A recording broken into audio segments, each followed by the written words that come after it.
Antiochus Epiphanes. Some scholars say no, it cannot be Antiochus Epiphanes because Antiochus Epiphanes died of a terminal sickness. He did not fight against Christ. As we read down, it says, this man shall fight Christ. Read again. And in the latter time of their kingdom, when the transgressors are come to the full. When the transgressors are come to the full. A king of fierce countenance. A king, a leader, a system of fierce countenance shall what? And understanding dark sentences. And understanding scriptural texts to a degree. Shall stand up. Shall stand up. So this kingdom, which would have a king of fierce countenance, and they would be able to understand dark sentences, they shall stand up. Now, they understand some things. Let me show you that in Revelation 12. Is it 12 and 12? We coming back here, Jallo, to Daniel 8. Yes, I just want to show you the parallel with what Daniel said and John says. Revelation chapter 12 and verse 12. Let's go! Therefore, rejoice, ye heavens, and ye that dwell in them. Woe to the inhabitants of the earth and of the sea, for the devil is come down unto you. Why? Having great wrath. Why? Because he knoweth that he hath but a short time. So this devil that we're reading about is the heavens that you read about at the top of that verse. Read the top of that verse again. Therefore, rejoice, ye heavens. It ain't talking about the sky. The sky doesn't go, whoa! It's talking about man that's living in dominion. Man living in rulership. Read it again. Therefore, rejoice, ye heavens, and ye that dwell in them. Stop. Isaiah 34. 1:5. Who's in the heaven that's going to rejoice? Isaiah chapter 34 and verse 5. Give me Idumea. Go ahead. Verse 5. For my sword shall be bathed in heaven. Christ's sword shall be bathed in heaven. It shall come down upon heaven. Go ahead. Behold, it shall come down upon Idumea. It shall come down upon Idumea. When you look up Idumea, pertaining to Edom, Greek and Roman name for Edom. That's what it's talking about. Don't let nobody tell you the Edomites were already destroyed. Then who is Christ coming back to kill here? In Isaiah 34, read it again. For my sword shall be bathed in heaven. Behold, it shall come down upon Idumea and upon the people of my curse to judgment. Back to Revelation 12 and 12. Revelation chapter 12 verse 12. Therefore, rejoice, ye heavens. Rejoice, Idumea. Rejoice, you Edomites. Who's Edom today? America, Germany, France, Great Britain. Okay, those are some of the heavens. Australia, Canada.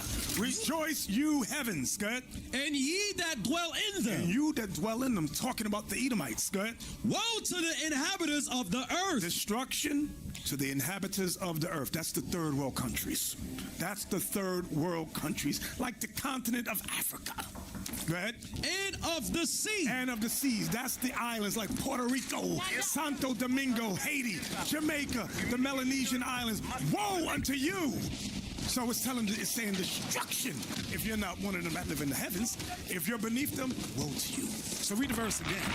Verse 12. Therefore, rejoice, ye heavens. Edomites. And ye that dwell in them. Edomites. Woe to the inhabitants of the earth. Africa. And of the sea. And of the sea. You islanders. Third world nations. Go ahead. For the devil who lives in heaven. Go ahead. Is come down unto you. Having great wrath. Having great wrath. Why? Because he knoweth that he hath but a short time. He knows his time is almost up. Go back to, where we at? Daniel 8:23. That's why we went there.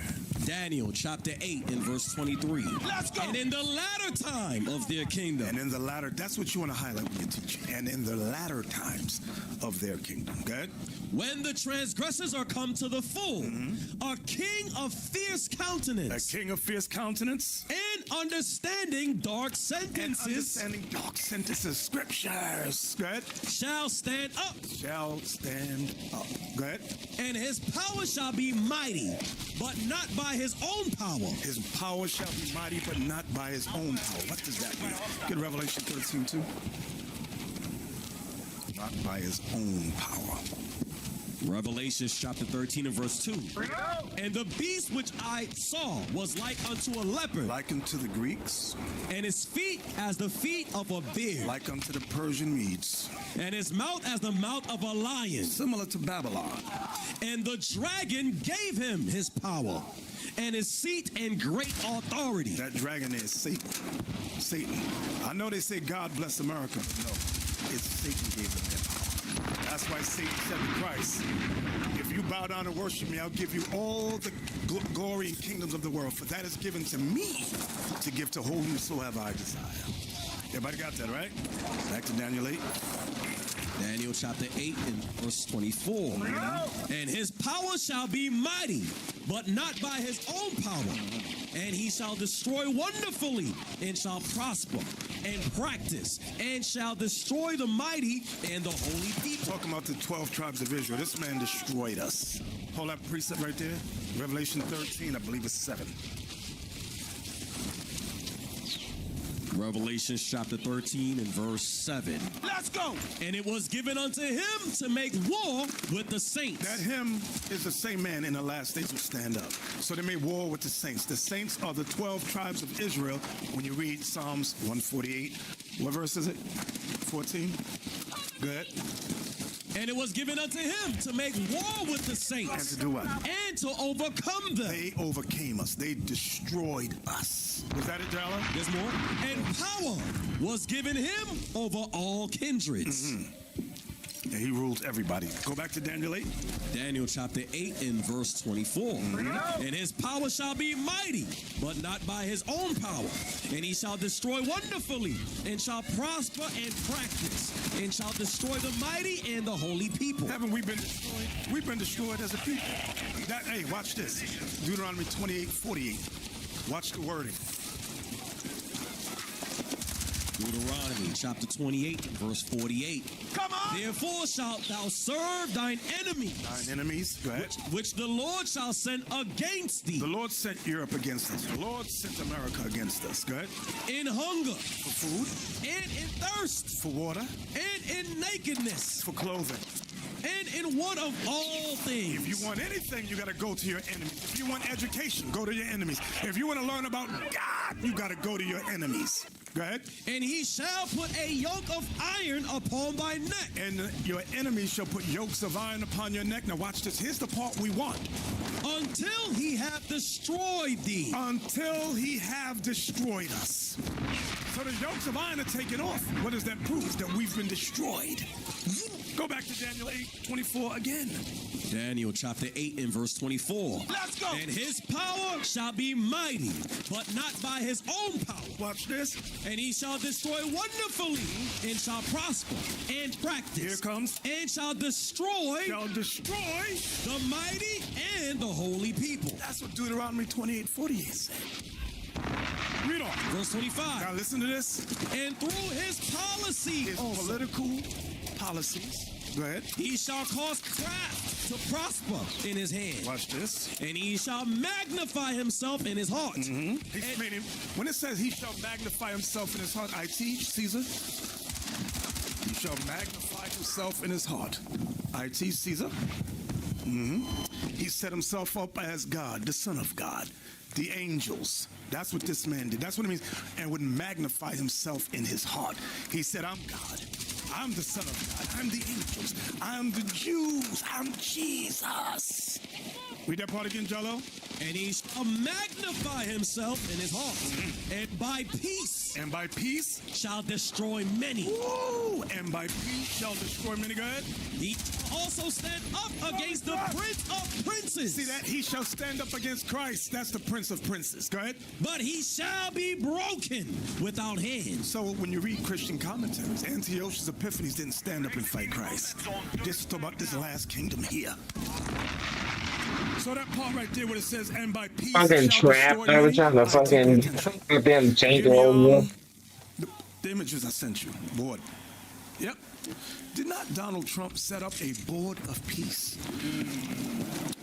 We just read, and by peace shall destroy many.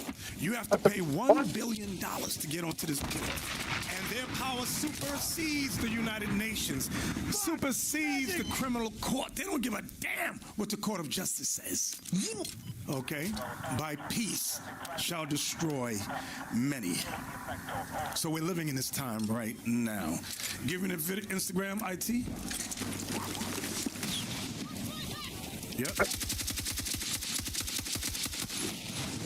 Come on. I am the candidate of peace. I am peace. People don't believe that.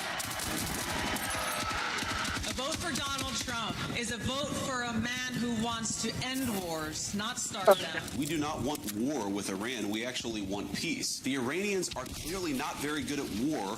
Perhaps they should follow President Trump's lead and give peace a chance. Kamala's campaigning with warmongers like Liz Cheney. How do you think that is? She picks Liz Cheney, whose father virtually destroyed the Middle East. You know, Liz Cheney, she talks big, oh, I want war. She always wants war. Every time I was with her in the White House, we should attack this nation, that nation.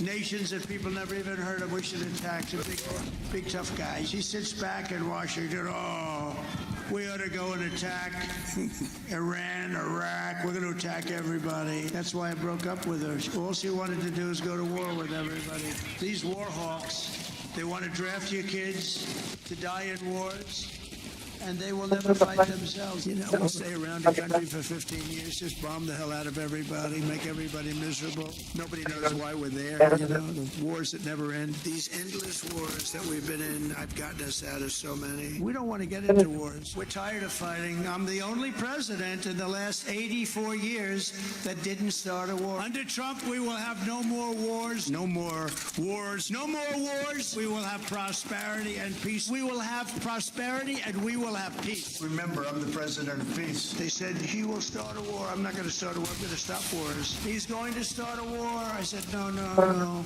My rhetoric is going to keep us out of wars. And that's what happened. My proudest legacy will be that of a peacemaker. That's what I want to be, a peacemaker. We will measure our success not only by the battles we win, but also by the wars that we end, and perhaps most importantly, the wars we never get into. Our president will start a war with Iran because he has absolutely no ability to negotiate. He's weak and he's ineffective. I believe that he will attack Iran sometime prior to the election because he thinks that's the only way he can get elected. Isn't it pathetic? And he's the one that attacked Iran.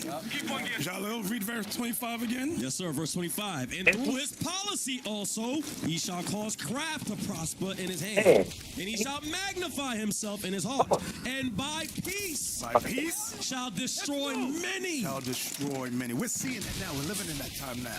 Oh, yeah, Donald Trump's for peace. You see millions of people dying. Hundreds of thousands of people dying. Women, children, civilians, innocent, dying. Give me Habakkuk 2 and 8. It's ain't in my notes, but it just popped in my head.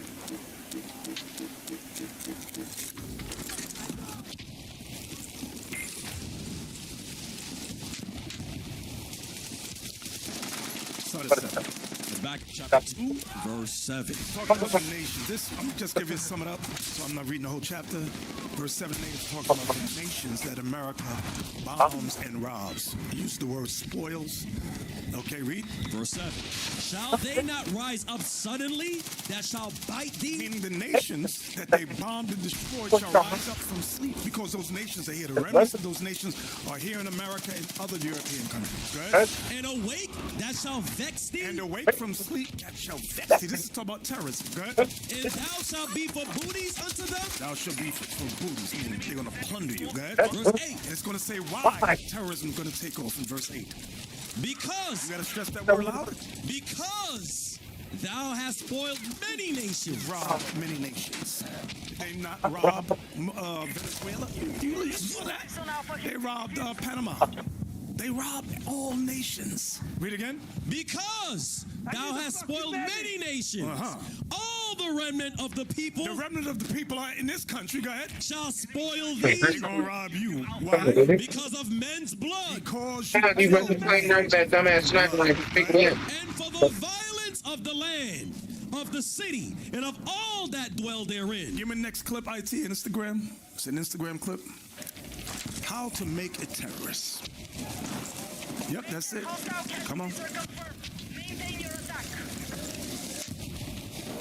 IT, come on. I saw the fire. Charlo, I need you to read this. Yes, sir. They killed his father, mother. Fire consumed the land. They killed his mother. Wife, Ashes in son, my hand.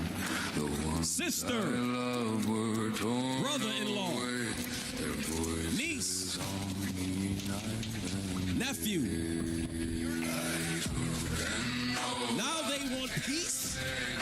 You can't make this stuff up. For too long, the profane has imposed itself upon the sacred. The tide is about to turn. How you gonna get? You murdered this man's whole family, and now they want peace with him. There's no peace, brothers. There's no peace. I think only black people are stupid enough to have peace after they wipe out your whole line. Yeah, let's have peace. So, what'd you say? What'd you say? Say it on the mic so they hear what you say. It's a scene in Independence Day where the guy says, "What can we do to establish peace?" And the alien was like, "Die, die." It's the same thing. 1 Thessalonians 5:3. Some of y'all love when the president talks about peace. You stomping your feet because you think nothing's going to happen in this country. 1 Thessalonians, start at 1. Yes, sir. 1 Thessalonians chapter 5 and verse 1. But of the times and the seasons, brethren, ye have no need that I write unto you. Meaning, Paul is saying to the Thessalonians, I don't got to tell you the times or the seasons when Christ is going to return. You should know the times and the seasons. You to storm up on my position, bro. Take fucking position and fire on the enemy. And if you're not paying attention, you're going to get caught off guard. Okay? Verse 2. For yourselves know perfectly that the day of the Lord so cometh as a thief in the night. Watch this. Here's what we want. Verse 3. For when they shall say peace and safety. This is what Trump wants. Peace and safety. Watch this. Then sudden destruction cometh upon them, as a travail upon a woman with child. As they travail upon a woman with child. Watch this. Hold on. Give me 2 Ezra 4 and 47, I think. You know how you scribble things in your notes and don't look like chicken scratch. 2 Ezra 4. And what verse 47? Let me look. That made no sense. Nope. That ain't it. Let me forget. 2 Ezra 16:38. Be scribbling. 2 Ezra chapter 16 and verse 38. Let's go. As when a woman with child in the 9th month bringeth forth her son. So I went here to show you as a woman in travail, what that means. Read again, Jello. Yes, sir. Verse 38. As when a woman with child in the 9th month bringeth forth her son within 2 or 3 hours. Within 2 or 3 hours, that's translated in times of nations. 2 or 3 years, 2 or 3 months. Go ahead. Within 2 or 3 hours of her birth, great pains compass her womb. Which pains, when the child cometh forth, they slack not a moment. Even so shall not the plagues be slack to come upon the earth. And the world shall mourn, and sorrows shall come upon it on every side. So when a woman's having a baby, her, what is that called, contractions, maybe 10 minutes apart, then 5 minutes apart, 6 minutes apart, 5 minutes apart. It'll go down like that. God is letting us know back in 1 Thessalonians 5 and 3, one more time. Thessalonians chapter 5 verse 3. For when they shall say peace and safety, then sudden destruction cometh upon them, as a travail upon a woman with child, and they shall not escape. A pain will come 1 month. Then they'll calm down. Then another pain will come 2 or 3 months later. Then things will calm down. So the Bible's saying that's how it's going to be in this world. But what I noticed with Israelites, when things calm down, you know what we say? They say, oh, nothing's going to happen. And then you go back to business as usual. That's why verse 1 again. Verse 1. But of the times and the seasons, brethren, ye have no need that I write unto you. So the real brothers, the real sisters, we ain't going to have to be warning them. They are aware of what's about to happen. Okay. Give me that picture with Trump. Yep. Read that, Jello. Yes, sir. It says, how many countries has Trump, the peace president, bombed during his second term? Read them. It says Yemen, Somalia, Iraq, Iran, Syria, Nigeria, Venezuela. Y'all see that? 1, 2, 3, 4, 5, 6, 7 countries. During the he just got out a little bit again. 7 countries he bombed. He's about peace, right? Some of y'all believe that. Some of you believe it. Give me the next one. The Instagram clip. Come on. Yep. The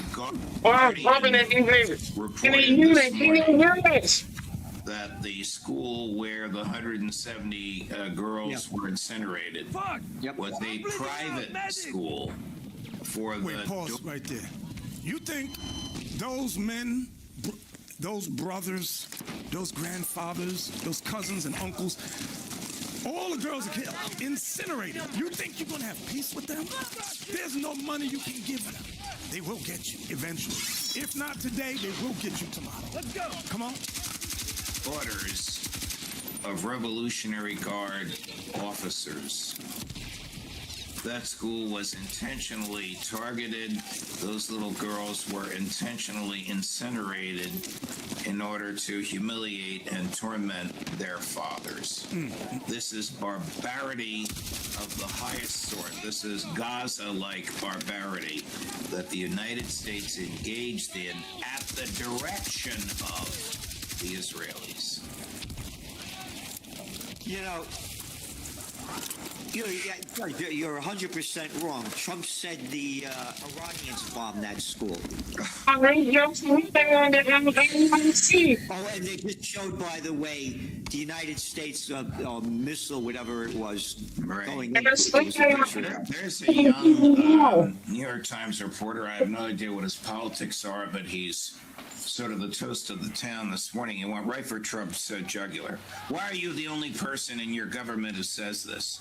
Why, when Pete Hegseth was standing over your shoulder, did he not back you up? What evidence do you have that the Iranians bombed their own school with little girls? It's the New York Times reporter saying this directly to Trump's face. Well, I don't have all the facts in yet. This is what I believe.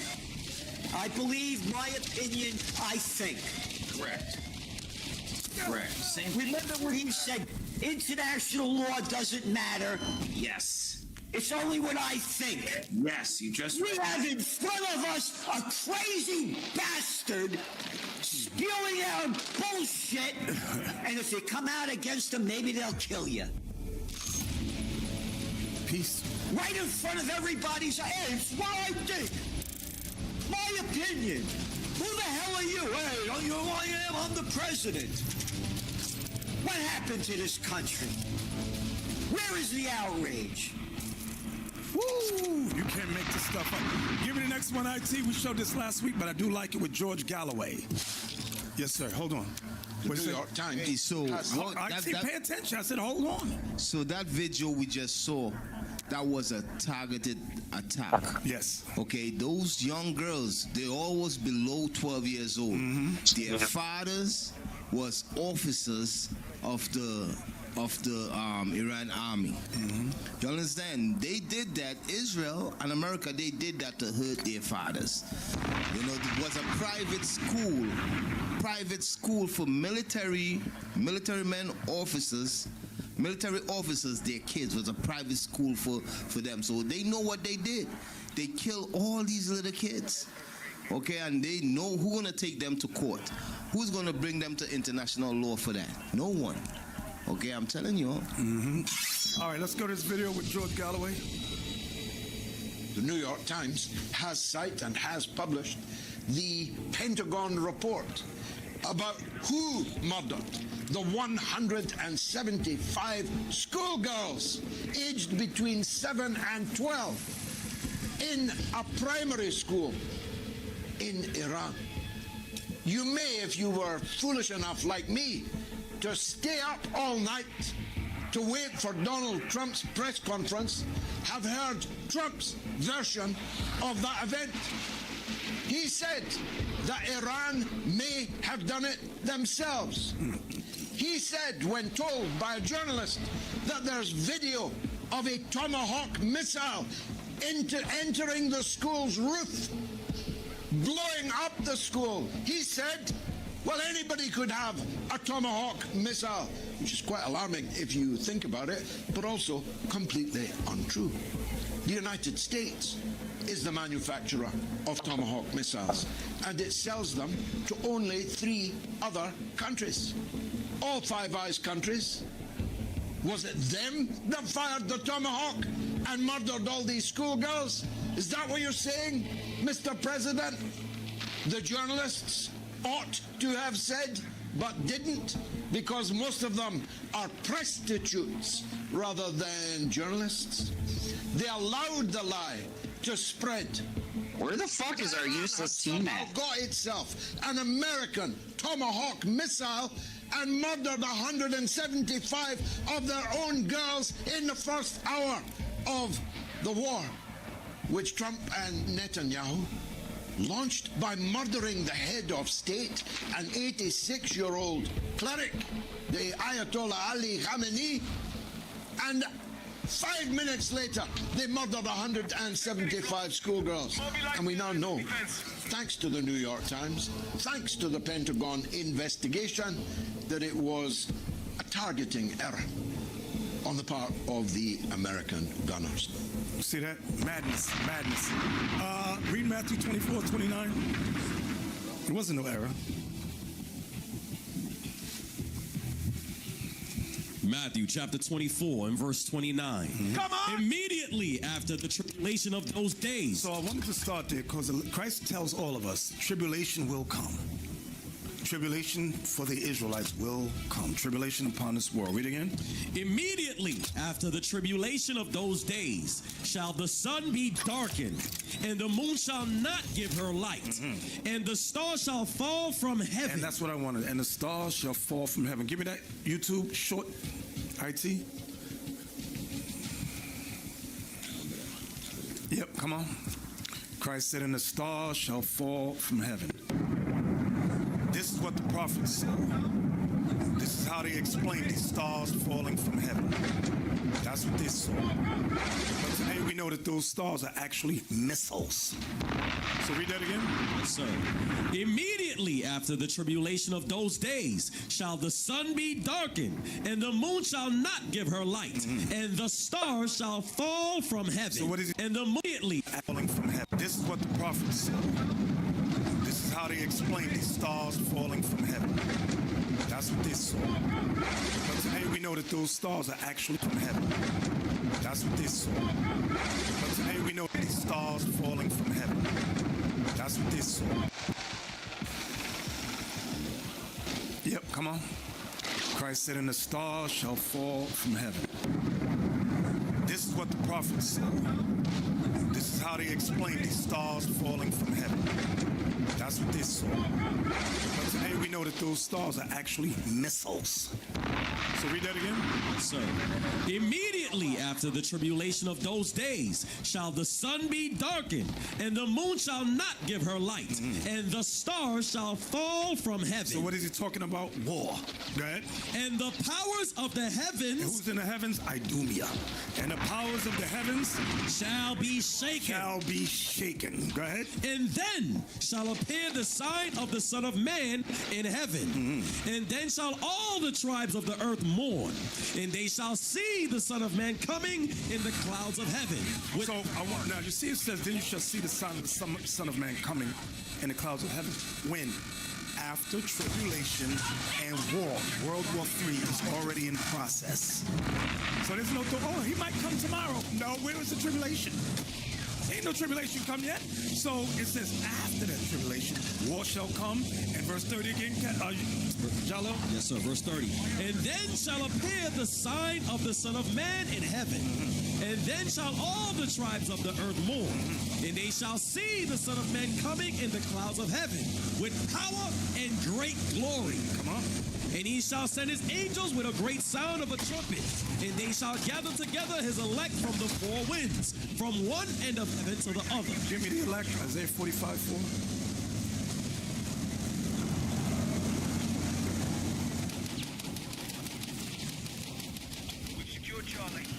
Isaiah chapter 45 and verse 4.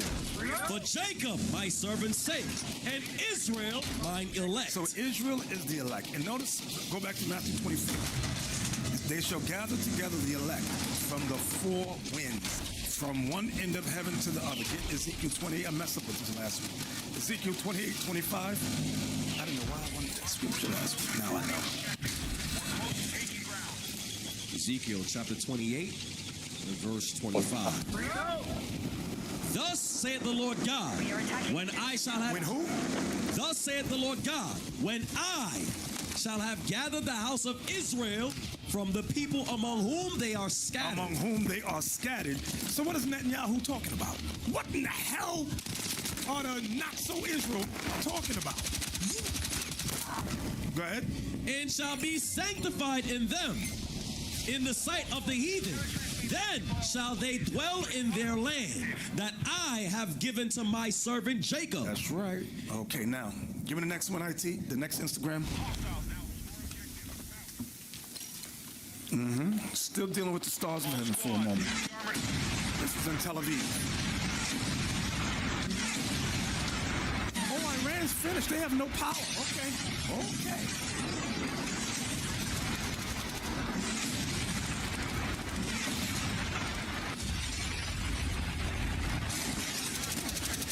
Little stars falling from heaven.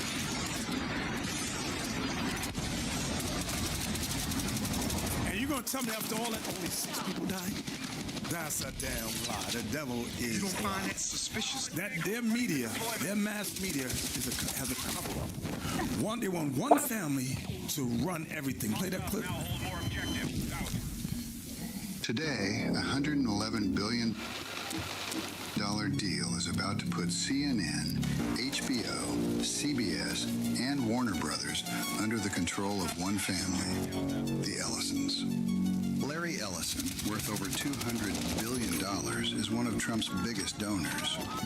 When Trump approved their merger last year, Ellison agreed to gut diversity policies and hand CBS News to Barry Weiss, an opinion blogger whose website he bought for $150 million. Her first big move as editor-in-chief? Killing a vetted 60 Minutes investigation into Trump's deportation policy. 3 hours before air. The correspondent called it corporate censorship. 11 of 40 evening news staffers walked out. Now Paramount wants all of Warner Brothers, including CNN. Trump publicly said it's imperative that CNN be sold. Ellison met with him at the White House. And the DOJ that would approve this just had its antitrust chief purged. Netflix walked away today. Not because their deal was bad, but because fighting a politicized Justice Department wasn't worth the risk. One family, 2 news networks, and a president who treats mergers like loyalty tests with no regard for the public. This is why they didn't want to sell NBC to Bill Cosby, or Byron Allen wanted to buy, I believe it was Viacom. They said, no, we don't want you. And so many words, they don't want black people to buy any kind of news network because we'll give an alternative view of what's really going on. They don't want that. They want all of them to say the same thing. Give me the next one, IT. Israel is taking a bloody good hiding. But you don't know it. You don't know it for 2 reasons. First of all, anybody releasing a picture or video of the damage in Tel Aviv is immediately sentenced to 5 years in prison. And secondly, because the mass media, CNN, BBC, Sky News, have accepted Israeli censorship and are therefore not broadcasting the footage that they have taken over a Tel Aviv that now looks like Gaza. How do I know that? Because I've got friends in Tel Aviv. Shankin Street, Tel Aviv. Near Dizengoff Square, Tel Aviv. And they've been walking around, and it's they who tell me from their own mouth that Tel Aviv now looks like Gaza. How could it not? Because the air defenses over Tel Aviv are no longer operational. The Iranians are hitting at will with the most powerful ballistic missiles. 50 ballistic missiles hit Tel Aviv last evening alone. They're also lying to you about the number of American casualties. How can all these CIA bases, all these American embassies, all these foreign bases of the United States, how can they all have been hit and destroyed with only 4 dead Americans? I'm going to take a flyer, and it's this. There are approaching 1,000 dead Americans, and they can't be hit forever. That's right. Woo! Give me the next one. Hey, Bishop, yes. That's why we tell y'all, because we had a brother with us, I forgot what school he was. He wants to re-enlist with everything that we're talking about. You don't believe? Right. If you're sending your family or talking people into joining the military and you see Bible prophecy unfolded, you need to get away from us. You don't believe. Okay? Because they're going to send you blacks and you Hispanics on the front line first to die. Yep. That's always the way it's been in Esau's military. Exactly. All right, T, we're going to start at 5-minute, 10-second point. 5 minutes, 10 seconds. And we're going to go to 7 minutes and 33 seconds. Y'all got that, right? Let's go. Start at 5:10. Shield built over dozens of years. This radar blindness means Israel's airspace is now open for further waves of powerful Iranian attacks, as illustrated by an on-the-ground report from a Spanish journalist in Tel Aviv, who said Iranian missiles are now striking the city without detection or advance warning.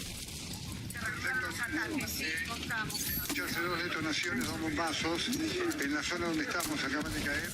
En las inmediaciones del lugar donde estamos, 2 bombazos, uno en la cercanía del aeropuerto. Estamos tratando de averiguar información. Estamos otra vez en el refugio.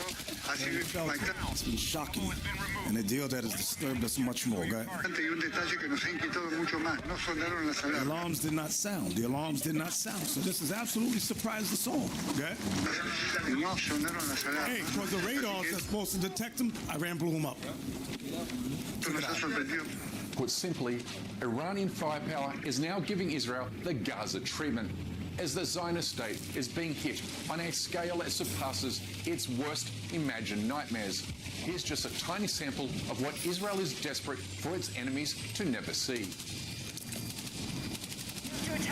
Iranian missiles caused serious damage across central and southern Israel.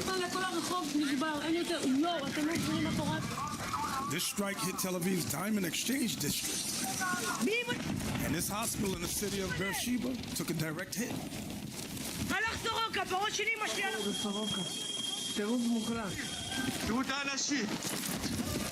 Patients and medical workers were fleeing Soroka Hospital. Iranian missiles hit target Israel Haifa. Iranian missile strike wipes out entire block in central Israel. When we arrived the next morning, and all the other journalists too, it is being said that only one casualty, one person. Nobody's alive.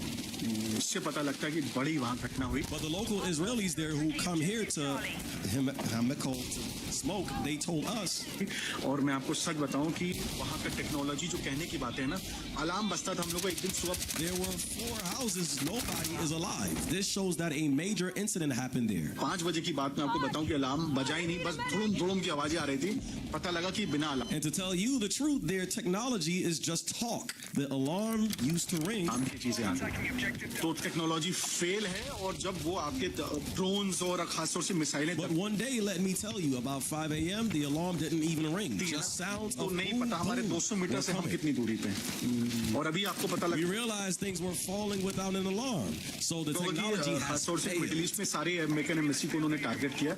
हो सकता है कि and when those drones and especially missiles are fired, you don't know how far we are from 200 meters. Life for Israel and its Arab state allies have deteriorated so unexpectedly bad as a result. All right, T, go into the Telegram. I just posted a video on there for y'all. I want y'all to see this. The world's response. Go ahead, Malachi. Hey, listen. This is what Iran did. Iran hack Israeli network system, and they sent out message in Hebrew telling everybody in the country your government lied to you. Leave now. And as they did it, they timed it so good, right? And in the end they said the missiles is coming. By the time they send that out, boom, boom, boom, missiles start hitting. I'm telling you, and guess what? That's the same tactics that the Israeli government used on them. Hack their network. So they switch it back on them. I'm telling you all, things what we read about in the scriptures, when they talk about kingdoms shall fight against kingdoms, the beginning of sorrows, this is what you're all seeing. That's right. I tell you, got the video for me? Go ahead. Mourning parents of fallen IOF soldier break down in grief.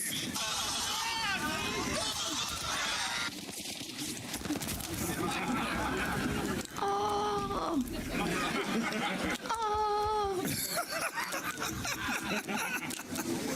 Bro, nobody cared. Nobody feels sorry for them. Nobody cares. Nobody feels sorry. Damn. Yeah! Nobody cares. Right. Nobody feels sorry. Go ahead. What the bishop was bringing out about these people thought they were fine because of their technology. And that's how a lot of you people feel now. Y'all remember I told y'all, watch that movie, A House of Dynamite. America thinks that nothing can happen to them. It's in Revelation chapter 18, where it says they feel like they shall see no sorrow. Remember in the movie when they said, we're going to shoot down the missile that's coming. And then the guy told them the reality. It's like trying to shoot a bullet with a bullet. He said, this is what we wasted $50 billion on. And what happened in the movie? A missile made it into U.S. airspace, and on impact, it was going to kill 10 million people. Okay? So that's not the same thing Israel is expecting.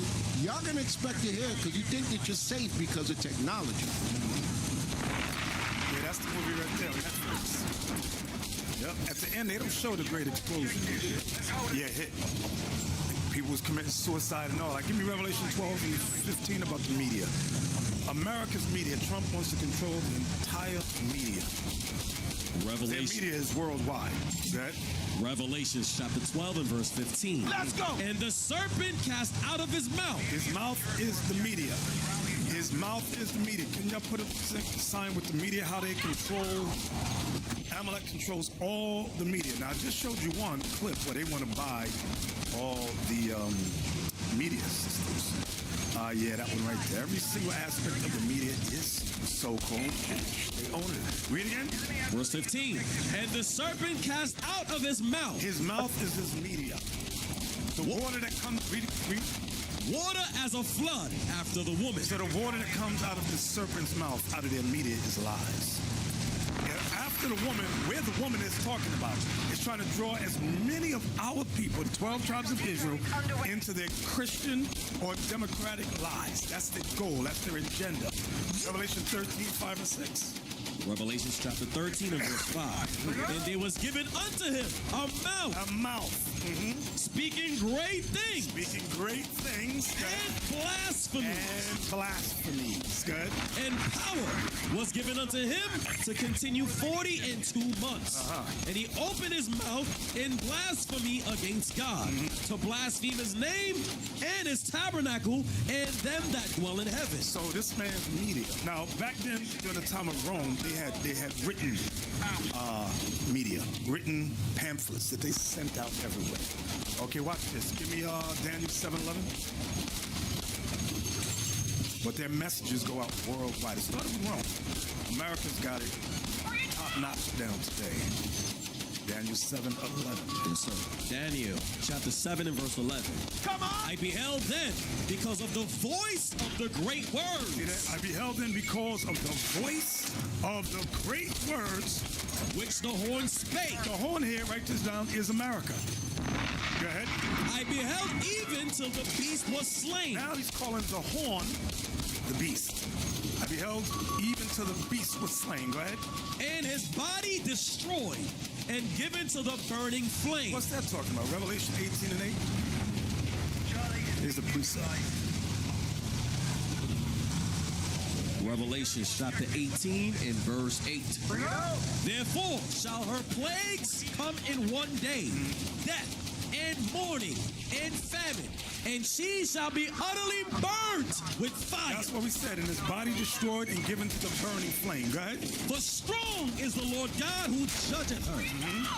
And the kings of the earth who have committed fornication and lived deliciously with her shall bewail her. They're going to cry for this horn, this America. Go ahead. And lament for her when they shall see the smoke of her burning. When they shall see the smoke of her burning. Go back to Daniel 7 and 11 one more time. Daniel chapter 7 and verse 11. I beheld then because of the voice of the great word. So the voice is their media today. That's their voice. It goes worldwide. Even when I was in Cuba, they had American news on their certain channels. I said, what the hell is this, man? What? I beheld then because of the voice of the great words which the horn spake. I beheld even till the beast was slain, and his body destroyed, and given to the burning flame. So America is destined to be destroyed. Jump to verse 25 about their media again. Verse 25. Watch this. And he shall speak great words. He shall speak great words through their media. Against the Most High. That's we read in Revelation 13. Against the Most High. And shall wear out the saints of the Most High. How did they wear us out, IT? They wore us out in slavery. They wore us out with those shackles on our necks, on our hands, on our ankles. They wore us out through buck breaking. They wore us out through working 7 days a week, from sun up to sundown. That's what it means in the war out with the saints. Go ahead. And think to change times and laws. Times and laws. Daylight savings time we just entered in, and laws. Same-sex marriage laws, for example. Sabbath, they changed to Sunday. Go ahead. And they shall be given into his hand until a time and times and the dividing of time. 350 years. Now, what I wanted y'all to see, verse 25, is that he shall speak great words against the Most High. That's their media. Watch this. Jeremiah 51:55. Jeremiah 51 and 55. Jeremiah chapter 51 in verse 55. Let's go. Because the Lord had spoiled Babylon. Start at 54. Verse 54. A sound of a cry cometh from Babylon. Babylon here is talking about America. Go ahead. And great destruction from the land of the Chaldeans. The land of the Chaldeans is talking about modern Israel today. That's what it's talking about. Because the Lord. Because the Chaldeans were always an ally to Babylon. The Chaldeans were always an ally to Babylon. Ancient Babylon were Cushites. The Chaldeans were Semites. So now when you bring it up to today, you got America is Babylon, and the Israelis are the Chaldeans. Read 54 again. Verse 54. A sound of a cry coming from Babylon, and great destruction from the land of the Chaldeans. What's this? Because the Lord hath spoiled Babylon, and destroyed out of her the great voice. Y'all see that right there? And destroyed out of her the great voice. What's the great voice? Their media. Their media goes worldwide and captivates, hypnotizes people everywhere. Read again, 55. Because the Lord hath spoiled Babylon, and destroyed out of her the great voice. When her waves do roar like great waters, a noise of their voice is uttered. Because the spoiler So when it says when her waves are, that's the nations within. Go ahead. Because the spoiler is come upon her, even upon Babylon. That's what we read about in Habakkuk. The spoiler shall come upon her and spoil her. Right? And her mighty men are taken. Her mighty men are taken as prisoners of war. Good. Every one of their bows is broken. For the Lord God of recompenses shall surely requite. Right. And I will make drunk her princes. God will make drunk her princes here in Babylon. And her wise men. Her wise men. Her captains. Her admirals, her generals. And her rulers. Governors and mayors. And her mighty men. Soldiers. And they shall sleep a perpetual sleep. You know what that perpetual sleep is? The lake of fire. The lake of fire. They're not waking up ever again. Good?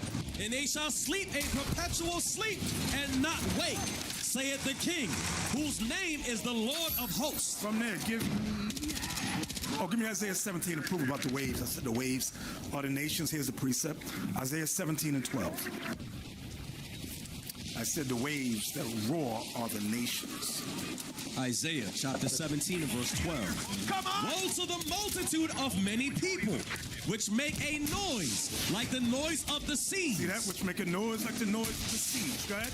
And to the rushing of nations. And to the rushing of nations. Watch this. That make a rushing like the rushing of mighty waters. Go ahead. The nations shall rush like the rushing of many waters. But God shall rebuke them, and they shall flee far off, and shall be chased as the chaff of the mountains before the wind, and like a rolling thing before the whirlwind. That's it. That's what I wanted from there. Give me the video with Pete Hegseth. That's his name. Pete Hegseth.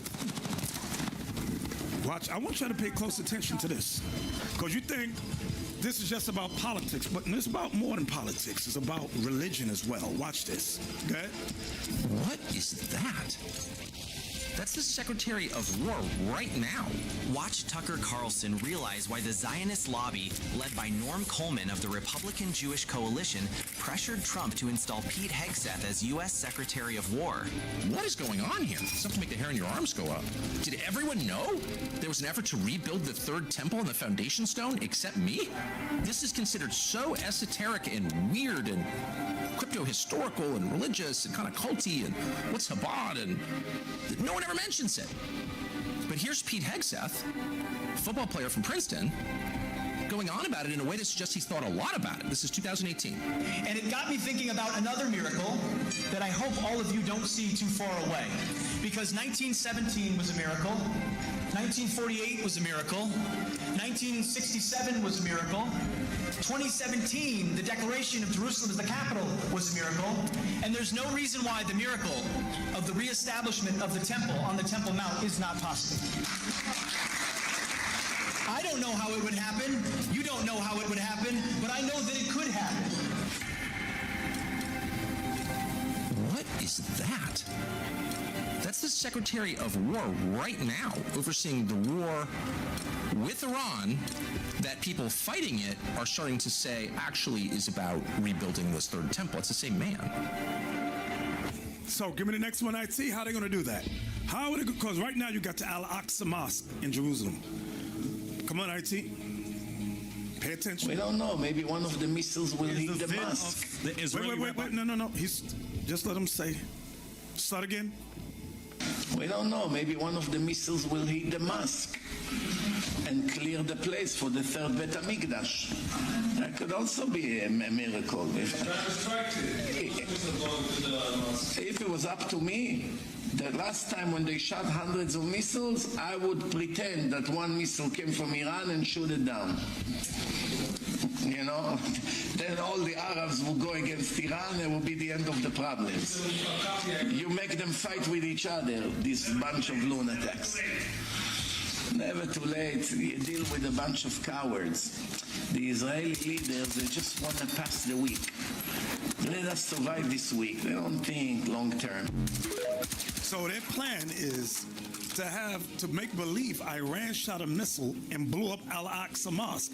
Then they can rebuild the third temple. That's their plan. That is their goal.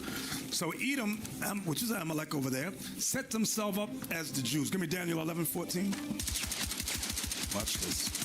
Book of Daniel, chapter 11 and verse 14. And in those times there shall many stand up against the king of the south. King of the south is Egypt. Right? Also, the robbers of thy people. This is what we want. Also, the robbers of thy people. That was the Herodians. They took on they robbed our culture, our heritage. That was Herod. That was Agrippa. Many of them during the time of Christ became Jews. Did you get that part? Also, the robbers of thy people shall exalt themselves. They exalt themselves as the Jews. To establish the vision. To establish the vision that they are the Jews. So what did they do? 1948, they got the land once again. Okay, they set up schools throughout all Israel and taught a new form of Hebrew. Because Hebrew was extinct from 70 AD, almost 2,000 years ago. Hebrew that was spoken was never spoken ever again. This guy whose original name is Yitzhak Perlman, he's the father of modern day Hebrew that Negroes argue about. He made that stuff up. He took French words, Arabic words, Aramaic words, Spanish words, and he fused them together, German words. And Negroes argue about this stupid Hebrew today. Y'all dumb as a rock. Read again. And in those times there shall many stand up against the king of the south. Also, the robbers of thy people shall exalt themselves. Exalt themselves as the Jews. To establish the vision. To establish the vision. They are the Jews. They got the land. They made up a new language. They call themselves Jewish. Go ahead. But they shall fall. But they shall fall. That's the prophecy. You understand that? Give me first Maccabees 3:48.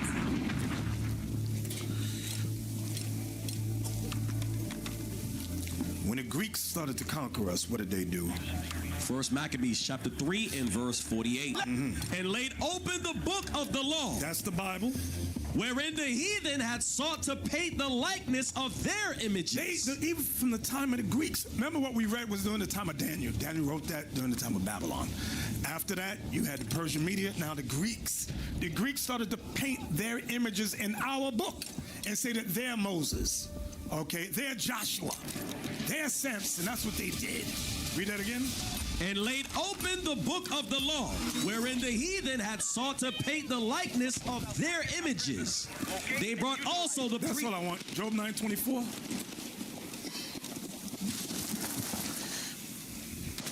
Job 9:24. Job chapter 9 and verse... This is establishing the vision that they're the Jews. Okay? Job 9 verse 24. The earth is given into the hand of the wicked. So the wicked rule the earth, God says. Good? He covereth the faces of the judges thereof. He covers the faces of the judges thereof. The judges is God, Christ, the angels, and the Israelites, the Jews. They put their images everywhere as the people of God. Was that it, Jello?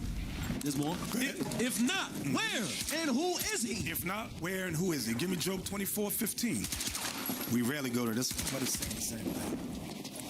Job 24 verse 15. Let's go. The eye also of the adulterer. The adulterer is this white man. That's who he's talking about. He is the adulterer. He rapes and robs, pillages women. That's what they do. Read again.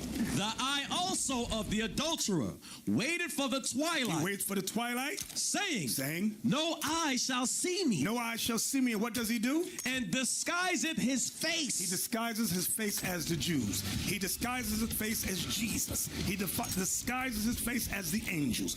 And everybody go, no, nobody could believe that this man did all this. Give me Ezekiel 35 and 12.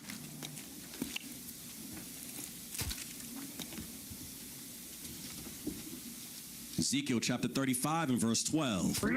And thou shalt know that I am the Lord, and that I have heard all thy blasphemies. God said, I heard all thy blasphemies, which thou hast spoken against the mountains of Israel, saying, they are laid desolate. They are given us to consume. They said the real Jews is gone. The Israelites are finished. The land is ours now. Read. Thus with your mouth ye have boasted against me, and have multiplied your words against me. I have heard them. God said, I have heard them. Go ahead. Thus saith the Lord God, when the whole earth rejoices. When the whole earth rejoices, I will make thee desolate. That's that when they shall say peace and safety. Go ahead. As thou didst rejoice at the inheritance of the house of Israel. They took the land. Because it was desolate. Because the 12 tribes was gone and put in captivity. Go ahead. So will I do unto thee. Thou shalt be desolate, O Mount Seir, and all Idumea. Idumea, put Idumea up, and all Idumea. Even all all of it, and they shall know that I am the Lord. God said, put it up. Idumea, pertaining to Edom. Greek and Roman name for Edom. So read the bottom again, Jalil. It says, as thou didst rejoice, verse 15, as thou didst rejoice at the inheritance of the house of Israel, because it was desolate, so will I do unto thee. Thou shalt be desolate, O Mount Seir, and all Idumea. Did it say some Idumea? All Idumea, even all of it, and they shall know that I am the Lord. Go to Ezekiel 36 and 5. Ezekiel chapter 36 and verse 5. The next chapter, right? Therefore, thus saith the Lord God, surely in the fire of my jealousy have I spoken against the residue of the heathen, and against all Idumea. Idumea, go ahead, that's Edom, go ahead. Which have appointed my land into their possession. So that verse, along with what we just read in chapter, 35 and 12, identifies the race that would live in the land. It doesn't say Japheth. There's no biblical text that says Japheth lives in the land. The Bible says Idumea would take and live in the land. These are all Edomites, every last one of them. Read again, Jalil. Verse 5. Therefore, thus saith the Lord God, surely in the fire of my jealousy have I spoken against the residue of the heathen, and against all Idumea, which have appointed my land into their possession, with the joy of all their heart. They was happy to steal, to spoil the land. Go ahead. With despiteful minds. Because they took the land despite knowing the fact the land doesn't belong to them, despite the fact they're not the Jews. Go ahead. To cast it out for a prey. When it says to cast it out for a prey, they call their fellow Idumeans from Poland, Russia, Germany, Kazakhstan, Uzbekistan, Poland. They said, come take apart Ukraine. A lot of them came. That's why if you listen to them they speak German, Polish, Russian, those accents they got. They're not the people of the land. Okay? Give me Revelation 2:9. Get mad if you want. I don't care. So this goes with them trying to establish a vision in Daniel 11:14. Go ahead, y'all can put these on the screen. Come on. Revelation chapter 2 and verse 9. Get mad if you want. I know thy works. I know, Christ said, I know the works of the Israelites that was in the church of Smyrna. Go ahead. And tribulation. And he knows the hell the Israelites caught in Smyrna. Go ahead. And poverty. And he said, I know that the Israelites in Smyrna are impoverished. Go ahead. But thou art rich. But he reminded them in Smyrna, because it was a colony of Israelites, that they are rich.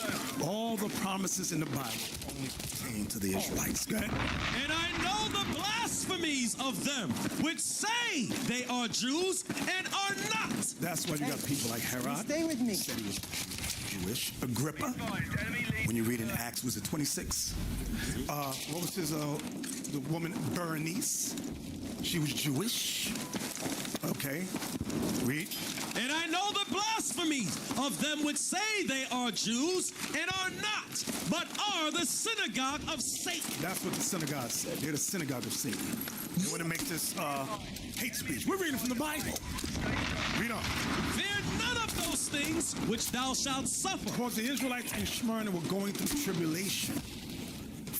Tribulation, which Herod and them was hunting the Jews down for Rome. Go ahead. Behold, the devil shall cast some of you into prison. That's them, Herod and Rome. He's calling them the devil now. He's calling them the devil. Go ahead. That ye may be tried, and ye shall have tribulation 10 days. And watch this. Be thou faithful unto death. So what is Christ saying? Because Bella was throwing me off. You have to take your death. Sometimes, listen, I want to discuss on that part right there. Like, people get arrested. Maduro, for example. Other political prisoners get arrested. You are not allowed lawyers. You're not allowed visitors. Check out some of the black political prisoners. No visitors. That's how it was for them. Christ said, just be faithful to death. In this day and age, brothers get arrested. You bring a damn black bag put on your head and you're taken somewhere to, what's that in Cuba? What's that prison? Guantanamo Bay. No visitors. It's not that we forsook you. We can't help you. You understand that? You go be all in your feelings. Nobody cares about me. And I did this. Brother, shut the hell up and man up. No. This is what Christ was telling them. Read that part again. Be thou faithful unto death. And what are you going to do? And I will give thee a crown of life. I'll give you a crown of life. That's going to be the case for some of us. Listen good. Chapter 3 and 9. Revelation chapter 3 and verse 9. Let's go. Behold, I will make them of the synagogue of Satan, which say they are Jews and are not, but do lie.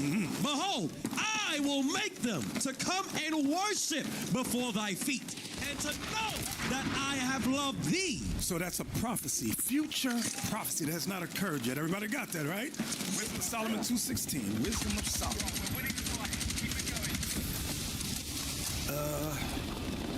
Start at 14. Now, when you read verse 1 so we get the context. Wisdom of Solomon chapter 2 and verse 1. For the ungodly said, reasoning with themselves, but not aright. Our life is short and tedious, and in the death of a man there is no remedy. Neither was there any man known to have returned from the grave. So this ungodly is Esau. Now watch from verse 14. Watch what Esau says. Verse 14. He was made to reprove our thoughts. The Israelite man, the prophet, was made to reprove their thoughts. Go ahead. He is grievous unto us, even to behold. Them looking at us grieves them. Why? Because we are constant reminders that we're the sons of God and they're not. Go ahead. For his life is not like other men's. The Israelites' life is not like other men's. Go ahead. His ways are of another fashion. Why? Because we keep the commandments of God. Go ahead. We are esteemed of him as counterfeits. Y'all see that? That goes in Revelation 2:9, Revelation 3:9. They are counterfeits. Meaning what? They are fakes. They are frauds. They are not the real Jews. The Bible calls them counterfeits. That's not my words. That's the words of God. Go ahead. He abstained from our ways as from filthiness. He pronounced it the end of the just to be blessed. It is. That's all I wanted. Give me the next video with the fat guy from Texas. The fat guy from Texas. Yep. How long is this video? Oh, minute 5. Okay, good. Play it. This is John Hagee. I'm Pastor John Hagee, the founder and national chairman of Christians United for Israel, also known as CUFI. Stop. He's also known as CUFI. This guy set up Christians United for Israel. All these evangelists support this guy. Multi-millionaire, they support Israel, the fake Israelis. They're counterfeits. Take him down. Okay, the synagogue of Satan. Play it again from the beginning. Hello, I'm Pastor John Hagee, the founder and national chairman of Christians United for Israel, also known as CUFI. Over 40 years ago, my wife Diana and I felt the Lord's direction to create a night to honor Israel, an event that would bring Christians and Jews together in an atmosphere of honoring the Jewish people for their contributions to Christianity. Today, CUFI is the foremost pro-Israel grassroots movement dedicated to educating, motivating, and empowering millions of Americans to speak and act with one voice in defense of Israel and the Jewish people. CUFI supports Israel because God supports Israel, and His Word commands believers to bless, pray, comfort, and defend Israel and the Jewish people. For Zion's sake, we will not rest or be silent. I'm Pastor John Hagee, and we are Christians United for Israel. You can't make this stuff up. And they really believe. Now, they read the Bible. They see about Idumea taking a land. They know that they're not the people. Put it up. They know they're not. This dude must weigh about 400 pounds of fat. That's what you think. It's a damn. I'm getting my damn nerves, these people. This pissed me off. All right. Give me Daniel 9. Now, Edom. Now, I've listened to this guy growing up. Edom, these Edomites twist Daniel chapter 9. I'm going to give you the formula or the code to break Daniel 9:24 down. Let's go. Listen good what I'm about to say. Each day represents 1 year. Each week represents 7 years. 70 weeks equals 490 years. Did y'all write that down? Don't just look at me. They just Everybody's looking at me like this. Huh? Each day represents 1 year. Each week represents 7 years.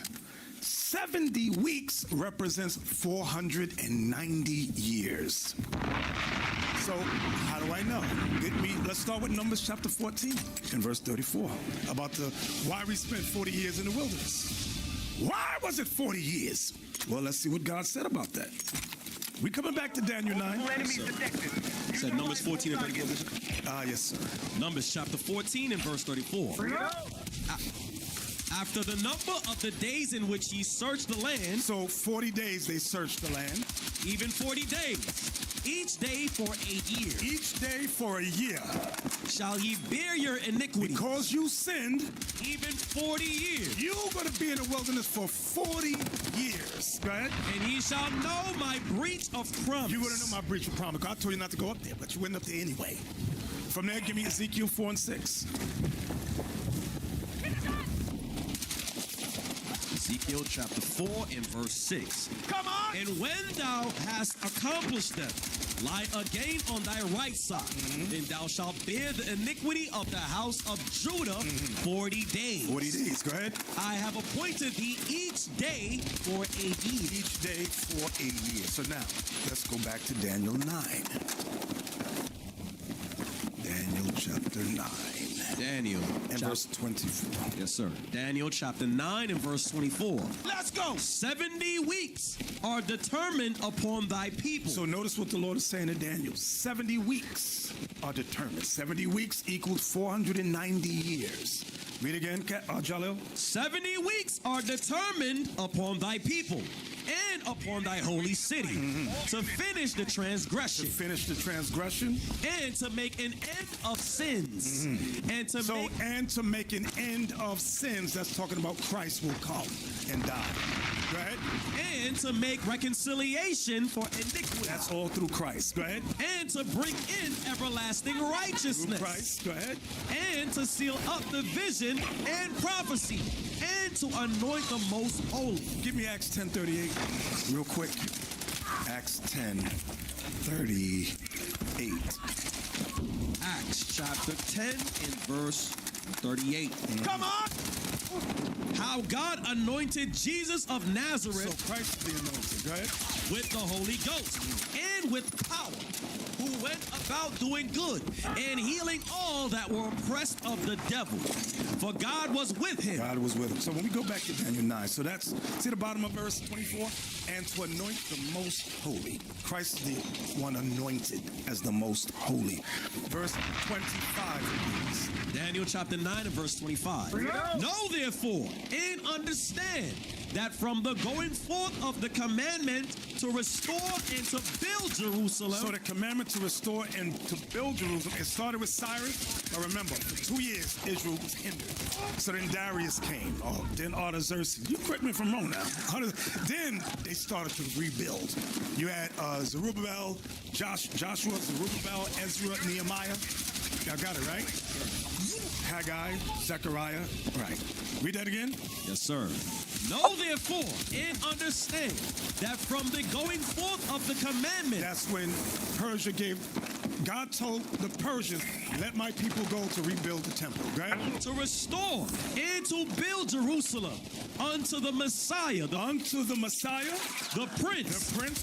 Go ahead, watch this. Shall be 7 weeks. Shall be 7 weeks. And 62 weeks. 62 weeks is 62.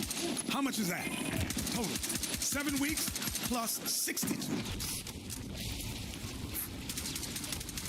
483.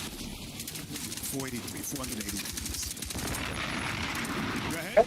The street shall be built again. Shall be built again. And the wall. And the wall. Even in troublous times. Because remember, our forefathers was catching hell against the nations, trying to rebuild Jerusalem, rebuild the wall again. They had to fight with a sword in one hand and a brick in the other. Everybody was familiar with that, right? Yes, sir. Go ahead. Verse 26. And after 62 weeks. After 62 weeks. Shall Messiah be cut off. Shall Messiah be crucified. Shall Christ be crucified. But not for himself. Christ did not die for himself. He died for the 12 tribes of Israel. So that's what it means, but not for himself. He did not die for himself. He died for our people. Everybody got that, right? So, good. And the people of the prince that shall come. Rome shall come. Shall destroy the city. Shall destroy the city. And the sanctuary. And the sanctuary. And the what year is that? 70 AD. Good. And the end thereof shall be with a flood. And unto the end of the war, desolations are determined. That's right. So far we got 62 weeks. Go ahead. Verse 27. And he shall confirm the covenant with many for 1 week. Here's the last week. And he shall confirm the covenant with many for 1 week. What Amalek doesn't say, oh, that 1 week isn't back then. That's all the way now when they rebuild the temple. No, they're counting on blacks and Latinos not understanding the scriptures. So whatever they say, because they're white, you go, okay. That's what Christians do. Read again, verse 27. Yes, sir, verse 27. And he shall confirm the covenant with many for 1 week. So with 1 week, that's 70. Go ahead. And in the midst of the week. And in the midst of that week. He shall cause the sacrifice and the oblation to cease. Rome said to the Pharisees and no more sacrificing, to hell with this crap. Go ahead. And for the overspreading of abominations. When they went inside the temple, that's what Christ was warning us about in Matthew 26. Go ahead. He shall make it desolate. He shall make it desolate. Even until the consummation. And that determined shall be poured upon the desolate. So that's the total of 70 weeks has been fulfilled. Don't let Amalek take this, these dumb Christians, and say, no, that last week hasn't occurred yet. It was talking about now. Nope, wrong, stop it. Give me Isaiah 60. Let's talk about the third temple in the scriptures. The true third temple is in Isaiah 60. We're going to read 9 to 14. Sir. First temple was built by Solomon. Second one was rebuilt by Zerubbabel and Joshua during Persian captivity. Now here's the third temple. Come on. Isaiah chapter 60 and verse 9. Surely the isles shall wait for me. Surely the islands shall wait for me. And the ships of Tarshish first. And the ships of Tarshish first. To bring thy sons from far. To bring thy sons from far. Their silver. Their silver. And their gold with them. That's right. Unto the name of the Lord thy God. And to the Holy One of Israel. Because he hath glorified thee. Because he hath glorified thee. Now watch this. Verse 10. And the sons of strangers shall build up thy walls. Y'all see that? This is the building of the third temple by the other nations, because the other nations will be what, brothers? Slaves. I know that makes some of y'all nervous, but that's what it's talking. Hold on. You say the sons of strangers shall build up thy wall. Let me give you the law in case you're struggling.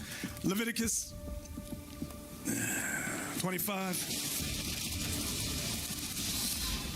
and 45. Leviticus chapter 25 and verse 45. Let's go. Moreover, of the children of the strangers. That's what we're reading about in Isaiah 60 verse 10. Go ahead. That do sojourn among you. Of them shall ye buy, and of their families that are with you, which they begat in your land. Watch this. And they shall be your spawning people behind you. Because I live in a slaves. Go ahead. Verse 46, and ye shall take them as an inheritance for your children after you, to inherit them for a possession. They shall be your bondmen forever. For how long? Forever. Forever. Go ahead. But over your brethren, the children of Israel, ye shall not rule one over another with rigor. Isaiah 14, 1 and 2. About the strangers. What about the strangers? Are they going to be in the kingdom? Yes. Yes. Yes. Oh, the cons on this shit is crazy. 14 and verse Why 1. are you swimming anywhere? Lord will have mercy on Jacob. So he's not having mercy on everybody on the planet. He said, I'm having mercy on Jacob. Who's Jacob? The 12 tribes of Israel. Go ahead. And will yet choose Israel. That's us. And set them in their own land. Not the League of Nations, not the UN. God said, I will set them in their own land. Go ahead. And the strangers. Oh, you want to know about the strangers? Holy Christian, what about the strangers? Go ahead. And the strangers shall be joined with them. For what? And they shall cleave to the house of Jacob. They're going to obey us. Go ahead. And the people shall take them and bring them to their place. Meaning, we're going to put all nations where they rightfully belong. Them Arabs in North Africa, they're not supposed to be there. That belongs to Ham. We're going to move all those Arabs out of there. The white man in Australia, he don't belong there. We're going to move him out of Australia. The white man in South Africa, we're going to remove him out of that land. He don't belong there. Read that part again. And the people shall take them and bring them to their place. Watch this. And the house of Israel shall possess them in the land of the Lord for servants and handmaids. That's the law in Leviticus 25 that we just read. The laws will be re-implemented. Go ahead. And they shall take them captives, whose captives they were. And they shall rule over their oppressors. That's right. Go ahead. And it shall come to pass in the day that the Lord shall give thee rest from thy sorrow and from thy fear and from the hard bondage wherein thou was made to serve. That's why Christ said, come unto me, all ye that labor and are heavy laden, and I will give you rest. People go, oh yeah, rest from sin. Not just sin. Slavery is the result of sin. Oppression is the result of sin. That's what Christ was talking about. Back to Isaiah 60, the third temple, and verse 10 again. Am I going fast? Okay, verse 10. Isaiah chapter 16, verse 10. And I'm showing you the Bible don't contradict itself. Christianity Life is not down, man. I need Verse 10. And the sons of strangers shall build up thy walls. Why? Because we will possess them. They will be our servants and handmaids. In other words, they will be our what, brothers? Slaves. Go ahead. And their kings shall minister unto thee. For in my wrath I smote. God was angry with us. He smote us. We went into slavery. Go ahead. But in my favor have I had mercy on thee. That's why he said, my son. Therefore thy gates shall be open continually. From verse 10 and 11. Day nor night. Why? That men may bring they start camping when they can't win. Forces means wealth. If you win, then they start camping. That's what we want to do. For the nation and kingdom that will not serve thee shall perish. Yea, those nations shall be utterly wasted. Watch this. We're still talking about the third temple. Go ahead. Verse 13. The glory of Lebanon shall come unto thee. Because Lebanon belonged to the Israelites. So it's the glory of them is those trees in there. That's why in their flag, the Lebanese flag, they got the tree, because they're well known for having the strongest and beautiful trees. Read that again. Verse 13. The glory of Lebanon shall come unto thee, the fir tree, the pine tree, and the box together. Why? What's that for? To beautify the place of my sanctuary. See, that's the third temple. Go ahead. And I will make the place of my feet glorious. I will make the place of my feet glorious. Go ahead. There's no pathetic damage in this show. It's like we're playing baseball or something, bro. Like when you, they just walk away from you, getting shot. And all they that despise thee shall bow themselves down at the soles of thy feet. Just fucking winning, and they start camping and shit and throw us off the fucking W. Zion of the Holy One of Israel. And you guys keep making me spawn in like the weirdest places, bro. These Edomites believe I wish you could make their own YouTube spawn. They'll use a Daniel 9 and say, oh, that's going to be the third temple where these Idumeans rebel. And Christians I think it's camping every goddamn morning. under Christ. Everybody see that, right? It is a shit too. From there, give me Revelation 20 and 4. Still talk about the third temple.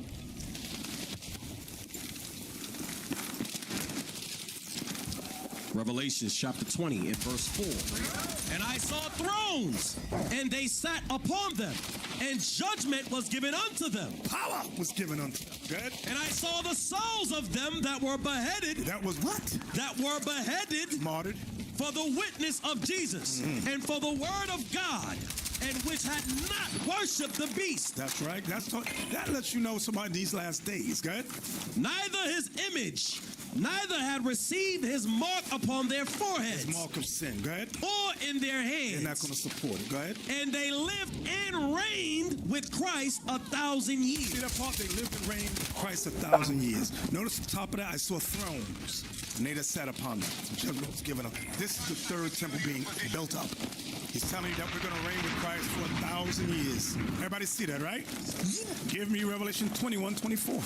Revelation chapter 21 and verse 24. Come on! And the nations of them which are saved shall walk in the light of it. They're going to obey. Go ahead. And when it says saved, they're going to be saved. Give me that. Nah, they in like the tightest camping thing. Give me that real quick. Zechariah 14 and 16. Zechariah chapter 14 and verse 16. So write Revelation 21 verse 24 next to this, so you get the thought. Verse 16. And it shall come to pass that everyone that is left of all the nations which came against Jerusalem shall even go up from year to year to worship the King, the Lord of hosts, and to keep the Feast of Tabernacles. Notice it says in 16 again, and it shall come to pass that everyone that is left of all the nations which came against Jerusalem. So Christ that shit hard with some bitch there's going to be remnants of people. They're just camping in every fucking corner of the whole goddamn game. Revelation 21:24. Faggots. Revelation chapter 21 and verse 24. Let's go. And the nations of them which are saved shall walk in the light of it. Obey the King, come up to worship the King of Kings, and to keep the Feast of Tabernacles. The kings of the earth do bring their glory and honor into it. The gates of it shall not be shut at all by day. That's the third temple. Go ahead. For there shall be no night there. And they shall bring the glory and honor of the nations into it. Go ahead. And there shall in no wise enter into it anything that defileth. So the nations themselves are not walking in. They're bringing it up to the men of God that's at the gates. You understand that? Go ahead. Neither whatsoever worketh abomination, or maketh a lie, but they which are written in the Lamb's book of life. That's the Israelites. Only the Israelites is getting in. Everybody got that, right? That's right. Give me 2 Thessalonians chapter 2. Now, if they want to use any scriptures about a third temple, this is where you go. 2 Thessalonians 2 and 4. Watch this. 2 Thessalonians chapter 2 and verse 4. Once that temple, if they build that temple, this is what we're going to use. Verse 4. Who opposeth and exalted himself above all that is called God. So who's that? The white man. He opposes everything the Bible says. Okay? Or that is worship. So that he as God. So that he as God. He sets himself up as God. Sitteth in the temple of God. Who sitteth in. Remember, wait. I want you to pause there. During the time of 70 AD, before they destroyed it, remember Rome entered that temple, our temple, and sat their rusty butt down. Guess what? If they rebuild it, if the Lord allows you to be successful, this is where we're going to use. Read it again.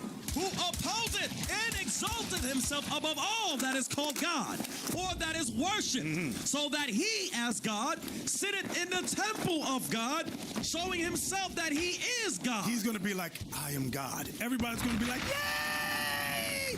Yay! No. Give me the next clip. The secret meetings.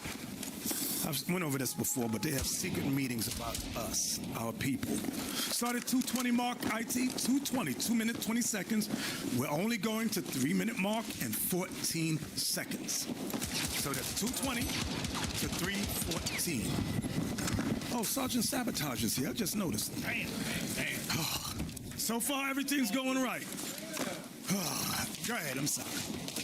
support amongst African Americans. Wait, I didn't hear that. Go back ahead. Pay attention. Some of y'all are new. You don't know what's going on. You think Jews are friends of ours? Apartheid label expressing support amongst African Americans. Listen, there's any things escaping. Maybe I can get it in. No, fucking somewhere. All these gamers like fantastic now. People want to get no kills on this joint. He put the goddamn nigga trapping on this thing. Young black Americans. Damn, bro. Major problem with Israel is when the young Niggas stamping their ass on a dog. This shit get on my nerves sometimes. Black community. Black Lives Matter. Then you spawn in these weird ass places because you're a fucking teammate. Like there should be a fucking regular spawn. Other people could be everywhere. They could be all across this motherfucker hiding in every goddamn rabbit hole, foxhole there is, and this damn joint. 40 people. Go ahead. People which are considered the leadership of the black community. So what they're the ones that pick black leadership.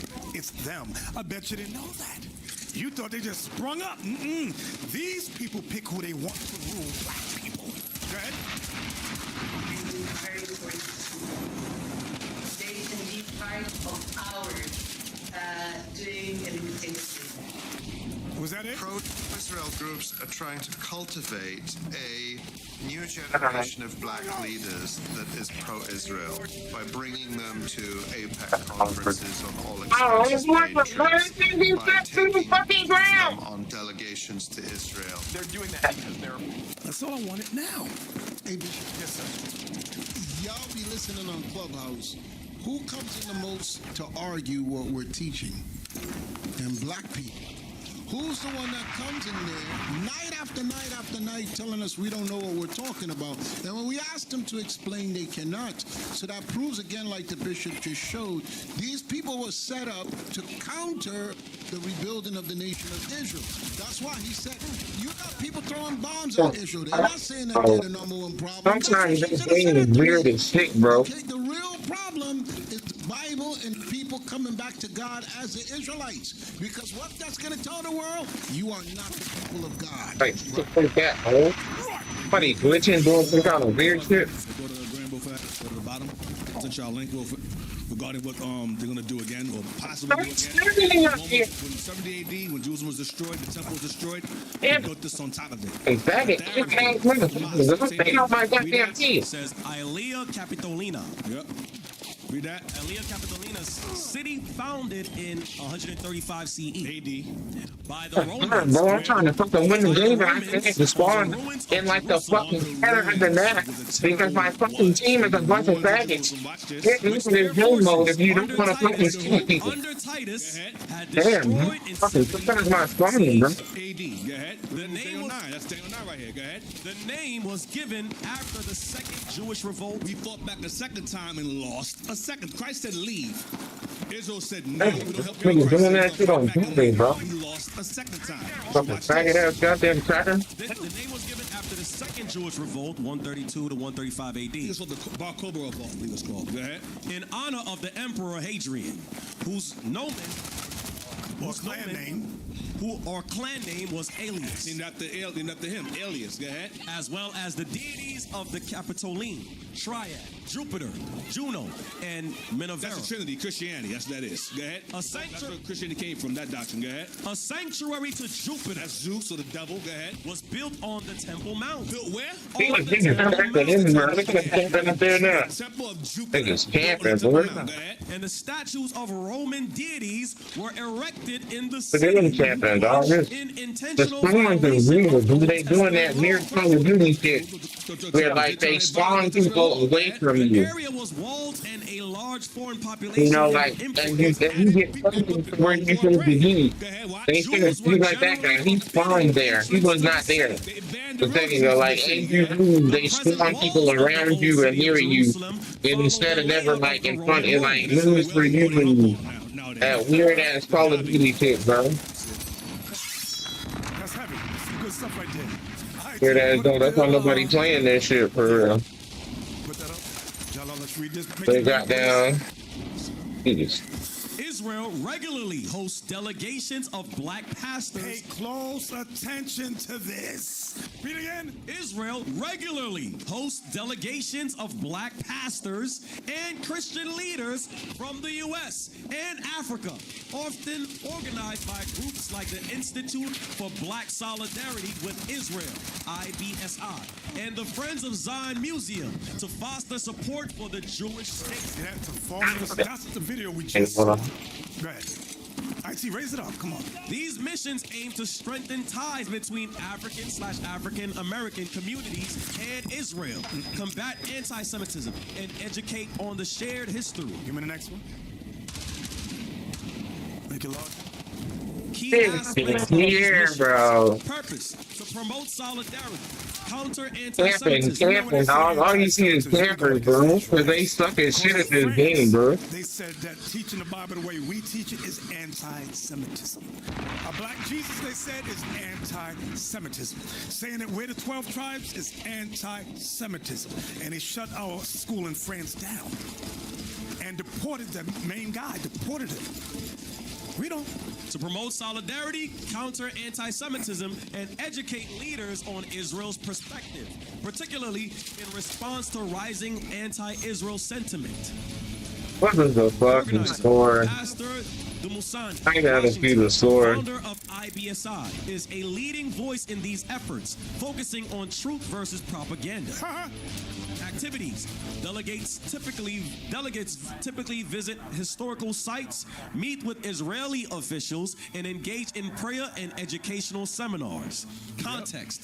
These trips are part of a broader strategy to connect with Christian Zionists and educate them on the historical, biblical, and modern ties to the land of Israel. So notice, these trips are part of a broader strategy. The white woman we just watched, she had a strategy. She picked 40 black leaders and had dinner with them. That's a strategy. Okay, you want to say, Seth? Before, the bishop is bringing this out now, but maybe 2016, 17, we was in contact with some people. I'm not going to say their names because they're very, very famous. And they told us that this meeting was taking place. They called us from Israel and told them they're talking about you and they're telling us not to be a part of what you guys are doing. This was 2016, 17, before this stuff was released. Okay? And the person was like, look, they took down all their social media stuff that they was doing. Anything that they was talking about being a part of the movement of the Israelites, they removed it. Yep. So the bishop is bringing out the proof now, but we actually, the people told us, the coaches, the leaders of whatever they were a part of, told them, look, we need you to take a trip and we need you to speak to these people. Stop talking about all this Israelite stuff. And they stopped doing it. Yep. Hey, and remember, the consequence would be they will lose their financial support. They will lose their contracts. They will lose their endorsements. They're not going to get to play. This was long before. This was like 2016, 17, before those pandemic came. Okay, but we was in contact with them. So that's why we stopped saying who's following us anymore, because they was already saying anybody that's popular, anybody that's known of the public, make them a target. Yeah. Right. Because what it is anybody that have how to say it, influence. You all saw how Ye went and apologized the other day, right? Mm-hmm. Now we start back doing big concerts and making $250 million in shows and so forth. Let me show you all some. Now, you brothers and sisters, because we know a lot of you is influential that be watching us. Some of you all might be celebrities and so forth. You all run across our videos. You don't need to be going out there and put yourself out there. You all understand? You know, they will come for you. First, reach out to us and build yourself up first. And when you're ready to make that step, then okay. You need to learn first and foremost what's going to happen. You know, some people hear they Israel and they're so happy they run and want to tell everybody. You telling your Jewish friends, oh, we are the black Hebrew Israelites. No, you become a target. Where that scripture it says, he that turned from righteousness become a target. Yeah, get that and read that. Can I read that, Bishop? Become a target. He that Isaiah chapter 59 and verse 15. This is what all you celebrities and all of you brothers and sisters got to understand. That's influential. That's Nick Cannon. That's all of you all. Be there for you. Isaiah chapter 59 and verse 15. Yea, truth faileth, and he that departed from evil. If you depart from evil, you depart from the lies, the white man lies, Christianity, Judaism, all that foolishness that they pushing out there. Read on. Maketh himself a prey. You become a target. You become a prey. You understand? They coming for you. That's what Christ said. That's what Christ said this walk is about. So learn how to fight first and foremost before you run out there talking and running your mouth. Reach out to us and find out from us how can we utilize you in this war. You understand? Don't be self-will and just be running out there and thinking you battling somebody. You understand? Seek counsel from the leaders. Okay, read that again. Yea, truth faileth, and he that departed from evil maketh himself a prey. You will become a prey by the red dragon, by the Jewish community, by the American government. Every last one of you all that change your life, you have become a prey. Okay, read on. And the Lord saw it, and it displeased him that there was no judgment. Okay. Yep. All right, that's John 19:38. Excellent point. And to go along with what Deacon Malachi said, John 19:38. So our people who are celebrities, rich and or famous, how to follow and support this truth. Watch this. John chapter 19 and verse 38. And after this, Joseph of Arimathea, being a disciple of Jesus, but secretly. How? Secretly. He was a secret follower. He supported from the back. Pause. I know some people weird. He wasn't out in the front. He didn't put himself out in front. He was supporting behind the scenes. That's better. Thank you. Behind the scenes, Bishop. You know, we don't want nobody to watch my back. Somebody will edit it. Some fool will edit it, and y'all will believe it. But like the bishop said, remember Kyrie Irving, he didn't announce he was with no group. He just sent a tweet out, and they annihilated him. No more playing. No, you gotta, where did you get this from? You gotta go back and apologize. They fined him for sending a tweet. And the problem with a lot of you black people, you love social media. You tweet your whole life, you tell everybody everything. And Christ never said to do that. He said when he entered into a city, he would have no man know it, but he could not be hid.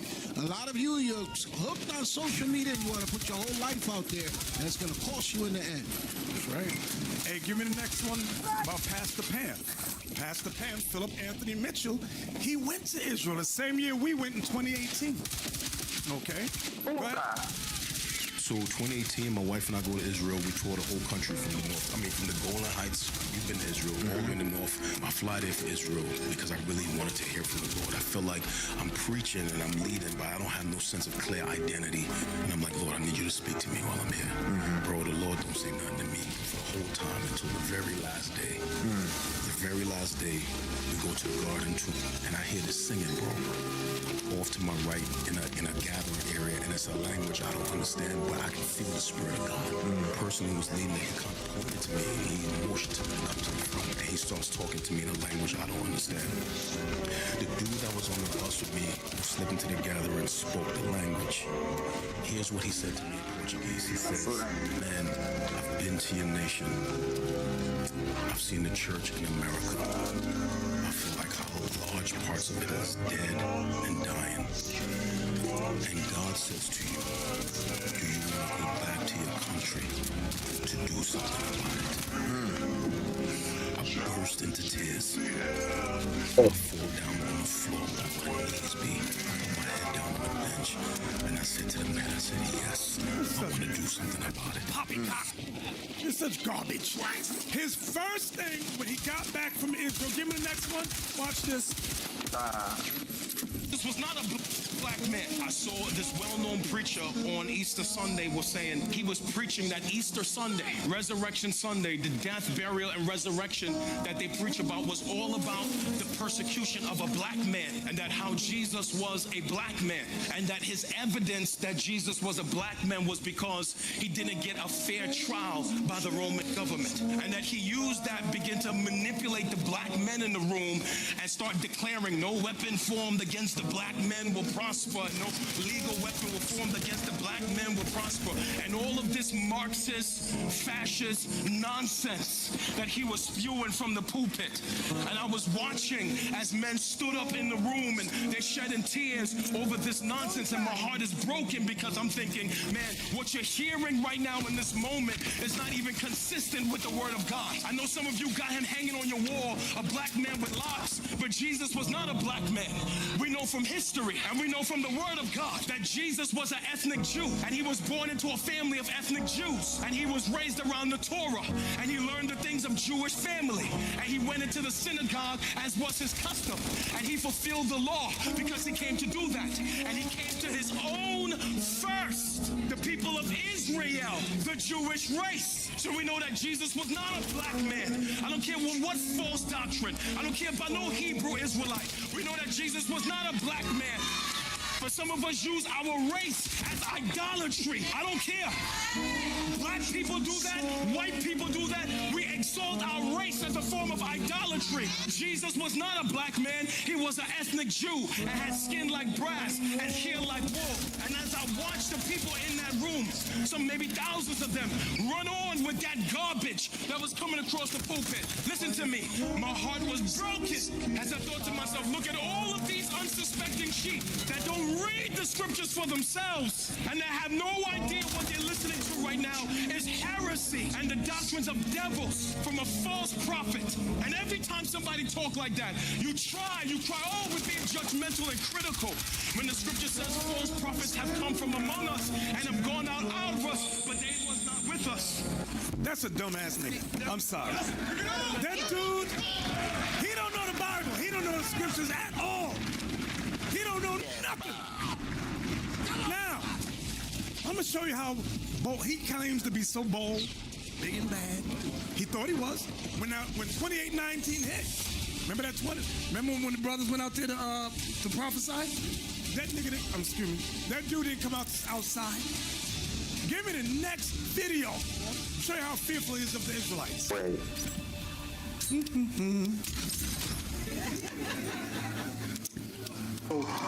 I'm out eating with the brothers. Say shalom, bro. Hey, shalom. Most high Christ bless you. We got shalom. Got feet. Shalom. A few of the Jews after the radio show, we decided to get something to eat. So we're sitting in this little Cuban spot, and we look out the window right out there, and guess who's walking in? Pastor Pam. You ain't missing no more. We know. We saw it. So we like, oh snap, is that Pam? So Pam goes right by, and unfortunately we didn't get a chance to record it, but he's by the door and he's looking over here at the table. He's looking at the table. Now I'm sending a text message. When I look up, and the restaurant has plenty of seats, the brother said he was looking over here at the table, and we got him going back to the car. Went back to his car, and him and his people got the hell up out of here. Oh, there's the ears right there. Yeah, he looks over. Where you go? Got up out of here. Where you go?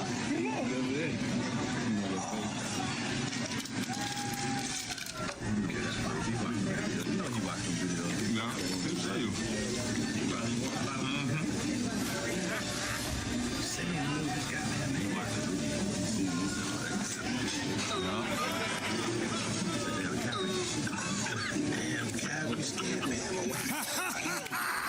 This is a text message. Look at me. Yeah. All that talk. You know what's crazy about that? Because how do you normally identify us? By the purple. These men did not have purple on. So it's obvious he saw their faces and said, it's time to be out. It's time to go. The Israelites are in that restaurant. We got to roll. Exactly. Hey, Bishop, didn't they shut down a lot of them videos on your page on Instagram because you... Yes, all of the 2819 videos that the brothers did, Instagram blocks my videos now. They said if I take down all the 2819 videos, then they'll share my videos worldwide. Come on now, dog. So, but I got to delete all of the 2819, the Blitz, delete all of that. I ain't delete nothing. So that's why when y'all see the just share the videos, share. So the devil is working with time. Yes, exactly. Give me Proverbs 11:21.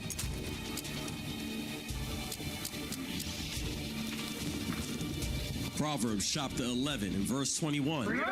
Though hand join in hand, the wicked shall not be unpunished. So you could join with these fake Israelis if you want.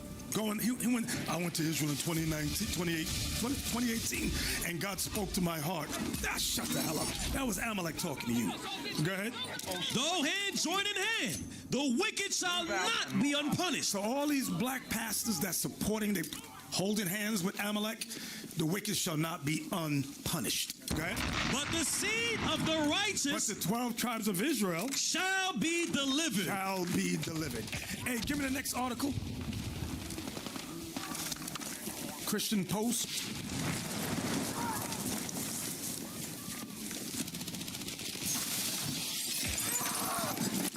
Read that. Yes, sir. The Christian Post. Black pastors encourage African American churches to defend Israel. See that? Okay. Not side with the devil. Not side. I wonder who they call the devil. I wonder who. Hey, raise it all the way up for time. So that's dumb dude at the wall. Raise it up. Raise it all the way up. There's a paragraph. Wait, slow so I can see. Okay, raise it up. It says Israelite. Hebrew Israelites is the paragraph on 1. Wait. Right there. Says the Hebrew Israelites. No, it doesn't say the Hebrew Israelites. Or the black Hebrew Israelites don't impact white pastors the way they do black pastors. He explained, we're not racially dividing the body, but if we're not honest about the fact that certain messages affect certain people in certain ways, then we're not being honest. So this whole article is about black pastors, and right out of the blue, boop, there's one on Israelites, and that's what the hell is this? Give me 1 Maccabees 1:11 about these black pastors. Hey, and because black pastors are not a threat. Right. Y'all are dumb. Y'all don't know the Bible and you're teaching heresy, so they're not worried about you. Hey, the white man say all of them need to close their churches.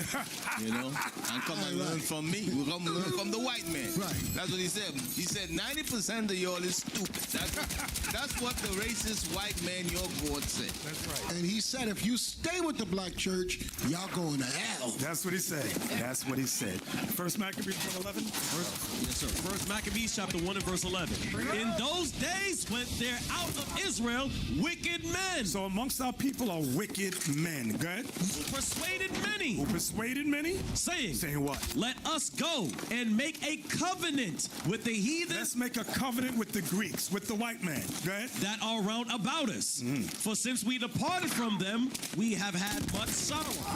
So this device pleased them well. So you always had certain men among us who are wicked, who made covenants, agreements with the white man. You see that in Isaiah 28?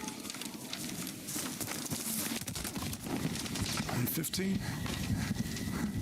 Isaiah. So they made a covenant. Go ahead. Isaiah chapter 28 and verse 15. Come on. Because ye have said, we have made a covenant with death, and with hell are we at agreement. Yep.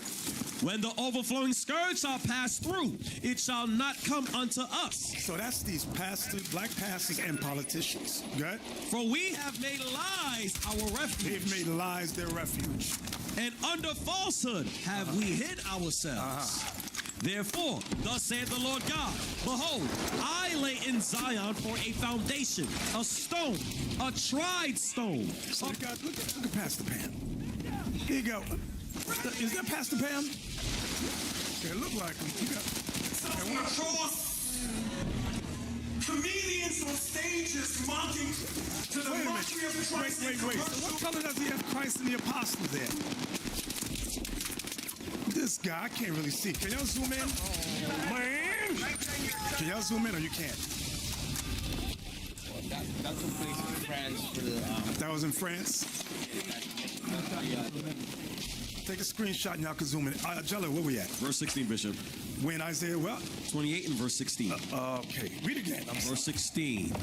Therefore, thus saith the Lord God, behold, I lay in Zion for a foundation, a stone. This is Christ. A tried stone, a precious cornerstone, a sure foundation. He that believeth shall not make haste. Make haste means you won't be confounded. You won't leave this truth. Give me that. Ephesians 2:20. Oh, you got it? No, those black people or white people. That's I couldn't tell. So how can I be sure? People? Is he black? I can't really tell. He's black. So that's funny. So didn't Pastor Pam say he wasn't a black? Why you got a perm though? Why you got a perm? The hell is this? All right, Jala, where we at? I'm sorry. Ephesians 2 and verse 20. Ephesians chapter 2 and verse 20. And are built upon the foundation of the apostles and prophets, Jesus Christ himself being the chief cornerstone. Christ is the chief cornerstone. Go ahead. In whom all the building fitly framed together groweth into an holy temple in the Lord. So we're built upon Christ and the holy apostles. Go back to Isaiah 28:16. Isaiah chapter 28 and verse 16. Come on! Therefore, thus saith the Lord God, behold, I lay in Zion for a foundation, a stone, a tried stone, a precious cornerstone, a sure foundation. That's Christ. He that believeth shall not make haste. Go ahead. Judgment also will I lay to the line. So the Lord said, I'm going to bring forth judgment. Go ahead. In righteousness to the plummet, and the hail shall sweep away the refuge of lies. So the hail, the destruction shall sweep away the refuge of Christianity. That's what it's doing. All the lies. Islam as well. Right? And the waters shall overflow the hiding place. Watch this. And your covenant with death. Your covenant with the white man. The white man from Israel too. Shall be disannulled. All the blacks that made a covenant with these fake Israelis shall be disannulled. Right? And your agreement with hell. With hell is this low condition our people are in. Right? Shall not stand. Shall not stand. Go ahead. When the overflowing scourge shall pass through, then he shall be trodden down by you. Those black pastors shall be trodden down by you. Right? From the time that it goeth forth. Meaning from the time that the teaching goes forth. It shall take you. It shall take you that made a covenant with death and hell. From morning by morning. The teaching shall go out morning by morning. Shall it pass over. And it shall pass over. You're going to hear it. Go ahead. By day and by night. By day and by night you shall hear the proper teachings. Go ahead. And it shall be a vexation. It shall be a vexation. Only to understand the report. You're like, damn. I made a damn covenant with these white folks.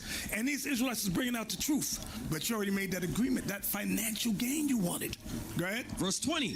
For the bed is shorter than that a man can stretch himself on it. So you're in Christianity or politics, wherever you're into, and you're trying to get comfort after hearing the vexing report of the scriptures. And you know it's true. But you've made that agreement. That financial agreement.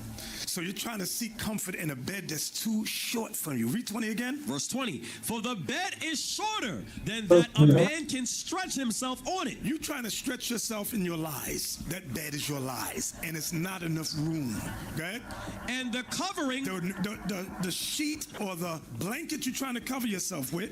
Narrower than that he can wrap himself in it. So you're trying to wrap yourself in your Christian lies, but you already heard the report. And it vexes you. That's what it's saying. Everybody got that? Sir. Hey, give me the next pictures I sent. Yep, with Trump. These black pastors, I'll tell you. These black pastors, they all wanted to go to the White House and pray for Trump, the president of peace. Okay, look at him. Look at somebody come look at this. Good. Good. What? Y'all remember this dude right here? And they were all laughing at him when you see the video. Go ahead. Thank God Almighty. What do you mean we're free? This Negro is insane. That's in Reverend Lorenzo Sewell. You big dummy. You big dummy. Hey, right there, that's the Latinos. Oh, I thought it was just the blacks. No, I know black. You was there praying for the president too. What? Oh, madre mia. Donald Trump. El vote para Donald Trump. Adios mio, senor. Look at this. All the Latins came there. Trump already blew up Venezuela. He said, I'm going to get Cuba. I'm going to come back. Who else he said he's going to get? Strike team. Colombia. Engage. Who else did he say? Mexico, Brazil. He's getting all of that. So y'all were able to fall down. He's going to put a foot in your behinds, all of you. And rightfully so. Rightfully so. We don't feel sorry for you. Yeah, the Yantas too. So Latino and black pastors support Babylon and not God. Give me Zechariah 11:5. They support Babylon and not God, not the Most High. Zechariah chapter 11 and verse 5. Let's go. Whose possessors slay them. The ones that possess us now is this white man. Hey, do you got the images of Rasheem Carter, Kendrick Johnson, Breonna Taylor, Philando Castillo, Sandra Bland? Y'all should have one that has everybody on there. Go ahead, put it on the screen. George Floyd. Yep. That's that first part, Jallo. Read that first part. All I want is the first line. Yes, sir. Whose possessors slay them. Can you make that larger? Make that larger. Whose and make it scroll up. Whose possesses. The white man possesses us right now. And he slays us. We found out they was hunting us on Epstein Island. And Epstein is so-called Jewish as well. Okay? Jallo, one more again, I'm sorry. Whose possessors slay them. So they slay us, go ahead. And hold themselves not guilty. They hold themselves not guilty. Go ahead. And they that sell them. And they that sold us in slavery. Say, blessed be the Lord, for I am rich. They got rich from selling us. All the wealth, the majority of the wealth that America got came from 400 years of free chattel slavery. Now watch this, read. And their own shepherds pity them not. Our own shepherds are our pastors and our congressmen and women. Our own shepherds pity us not. They quiet because they getting a piece of the American pie. They don't give a damn about our brothers and sisters being shot down on the street. They don't give a damn about Rasheem Carter. They don't give a damn about Sonia Macy, Kendrick Johnson. They don't give a damn about our people. So Kendrick Johnson's family's trying to sue the courts now, thank God, because they dismissed the case again. The young man had his organs removed. They said no foul play. Say it again. The judge said that she found the information very suspicious, and they still dismissed it. And the judge found a problem with it. It's crazy. The footage in the school disappeared. Yep. He got taser marks on himself and cut marks on himself, and they said he did that to himself and wrapped himself up in a mattress because he was trying to get his sneakers and he got stuck. You can't make this stuff up. Jallo, give me Revelation 18, 1 through 4. Revelation chapter 18 and verse 1. And after these things, I saw. This is after chapter 17. He sees Babylon. Just give me Revelation 17, the last few verses. So you got the thought in your head. Revelation chapter 17 and verse 15. And he said unto me, the waters which thou sawest where the horse sitteth are peoples and multitudes and nations and tongues. So the whoriness put up Come on, boys, I need food. If you're not gonna engage the enemy, I need apothoracic cavity shots, nigga. Get you lamb down. Which thou sawest where the whore sitteth. Bro, you the last guy. Talking about. Got that meat attack on. Take cover, going high. Okay, Lady Liberty. Hey. So read again 15. And he said unto me, the waters which thou sawest where the whore sitteth are peoples and multitudes and nations and tongues. Go ahead. And the 10 horns. The 10 horns. So we know who we talking about. Put us 10 horns. Belgium, Luxembourg, Germany, United Kingdom, Italy, Greece, France, And Denmark, the 10 horns which thou sawest upon the beast, these shall hate the whore. These shall hate America.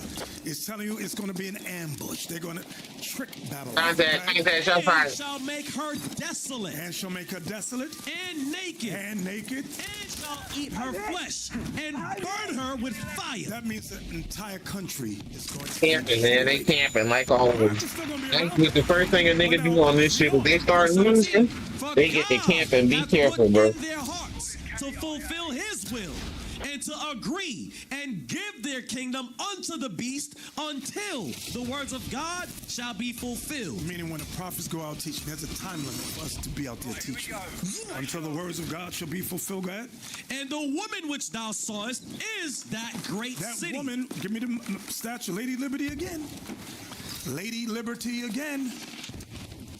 Lady Liberty again.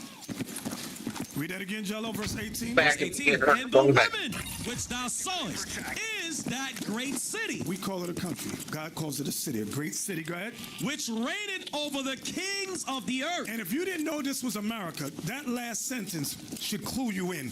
Which reigneth over the kings of the earth. That's America. Nobody rules and dominates America. It's America reigns over everybody. Do you understand? Read on.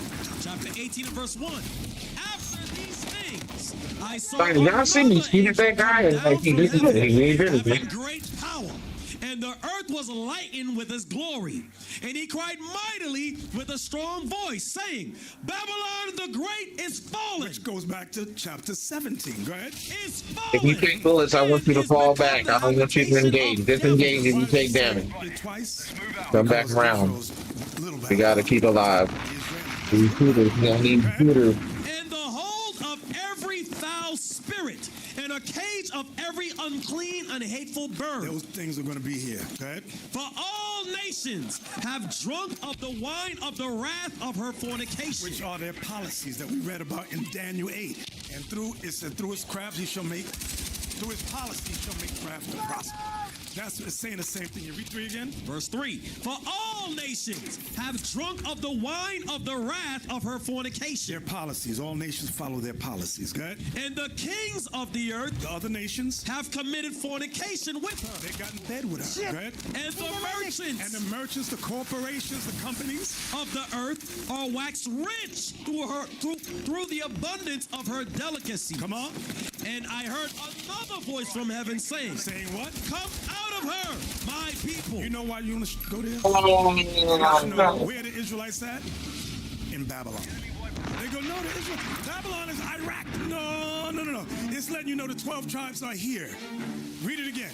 And I heard another voice from heaven saying, Come out of her, my people, that ye be not partakers of her sins, and that ye receive not of her plagues. So now, watch this. Give me the black pastor. Watch this. Watch what this pastor says. He made a covenant with death and hell. Listen to this. We already saw Pastor Pam, Philip Anthony Mitchell. Here's another pastor. Objective is ready.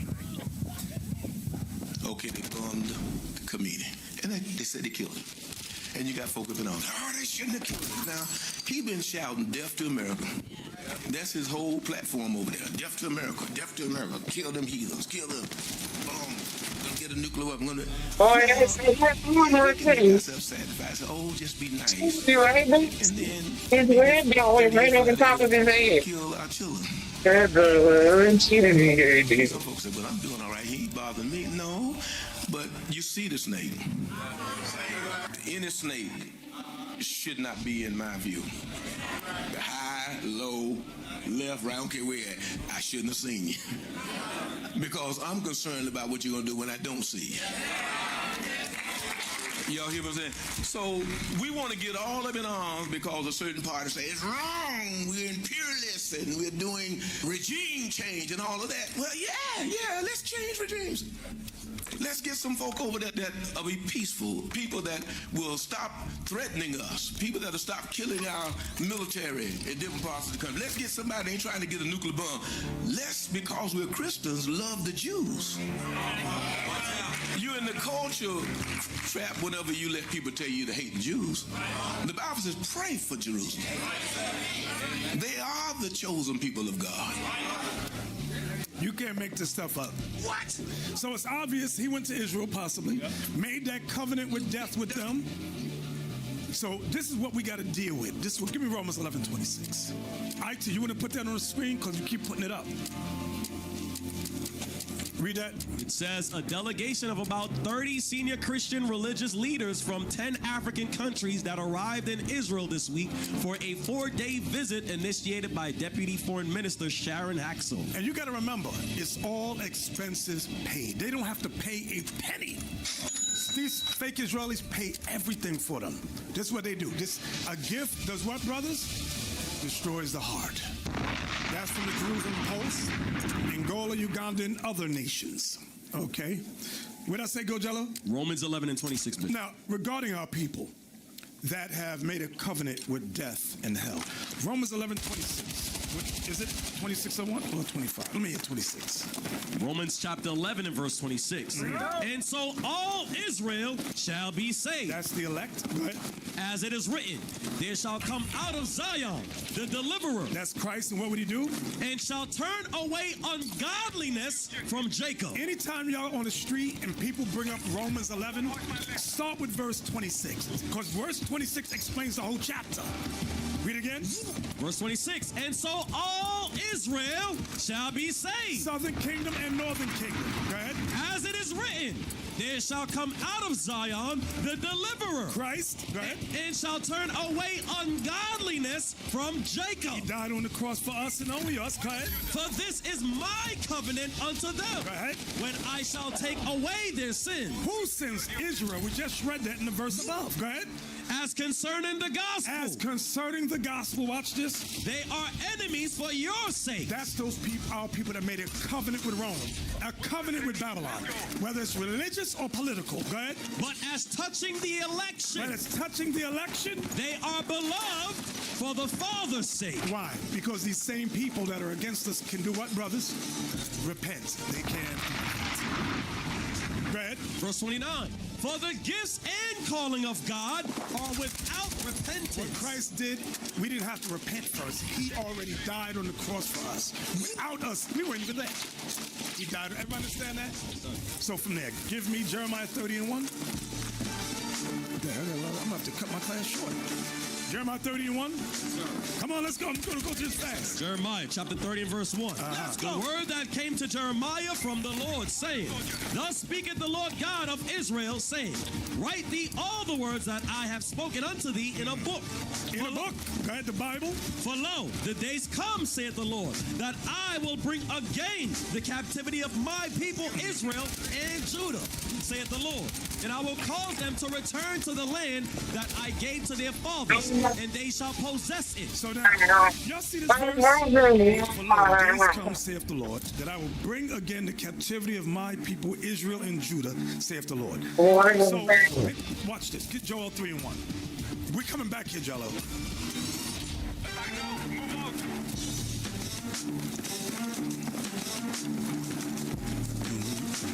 Okay. Joel chapter 3 and verse 1. For behold, in those days and in that time, when I shall bring again the captivity of Judah and Jerusalem. So sometimes in your thoughts you might be saying, oh, that means the Lord going to make us slaves again. No, that's not what it means. I mean, he's going to bring again us to our land. Here's the evidence. Go back to Jeremiah 30 and 3. Jeremiah chapter 30 He uses the same word, but he explains it here. Jeremiah chapter 30 and verse 3. For lo, the days come, saith the Lord, that I will bring again the captivity of my people, Israel and Judah, saith the Lord. Watch, he's going to explain it now. And I will cause them to return to the land that I gave to their fathers, and they shall possess it. So that's what it means. I shall bring again the captivity. That's what it means. Everybody understand that, right? Verse 4. Verse 4. And these are the words that the Lord spake concerning Israel and concerning Judah. For thus saith the Lord, we have heard a voice of trembling, of fear, and not of peace. There's going to come a time where there's a voice of trembling and of fear, and there will be no peace. Go ahead. Ask ye now, and see whether a man doth travail with child. Does a man give birth? Does he get pregnant? Go ahead. Wherefore do I see every man with his hands on his loins? So Jeremiah said, I see men holding their stomachs like they giving birth. Go ahead. As a woman in travail, and all faces are turned into paleness. Meaning everybody's afraid, everybody's scared. What is it? Oh, next verse. Verse 7. Alas, for that day is great. Jeremiah says that day that you see that happening is a great day. Go ahead. So that none is like it. It is even the time of Jacob's trouble. It's the time of Jacob's trouble. That's the great tribulation. Go ahead. But he shall be saved out of it. He shall be saved out of it. Now, many times, we'll read that one verse. He doesn't really go into too much detail. Let's go to Matthew 10:22. Matthew 10:22. Pay attention, pay attention, pay attention. Matthew chapter 10 and verse 22. And ye shall be hated of all men for my name's sake. So Christ prophesied we would be hated of all men for his sake. Go ahead. But he that endureth to the end. But he that endureth to the end shall be saved. Shall be saved. So we got to endure the hatred. We got to endure so much, brothers. A lot of times I hear brothers and sisters on TikTok or YouTube or Instagram. Why does the white man hate us so much? Because we're the sons and daughters of God. You don't understand that. We are the people of Christ. Read it again, Jolly. And ye shall be hated of all men for my name's sake. But he that endureth to the end shall be saved. We got to endure to the end to be saved. Come on. But when they persecute you in this city, flee ye into another. So when you brothers go to these other countries, check out the real estate. Check out whether you can get citizenship or residency. Find out Christian research.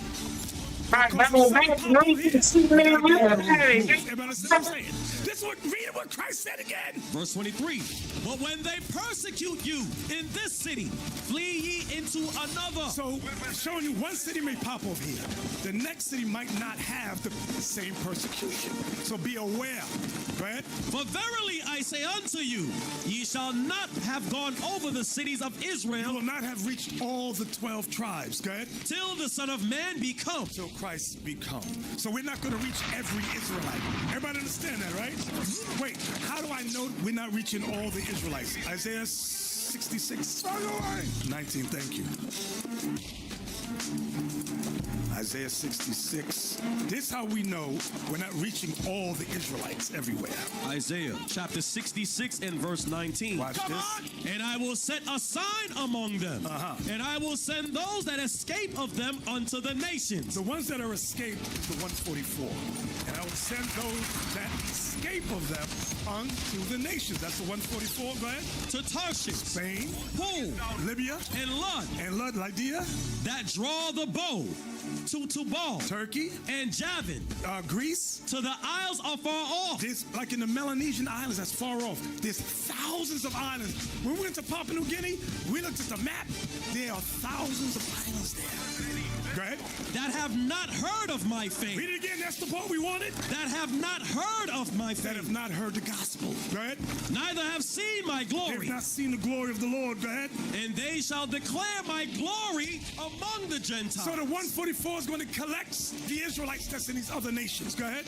And they shall bring all your brethren for an offering unto the Lord out of all nations. So we're going to bring all our brethren for an offering unto the Lord out of all nations. Go ahead. Upon horses. Upon horses. And in chariots. Come on. And in litters. Come on. And upon mules.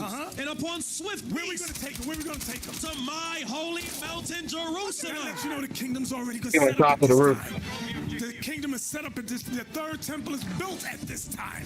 Go ahead. Saith the Lord, as the children of Israel bring an offering in a clean vessel into the house of the Lord. Watch this. And I will also take of them for priests and for Levites, saith the Lord. So those brothers and sisters that we gather from those nations, the Lord said, I'm going to make those men priests and Levites. Everybody see that, right? Let's go back to Matthew 24:9. Matthew 24:9. We're going to read this quick, Joe.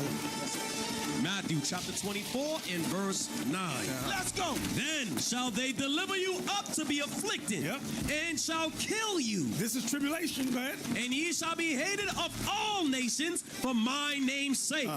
And then shall many be offended. Many of you Israelites shall be offended. And shall betray one another. And some of you men, some of you women will betray this truth. You know, God hates a betrayer. Every time you read about a betrayer, the Lord had them killed. Horrible deaths. And then the tunes on the trail. Some of you listening, Fire with a grenade. There you go. There you go. Lay his ass down. And then shall many be offended, and shall betray one another, and shall hate one another. And many false prophets shall rise, and shall deceive many. And because iniquity shall abound. So these false prophets are talking about Christianity. There's going to be many of them rising up. Go ahead. And because iniquity shall abound. And because sin shall abound. The love of many shall wax cold. Go ahead. But he that shall endure until the end. But the brothers and sisters that endure that endure to the end is either your death or Christ's return. Go ahead. The same shall be saved. You shall be saved. Go ahead. And this gospel of the kingdom shall be preached in all the world for a witness unto all nations. Wait a minute. So you might be saying it with that And contradiction. where we used to run over to. No, it doesn't contradict. The world that he's talking about here in verse 14 is the 144. Read that last sentence again. Verse 14.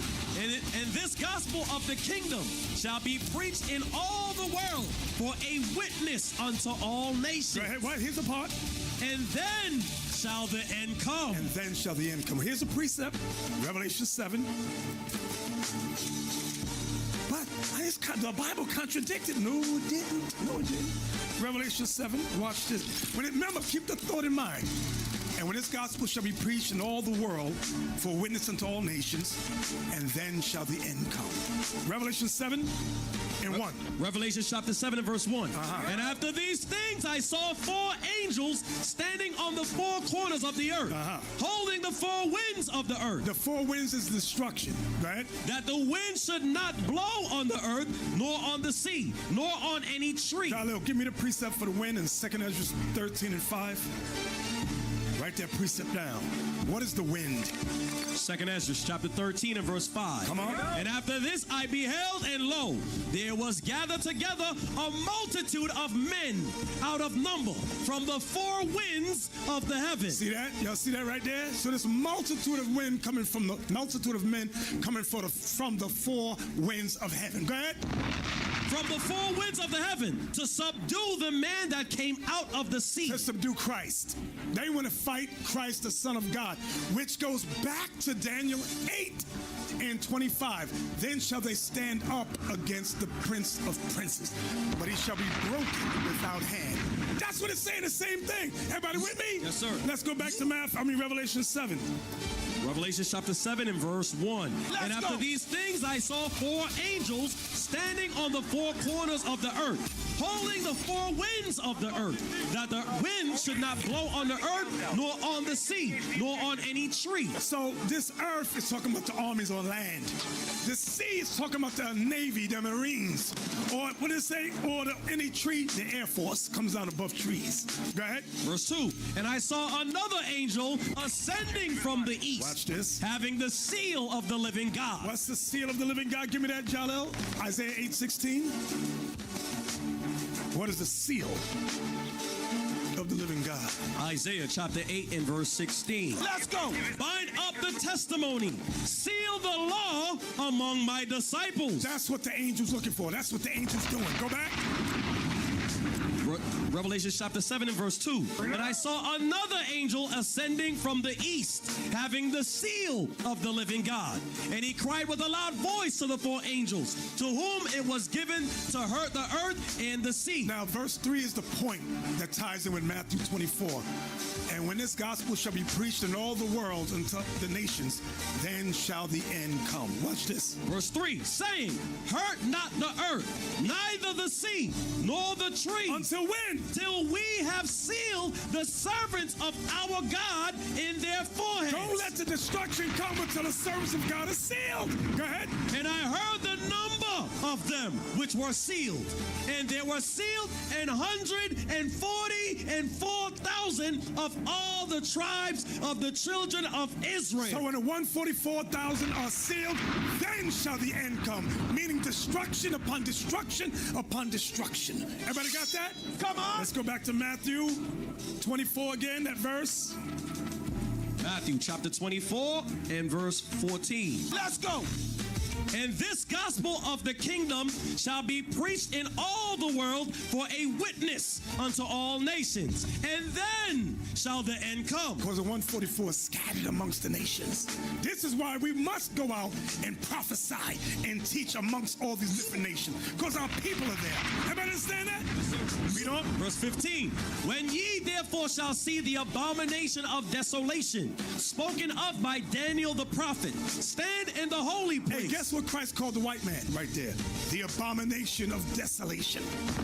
So it went true back then, but guess who's in the land today? The same people. Read that again, y'all little. Verse 15. When ye therefore shall see the abomination of desolation spoken of by Daniel the prophet, stand in the holy place. Whoso readeth, let him understand. That's all I want. 2nd Ezra 16, 68. 2nd Ezra. 2nd Ezra. I got a lot of stuff. We ain't getting through shit. Ooh, I got a lot. We ain't getting through this. Where we at, Jalil? 2nd Ezra chapter 16 and verse 68. Go ahead. For behold, the burning wrath of a great multitude is kindled over you, and they shall take away certain of you. And they shall take away certain of you. And feed you, being idle, with things offered unto idols. Now, what does that mean? That's talking about Christianity. If you're idle, they're going to feed you with Christianity. How do I know that? 1 Timothy 4 and 1. 1 Timothy chapter 4 in verse 1. Now the Spirit speaketh expressly that in the latter times, watch this, some shall depart from the faith. We already know some of you are going to depart from this faith. We already know. Why? Because persecution is coming. And when persecution comes, you can't pay your bills, you can't get no food, you're going to leave.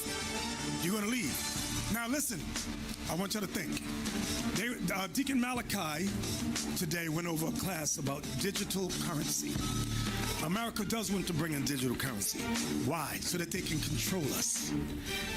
Digital currency means everything's electronic.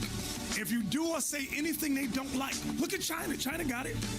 If you jaywalk in China, they do something to your finances in your bank account. They delete it. Boom. It might be $20 they take out. Now imagine they say, hey, you're not allowed to teach the gospel. No, you cannot gather together on the 7th day. And we do it anyway. And then your digital bank account is hit. This is how they will control people to make you do what they want you to do. Jala, where we at? Verse 1, Bishop. No, 68. Oh, yeah, I'm sorry. You was there. Timothy, right? Yes, sir. Go ahead, I'm sorry. Now the Spirit speaketh expressly that in the latter times some shall depart from the faith, giving heed to seducing spirits. Giving heed to seducing spirits. And doctrines of devils. And doctrines of devils. Go ahead. Speaking lies in hypocrisy. Having their conscience seared with a hot iron. But what is the doctrine of devils? He's going to explain it. Go ahead. Verse 3, forbidding to marry. Wait a minute, hold on, wait a minute. What religion forbids men to marry? That's Catholicism. That's Christianity. Go ahead. And commanding to abstain from meat. That's Lent. You can't eat meat for 40 days. Let's go back to 2nd Ezra 16 again. Now we got the thought. 2nd Ezra chapter 16 and verse 68. Let's go. For behold, the burning wrath of a great multitude is kindled over you. Meaning the enemies of God. Go ahead. And they shall take away certain of you. Certain of you they're going to take away. Why? And feed you. And feed you with what? Being idle, with things offered unto idols. Christianity. Roman Catholicism. That's what they're going to feed feed you with. Why? Because you don't study. Now when persecution comes, you're fearful, you're scared, you can't endure to the end. So you just give up and betray the King of Kings. Read. Verse 69. And they that consent unto them. They that consent to Christianity shall be had in derision. You shall be had in derision. Because even the white man hates a traitor. Go ahead. And in reproach and trodden underfoot. You're going to be trodden underfoot. You ain't getting away. You brothers and sisters, I'm going to join the white man. I'm going to escape. No, you're not. If you see the movie Planet of the Apes, the third one, they had the white, all the traitorous apes had what on their backs? The word donkey. Because you're a jackass. That's what they were saying. Watch the movie if you didn't see it. Everybody that betrayed their fellow ape, they put the word donkey on them. That's going to be some of you men and women. Because you're going to be a jackass to the white man. And then remember, they killed the apes that did that. At the end, they didn't need you no more. You're dead. Now when you face the king, where they're going to be? The lake of fire. You're just stupid. After all we've been teaching y'all. Read. Verse 70, for there shall be in every place and in the next cities a great insurrection upon those that fear the Lord. That's right. So this is what Christ said, you shall be hated of all men. That's what it's saying. Read that again. For there shall be in every place and in the next cities a great insurrection upon those that fear the Lord.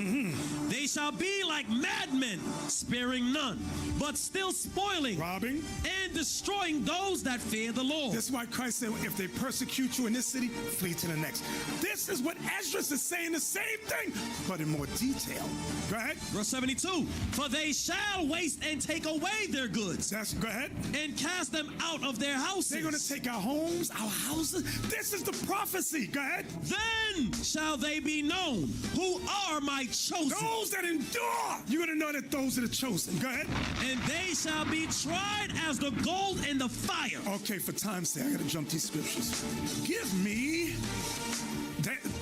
Deuteronomy 4:27. What's wrong with this guy over there? Deuteronomy 4:27. Deuteronomy chapter 4 in verse 27. Watch what Moses said. Moses said, and the Lord shall scatter you among the nations. Slavery. Go ahead. And ye shall be left few in number among the heathen. That's because they were killing us. Go ahead. Whither the Lord shall lead you. And there ye shall serve gods, the work of men's hands. Idolatry. Go ahead. Wood and stone. Islam and Christianity. Go ahead. Which neither see, nor hear, nor eat, nor smell. But if from thence those lands you were taken to, thou shalt seek the Lord thy God, thou shalt find him. So we're seeking him now here in America, and we're finding him. Go ahead. If thou seek him with all thy heart and with all thy soul. Christ said, if you love me, keep my commandments. That's what it's saying. Watch this. Verse 30. When thou art in tribulation. Moses said what? When thou art in tribulation. So Moses prophesied we would be in tribulation. This is the same tribulation Christ warned us about. The same tribulation Ezra just told us about. Read again. When thou art in tribulation, and all these things are come upon thee. When? Even in the latter days. These are the latter days. These are the latter days. Go ahead. If thou turn to the Lord you better turn to the Lord thy God, and shalt be obedient unto his voice. Go ahead. For the Lord thy God is a merciful God. He will not forsake thee. He won't forsake us. Neither destroy thee. He will not. You know what it means, destroy? The lake of fire. He will not destroy you. That's why in Revelation 2, Christ said to the Israelites in Smyrna, be faithful unto death, and I'll give you a crown of life. Read again, John, so we get the thought. Verse 31, for the Lord thy God is a merciful God. He will not forsake thee, neither destroy thee, nor forget the covenant of thy fathers, which he sware unto them. Give me Revelation 7 and 9. Because we read Matthew 24 already. Revelation 7 and 9. Revelation chapter 7 and verse 9. Now, Christians will go to Revelation 7 and 9 to try to confuse you. Go ahead. Verse 9. After this I beheld, and lo, a great multitude, which no man could number, of all nations and kindreds and people and tongues, stood before the throne. So who are these people? Give me Acts 2 and 5. We're going to go to this quick, Jello. Who are these people of all nations, kindreds, and tongues? Come on. Acts chapter 2 and verse 5. Bring it out. Verse 5. And there were dwelling at Jerusalem Jews, devout men out of every nation under heaven. Now when this was noised abroad... That's what I wanted. Give me Tobit 13 and 3. Tobit chapter 13, verse 3 to 5. Read it quick, Jello. Tobit chapter 3 and verse 3. Tobit chapter 13 and verse 3. Tobit chapter 13 and verse 3. Confess him before the Gentiles. Confess the Lord before the Gentiles. Ye children of Israel. Ye children of Israel. For he hath scattered us among them. See that? For he hath scattered us among them. There declare his greatness. There declare his greatness. It's the same thing Moses said in Deuteronomy 4. Go ahead. And extol him before all the living. For he is our Lord. He's our Lord. Was that it? And he is the God of our Father forever. Now, give me Ezekiel 28:13, I think. I tried to pull this last week, and did we read this already? 28:25, we already read that? All right, read it again. This for y'all when you're on the street and they say, no, all those people coming out of all nations are all peoples. Nope. Go ahead. Ezekiel chapter 28 and verse 25. Come on. Thus saith the Lord God, when I shall have gathered the house of Israel from the people among whom they are scattered. Y'all see among whom they are scattered? And shall be sanctified in them in the sight of the heathen. Then shall they dwell in their land that I have given to my servant Jacob. James 1 and 1. So if y'all on the street and you let them confound you with Revelation 7 and 9, shame on you. James chapter 1 and verse 1. James, a servant of God and of the Lord Jesus Christ, to the 12 tribes which are scattered abroad. Greeting. All right, so that's it. Go back now. Where was we at? I got to jump. Give me Jeremiah 30 and 7. I'm jumping, Jalil, because I see I got a whole lot of notes here. It's going to take up too much time. Yes, sir. Jeremiah 30 and 7. Jeremiah chapter 30 and verse 7. Alas, for that day is great, so that none is like it. It is even the time of Jacob's trouble, but he shall be saved out of it. So people often ask, what is the difference between the tribulations we've gone through and this last tribulation? So you see where it says alas, for that day is great, so that none is like it. You see, none is like this. Get Daniel 12 and 1 as a precept. Daniel chapter 12 and verse 1.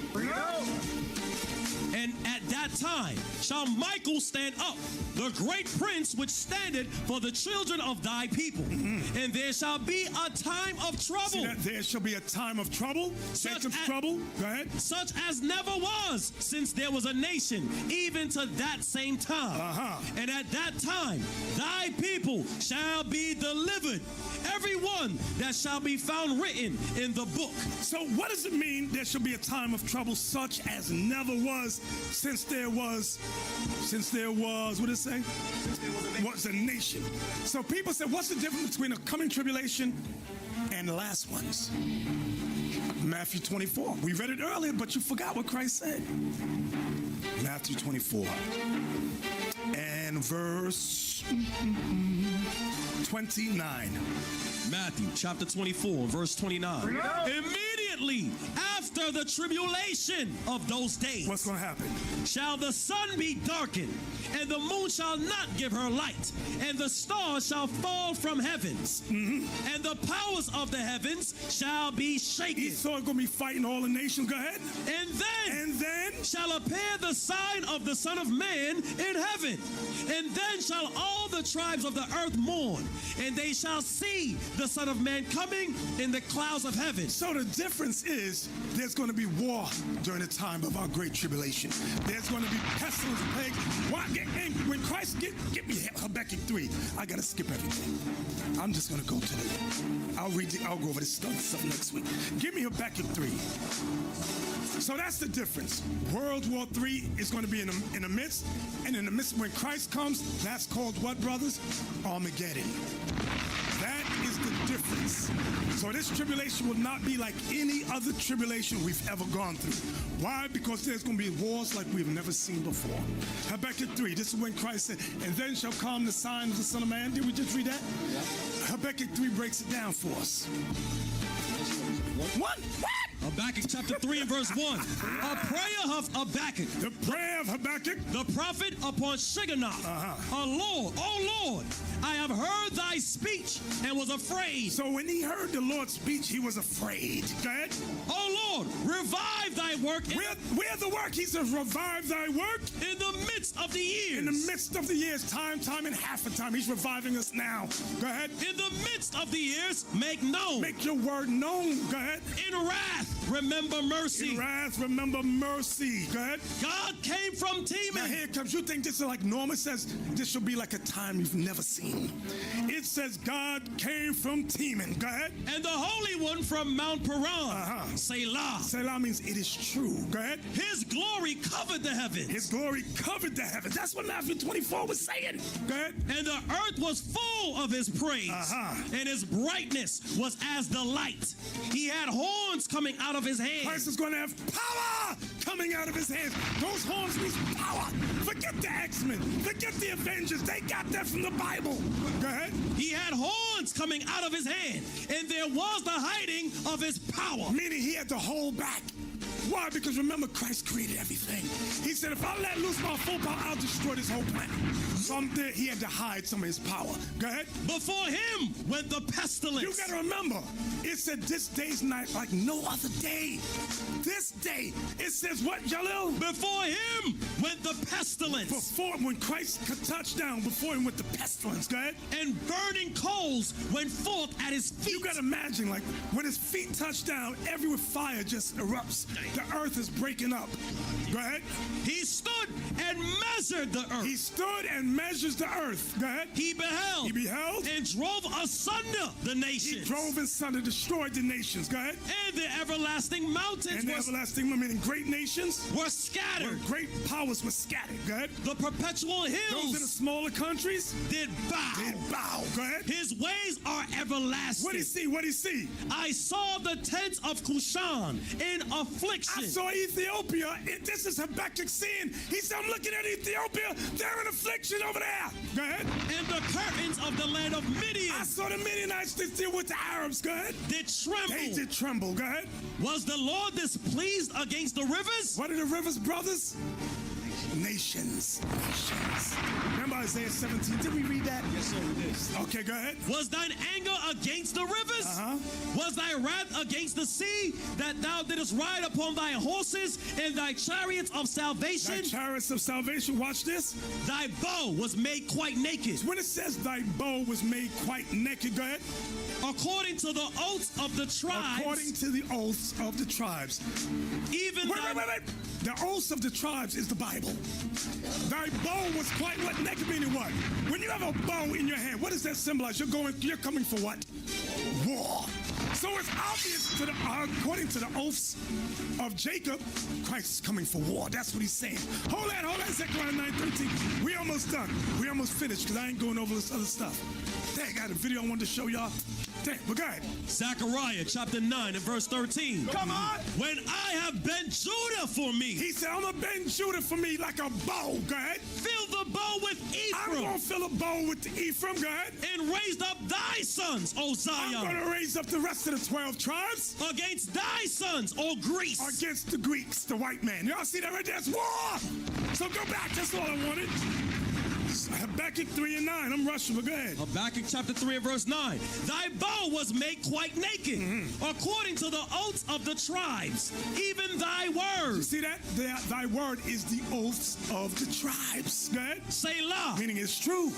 Thou didst cleave the earth with rivers. With nations. Go ahead. The mountains saw thee, and they trembled. And they trembled. Go ahead. The overflowing of the waters passed by. Read. The deep uttered his voice. The deep of the ocean uttered his voice. Go ahead. And lifted up his hands on high. So the ocean, like a tsunami, lifted up his hands on high. Go ahead. Verse 11. The sun and moon stood still in their habitation. Meaning time stood still.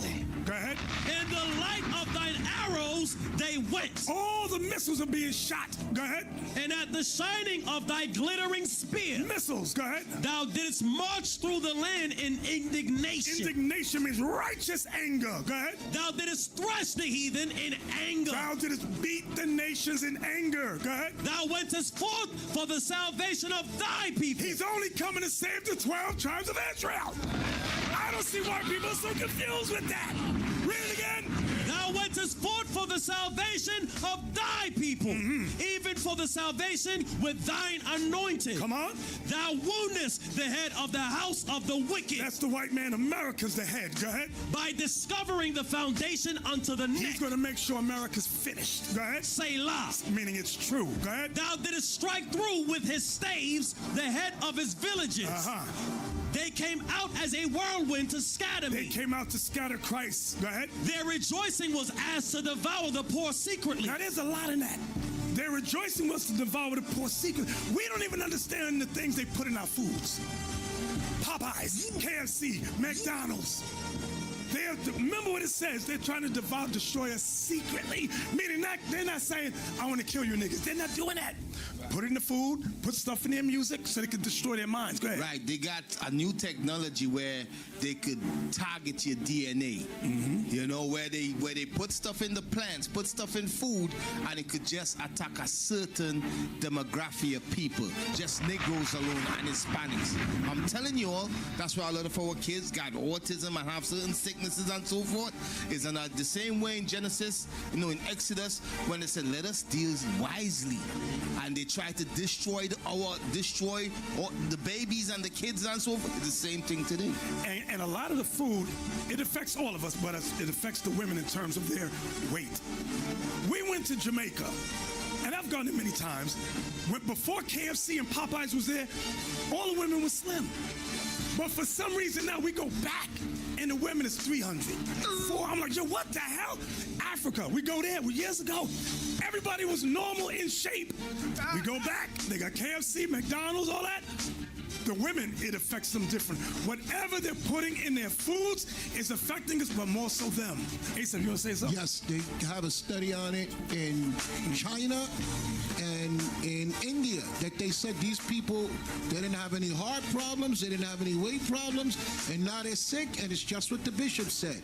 When they allowed America to start bringing their food over there, that's how diabetes skyrocketed. That's how fibroids, all the sickness. So that's why we've been telling y'all now, stop eating from these places. Stop eating these foods.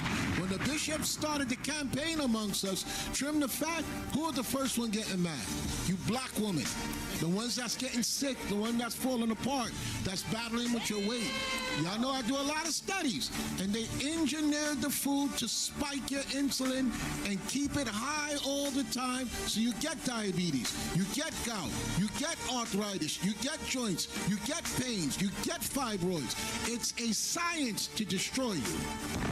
Exactly. Hey, y'all can listen or don't listen. Shame on you if you don't. Jalil, go ahead. Hey, Esau got the technology. Guess what? Remember it says wiser than Daniel. Esau know what to look for when he looking for the sons of God. He know what to look for when he going into DNAs. He could tell David lineage. He could tell who is the children of David from DNA. Remember Bishop told you all don't be going and get them damn DNA tests. You go, you do that, they get your DNA, they could tell who you are. I'm telling you, and that's what they are using to attack us. I'm telling you all. That's why they banned testing in Israel. And for what Deacon Malachi is saying, who saw the last James Bond movie where they did something so only kill specific people? Put it on the screen, the last James Bond movie. They showed it in the last chamber. I think it was September. It's already in the movies. They already put it out there. So it kills specific people. They can unleash it and only certain people die. So don't think that the stuff that we're saying is science fiction. If they did in Hollywood, Hollywood is teamed up with the Epstein and the rest of those people, so they know, they're in the know. They say, hey, that sounds good what you're trying to do to kill these niggas. Let's put it in a movie and let's make it look like science fiction. That's the movie they're watching. Okay, where they kill specific bloodlines based on DNA. That's why in Israel, they don't want no testing. Okay, they figured out how to find out who's who. The only person that don't know is you. Exactly. Where we at? Verse 14, Bishop. 14 again. Habakkuk chapter 3 and verse 14. Thou didst strike through with his staves the head of his villages. They came out as a whirlwind to scatter me. Watch this. Their rejoicing was as to devour the poor secretly. We're the poor. They're rejoicing. What they get happy to destroy us. Y'all must believe what the Bible is saying. They're out to destroy us. That's what it's saying. But secretly, everything they do is a secret. Go ahead.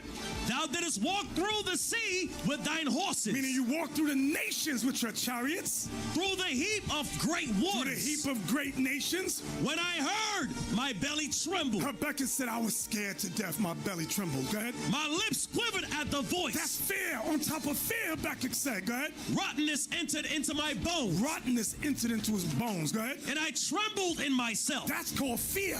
Go ahead. That I might rest in the day of trouble. He said, I want to rest when Christ returns. I don't want to be dead. I want to be at rest. I want to be dead. I don't want to see this. I don't want to live through this. That's what he's saying. Why? Because the prophets, the way they saw visions, they were in the vision. They could feel the heat. They could see the death. They could smell flesh. This is why verse 16 again. United States verse 16. and its partners. When I heard, my belly trembled. My lips quivered at the voice. Rottenness entered into my bones. And I trembled in myself, that I might rest in the day of trouble. So it's different when you're looking at a screen and go, oh, okay, I'm looking at it. Yeah, that's bad. It looks good. But to actually be in the midst of destruction, where death is all around you, that's a different thing. That's how the prophets were. They could smell it. They could feel it. Go ahead, Darlo. When he cometh up unto the people. When Christ cometh up unto the nations of people. He will invade them with his troops. This is why Trump created Space Force. They know there will be an invasion. This is why they asked Obama recently about UFOs. The secret files. All that's coming out now. And it's not a guy with 3 heads and 5 arms. Go ahead, what are you going to say? And Trump mentioned it. Trump said he went against protocol by mentioning it. But he said he going to help him and release it because there is files about that they got about aliens, what they call aliens, which is really the angels and the Lord chariots. I'm telling you all. That's right. Give me Revelation 18. I'm cutting it short. I'm cutting it here. Revelation 18 and 10. I see some of y'all yawning already. I know I'm boring. I'm sorry. I try to be exciting. Revelation 18. Start at verse 8. Yes, sir. Revelation chapter 18 and verse 8. Therefore shall her plagues come in one day. The destruction of America shall come in one day. Go ahead. Death and mourning and famine. And she shall be utterly burnt with fire. For strong is the Lord God who judgeth her. God is judging America. Go ahead. And the kings of the earth who have committed fornication and lived deliciously with her. They got rich and wealthy. Go ahead. Shall bewail her and lament for her when they shall see the smoke of her burning. That's right. Standing afar off for the fear of her torment, saying, Alas, alas, that great city, Babylon, that mighty city, for in 1 hour. 1 hour? Is thy judgment come. Is God's judgment come. It's going to take 1 hour to destroy this place. Go ahead. And the merchants of the earth shall weep. The corporations of the earth shall weep. Go ahead. And mourn over her. For no man buyeth their merchandise anymore. You got to remember, America's the one that makes nations wealthy because of buying and selling with America. Go ahead. The merchandise of gold and silver and precious stones and of pearls and fine linen and purple and silk and scarlet and all thine wood and all manner of vessels of ivory and all manner of vessels of most precious wood and of brass and iron and marble and cinnamon and odors and ointments and frankincense and wine and oil and fine flour and wheat and beasts and sheep and horses and chariots and slaves. And slaves? And souls of men. That's in case you didn't think this was America. That's America. Go ahead. And the fruits that thy soul lusted after are departed from thee. And all things which were dainty. Everything that you love in America is going to depart. Go ahead. And goodly were departed from thee. Go ahead. And thou shalt find them no more at all. What about Twinkies? What about my cupcakes? All that's going to be gone. He's going to make sure ain't no more big body people among us. He said, I'm going to take away all that stuff, y'all. Because you don't understand what's in that food you eating. No more Popeyes. No more Kentucky Fried Chicken. No more McDonald's. No more Burger King. No more Burger King. No more Burger King. God said no. Read it again, Jalil. And the fruits that thy soul lusted after are departed from thee. And all things which were dainty and goodly are departed from thee. And thou shalt find them no more at all. Go ahead. The merchants of these things which were made rich by her, that's right, shall stand afar off for the fear of her torment, weeping and wailing. That's right. And saying, Alas, alas, that great city that was clothed in fine linen and purple and scarlet and decked with gold and precious stones and pearls. For in 1 hour, how long? For in 1 hour, so great riches is come to naught. So great riches is come to naught in 1 hour. Go ahead. And every shipmaster, and all the company in ships, and sailors, and as many as trade by sea, stood afar off, and cried when they saw the smoke of her burning. Saying what? Saying, what city is like unto this great city? Who's like America? There's no country like the United States of America. Go ahead. And they cast dust on their heads and cried, weeping and wailing, saying, Alas, alas, that great city, wherein were made rich all that had ships in the sea, by reason of her costliness. For in 1 hour is she made desolate. 1 hour, IT. That last video, 1 hour she's made desolate. 1 hour it's going to take the Lord to make sure these nations destroy America. IT, come on. It's the last video. Come on, IT. Stay with us. Believe it when we say that we are God's chosen. We look down on the righteous, but we know that God knows the light of the world when everything is in darkness. But we can see the way. They're all gonna restore the kingdom back to Israel at any day. Just wait and see, you watch and pray. The Lord is coming back with angels, make a way. Fear in the hearts of the nations, they can't escape it. You were free for a while, but it come and change. 1 hour, that's all it's gonna take, that's all it's gonna take. It's 1 hour. 1 hour, 1 hour, 1 hour, 1 hour. These gonna be devoured all in 1 hour. Judgment day is on the way, I hope you're ready. 1 hour, 1 hour. Redemption is coming, the water flooding the earth. Just take a look in the mirror, how you can see that we cursed. They keep us down at the bottom, and as the people we hurt, and just come back to the Lord. Watch how we pull back the curtains. Yeah, we got power with God. Yeah, we the greatest thing. Caught up in these lies, that's why our heritage was taken. Vengeance of the Lord, if you believe, that's where your faith is. In the end, I know all we can say is 1 hour. That's all it's gonna take, that's all it's gonna take. It's 1 hour. 1 hour. 1 hour. 1 hour. 1 hour. These gonna be devoured all in 1 hour. Judgment day is on the way, I hope you're ready. 1 hour.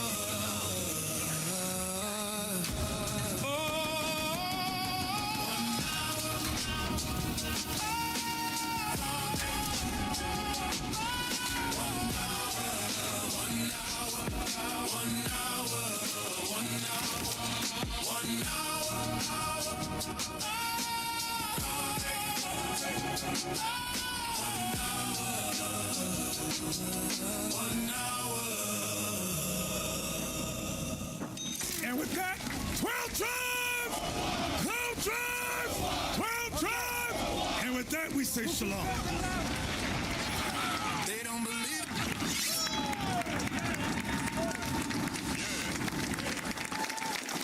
All praises, all praises.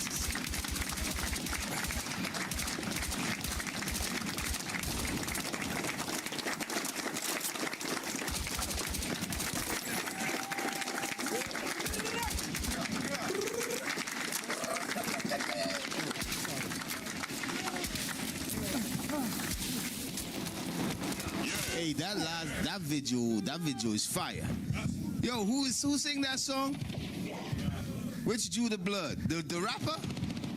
Okay, that's something new. Okay. But hey, You all see what you all just saw there? That's why you see the war is taking place in the Middle East. That's why the U.S. government is so adamant of making sure that Iran don't get nuclear weapons. Okay, that the Arabs and all of them over there don't unite. Okay, I'm telling you all right? Make some noise again for Bishop Super Hot Fire Class. Come on. Come on.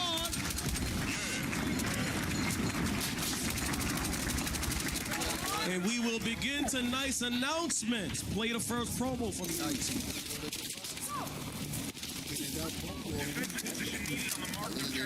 Hey, Shalom, Most High, Christ bless. I'm Captain Yadin, and we just met with Pastor. We sat down with him and talked to him about the scriptures, going over who we are according to the Bible, what we must do for us to make it into the kingdom. Just say Jacob, name change. And I know you know. From Jacob is 12 sons. Yes, sir, 12 sons. Yes, sir. So our congregation, we go to different parts of Africa throughout the diaspora, where our people scattered. Whatever they are. That disconnected them from the, from having the kind of eternal life that God had, because they disobeyed God in the Garden of Eden. That brought us maybe what we are facing today. But thank God that He sent His Son Jesus Christ, right, to deliver us. And that's perfect, with that. We read in Matthew 15, verse 24. I'm reading right now. Yeah. Matthew chapter 15, verse 24. Right. Yes, sir. Matthew 15:24. It says, "But he answered and said, I am not sent, but unto the lost sheep of the house of Israel." Right. So we bring that same message. Christ was only sent to the lost sheep of the house of Israel. Make some noise. Come on. Come on. Israel United in Christ is on a mission to gather the diaspora of our people scattered in the four corners of the earth. This mission, led by Captain Yadin, Captain Gedaliah, and Officer Jezreel, was a success. Continue to support this great mission by donating to the Booster Club to send the prophets abroad. 12 tribes! Let's move on to the next point. We're in Naples, Italy right now. About to bring the word of God out. A lot of our people out here from the diaspora. We're going to do the work, man. You know how we do. As Bishop Nathaniel will say, maximum amount of work in a minimal amount of time. What did the Arabs do to the people of Ghana? They enslaved you. He was black. He was black. We read it in the Bible. This in the Bible, sis. The Bible is a book of the black man. La Bible, c'est un livre des Noirs. Then they see that we don't have that slave mindset. When they see us, they see a threat instantly, and they want us to be up out of here. But guess what? We ain't going nowhere. God did not give us a spirit of fear. Ici, enfant d'Israël, Jésus-Christ est noir, c'est nous sommes mentis. C'est parce que la Bible dit que Jésus-Christ est quelque chose. The white image of Jesus Christ, which is not Jesus, Caesar Borgia, it's a cursed thing. We shouldn't bring it into our houses, places of worship. We should burn it with fire. Since our iniquities have separated us between God. Nigeria is named after the people that they call nigger in the Bible, which is the dark-skinned people. First of all, they didn't look like this. They didn't look like this. Oh, look at this, Pastor. There's a woman right here. Yeah.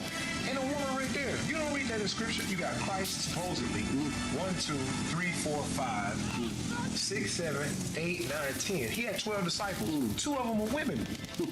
That ain't biblical. That ain't biblical. We got to take it down, Pastor. I don't even like it. You want to remove it? Can we remove it? Can we take it down on the wall and face it the other way and get rid of it? Yeah, our people going to be deceived by this. Will it come on? Oh, they got nails in it. Yeah, it'll come on. This is just for decoration. We get your black. We're going to get you a black one, man. Yes, sir. Yes, sir. You're ready, that, John. Don't put it back up there. We'll get you a new one. We'll get you a new one when we need. Hey, let's go to the print shop and then get him a new one. Yeah. Have a real one. Without 2 women in it. Yeah. Yeah. All praise to the Most High. Make some noise. Give my hand. Captain Yadin, Captain Gedaliah, and the mighty men of IUIC set out on an Isaiah 11:11 mission to Naples, Italy. We are on a quest to discover the diaspora of our people scattered throughout the world. The word of God will never go out void as IUIC continues on the mission given to us by our King Jesus the Christ. 12 tribes! Next promo.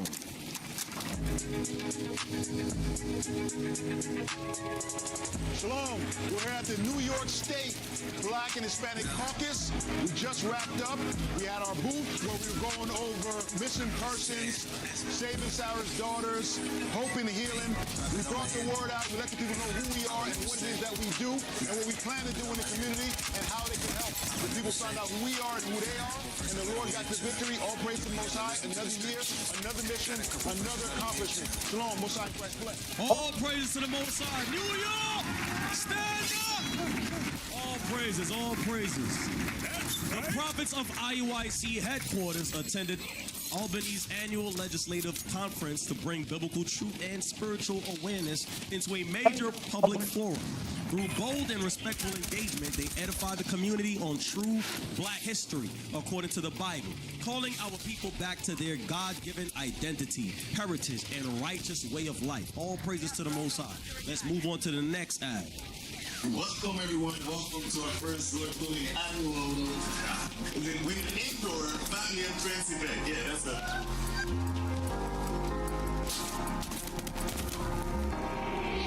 The event was just phenomenal. It was great energy, very family oriented. It was a great learning experience as well. I got to sit down with some brothers and they were able to break down a lot of things that, that I had kind of puzzling in my mind. So it's great to have that support and to be amongst people that have the same type of thoughts as me. So I really enjoyed the event.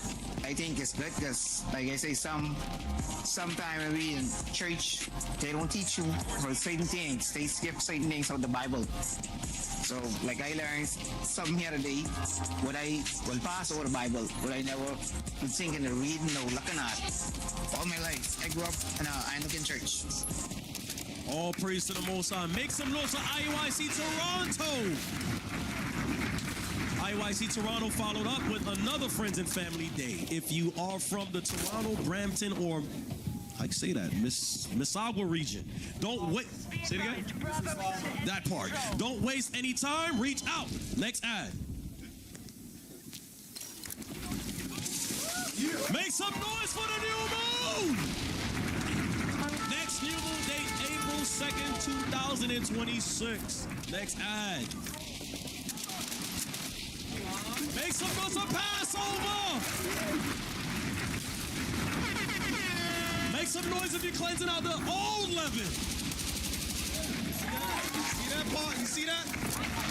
Passover date, April 16th at sundown. Next ad. Our forces have neutralized Bravo. Every single time. Yeah, every single time. Y'all don't like fasting. Upcoming fast day, March 27, 2026. Next ad. Split the area for all remaining hostiles. He was turning on neighbors. Diplomacy and brotherly love, non-existent. And the church is pushing a prosperity doctrine instead of biblical truth. The Bible teaches us to watch for the times. The Bible teaches us to warn our people. So that's what you'll find here on the Watchman Report. This broadcast will tackle today's problem with biblical solutions as we keep an eye on that fateful day. The Watchman Report, where we dig up the roots of chaos still plaguing our people to this day. It's high time to wake up and take back your heritage. Tune in for Watchman Report on Boston Neighborhood Network, BNN, WBCA-LP, 102.9 FM. Live radio time, Sundays, 8 p.m. to 9 p.m.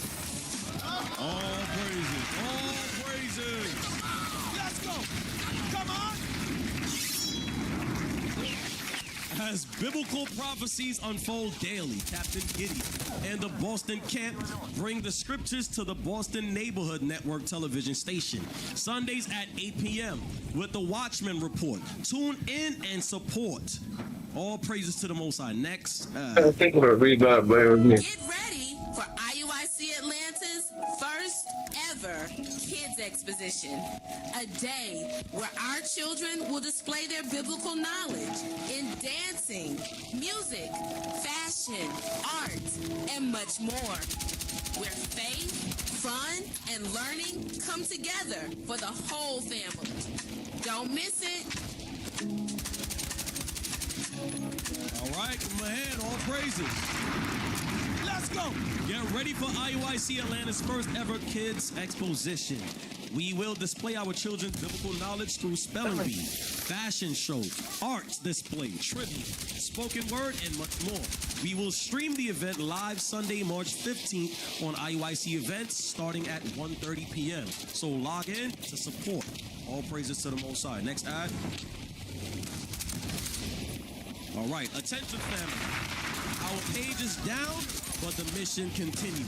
The truth cannot be stopped. Make sure you subscribe now to IUIC Oklahoma 2.0 on YouTube so you can stay connected and don't miss the powerful teachings and content coming next. We have more edifying and impactful videos on the way, and you don't want to miss it. Subscribe, stay locked in, and share with others. I'm going to leave it up there for a few more seconds to everybody can get the QR code.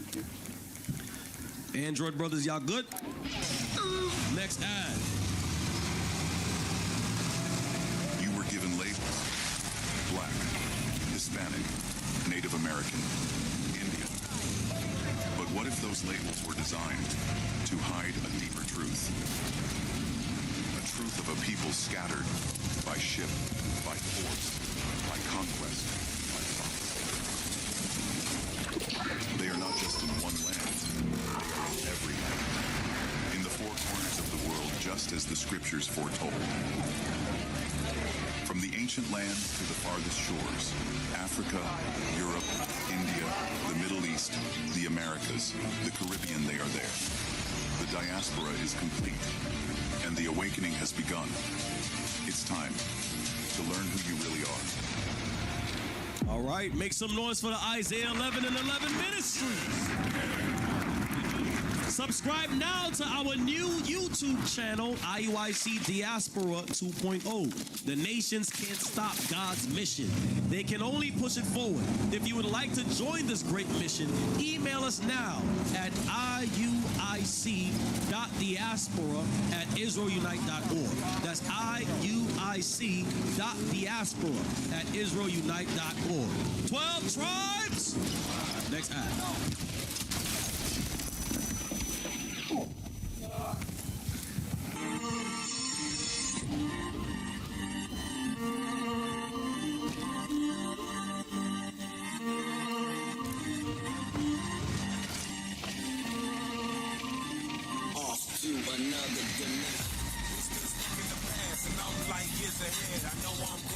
Say it more time. What plates? I got a few, but maybe I got one. It's a bowl and a plate. I see.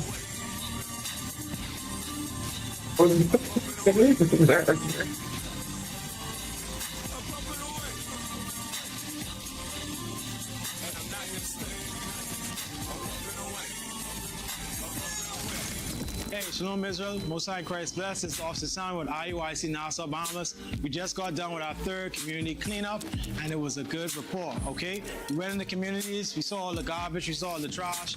We're not only helping our people with the word, but we're helping them in their communities, right? This little gesture, this little help that we did for the people, they can surely see that we're not only trying to clean their minds, we're also trying to clean their homes and the areas that they live in.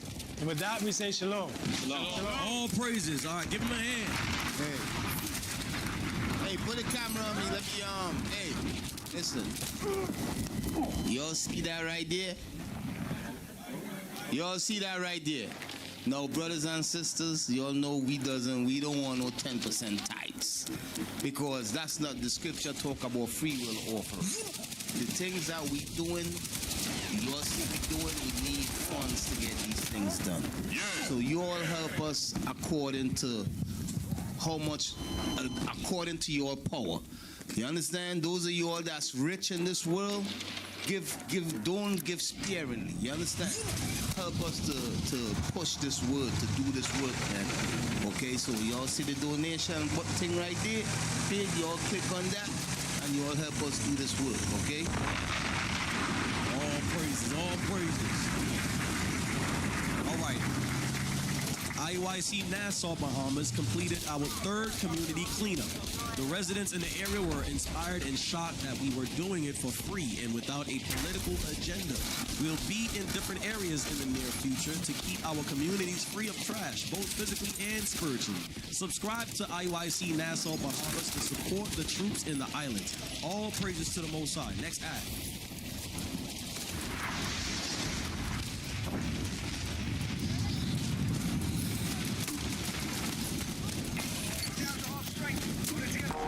You came on this earth, and it's all a trial and a test to see whether or not you're going to get back that body that you had. As I shake off the dust, I overcame death. 10,000 on my right, 10,000 on my left. Looking at my hands like, damn, this tough. And then I look up like, damn, that's tough. Seeing my brothers in these all white robes. I ain't talking about clothes, I'm talking about glow. I'm talking about shine, I'm talking about fly. I look to the heavens and I just start to fly. My body going everywhere I think with my mind. I'm talking about Mars, stars, space, time. Saying everything like face time. Moving so fast like a race time. I sense something pulling up next to me. I move left, move right, it's still next to me. Then I realize, yeah, it's a part of me. A chariot that move in the heart of me. We take off, zoom, sun, moon, land, sea, clouds, cruise. We hit a whole different galaxy. And now everything looking like a gallery. See my brother ride past and he having a blast. Like, yo, we just came from the future and the past. This thing so cool, no brakes, no gas. I ain't never seen a brother disappear so fast. And then it dawned on me. He teleported in the portal, he was far from me. Then I hear a loud voice saying, welcome home. Well done, my servant, you can take your throne. Early gates opened up with streets of gold. And the city so bright with precious stones. Not a human in sight with a beautiful night. You can't even tell, cause we always got light. And we always so lit, we all got drip. Take the swag, get my whole garment change every minute. I can travel to another universe in a second. I'm blessing on blessing. Got a line as a pet and got a tiger as a house cat. But there ain't nothing, come and take a look out back. Yeah, brother got a fleet full of spaceships. Each one guaranteed to make the same trip. We got many mansions. In my front yard, way bigger than the campus. Sitting on my throne with my spirit outstanding. Look around the city and all I see is family. All I see is family. All I see is melanin. All I see is all 12 tribes in the heaven sent. Now we all traveling everywhere we never been. Birth on the clouds, yeah, just for the hell of it. Just for the hell of it. Now we got joy and peace. Never no sleep. Levitate, cause the ground ain't touching our feet. So royal, we the Lord portion. Brand new body, yeah, this the best version. Now I'm feeling off with my chariot swerving. Looking down like, homie, yeah, they the earthlings. Now that I'm a god, everybody gotta serve me. Serve you first, and then comes the purging. You're going to have a spiritual body. Okay, because this whole thing is about redeeming your spiritual body, your angelic body. That's what this whole, the sons of God coming under and redeeming your spiritual body.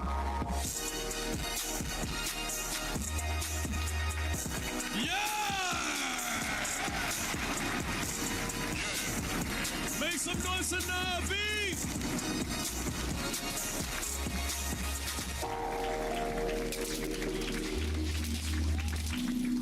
Yo, big up DC, man. I didn't even know you all did that idea, man. That thing is hot. Not because you all got me in there with my two wolves, man.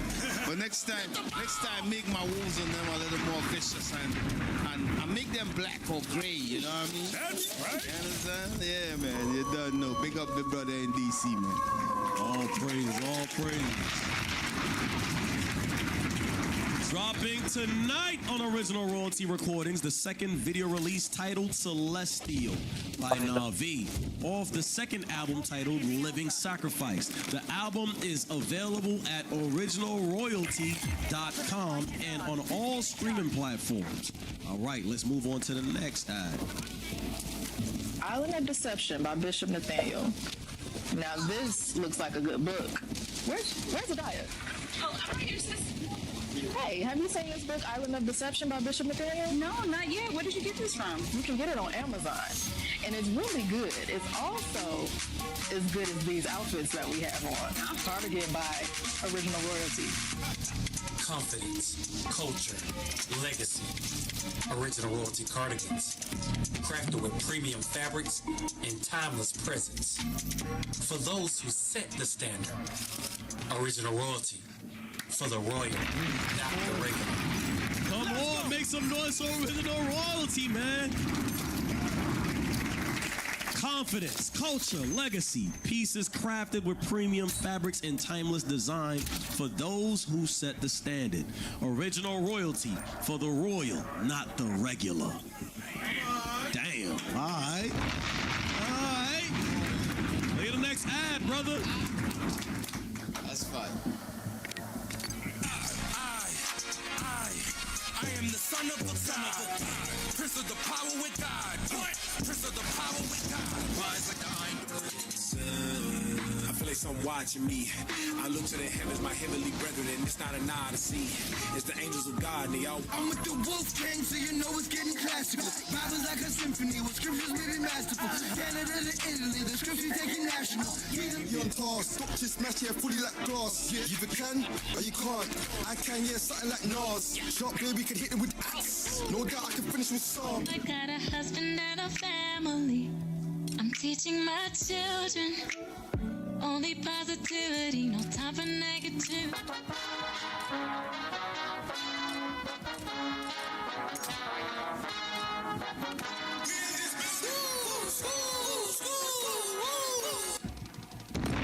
All praises to the Most High. Take your phones out now and scan the QR code to cast your vote for next week's episode. Let me see who's doing it. Wait, only one person? Huh? Only one Android?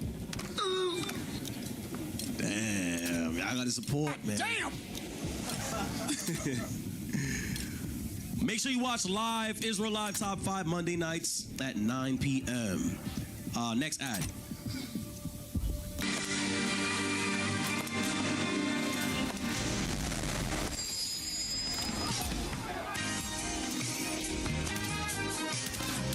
This is an excellent event. Questions were answered as far as proven, as far as newlyweds, long-time marriages. Everybody has something to learn from leadership in regards to how to make a fruitful and beautiful union. What we got going on that line? Talk to me. Counsel, fun, love, dancing, good food, good drinks. It's been an amazing time.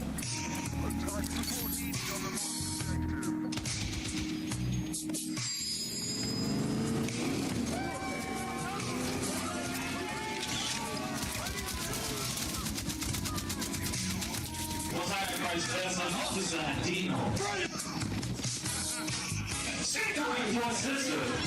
Who understands the soul. Who knows what she is? We all taking over the planet.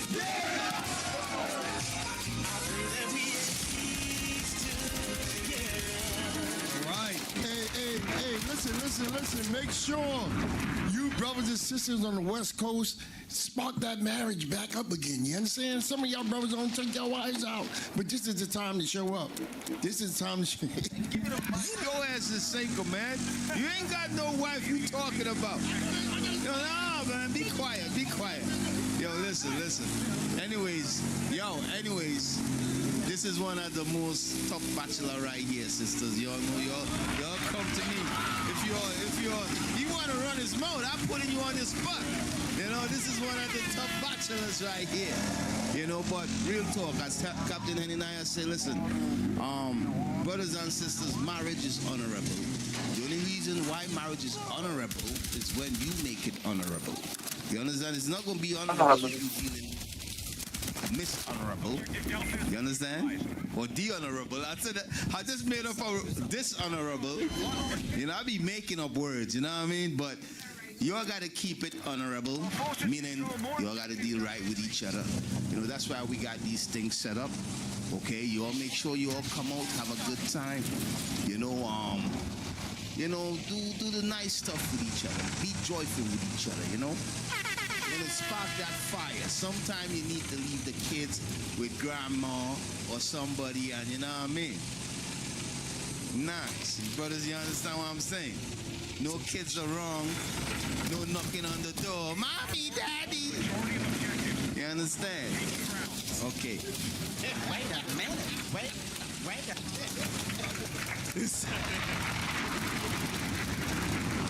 Marriage is honorable is coming to the West Coast. Get ready for a powerful and exciting event filled with fun, fellowship, and wisdom on building and nurturing a godly marriage. See your local REP representative to register today. And this will conclude this week's Sabbath's announcement.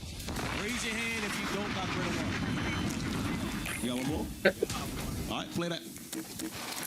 Hey, Shalom Israel, this is Captain OC, and I got a huge announcement coming live from the Booster Club.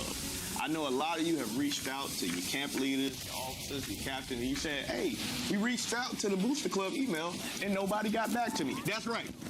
We didn't get back to you. We were cutting people. We were cutting the fat. We were trimming down. But guess what? We back open. We only looking for the best members to join the Booster Club. This is not for everybody. This ain't for everybody. We only looking for the elite to join the Booster Club right now. IUIC.fundraiser. Include your name, include what camp you are in, and include how long you have been with IUIC. We responding to your emails now. Shalom.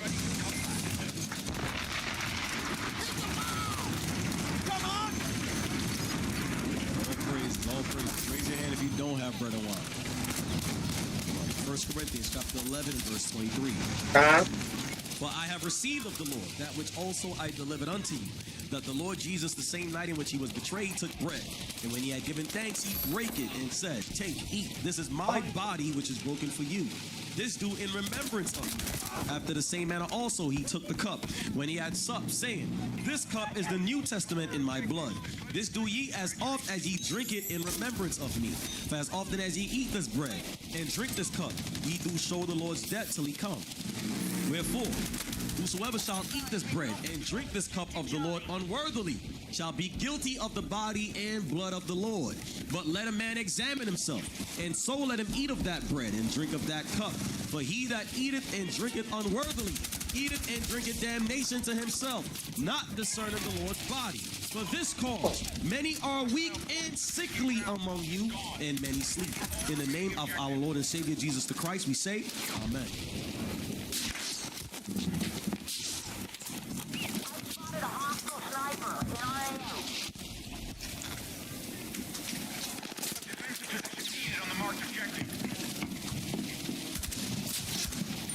Sensation.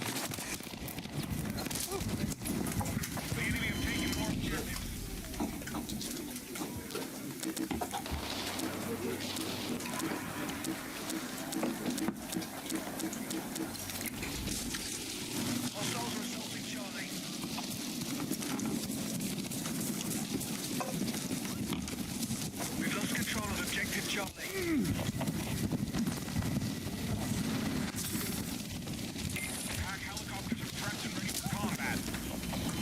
Clap it up for the sister with the bread. Oh, let's stand up. Hey, that class from Bishop, another spirit booster. Clap it up for Bishop Nathaniel. All praises. Men Israel, are you ready? Always ready. Are you ready? Always ready. We are. We are. What time is it? War time. What time is it? War time. Who's the king? Christ. Who's the king? Christ. What color is he? Black. What color is he? Black. Who am I? Who am I? 12 tribes. 12 tribes. Unity. Unity. Never give up. Never give up. Now finally, my brethren, be strong in the Lord. His what? His what? His what? His what?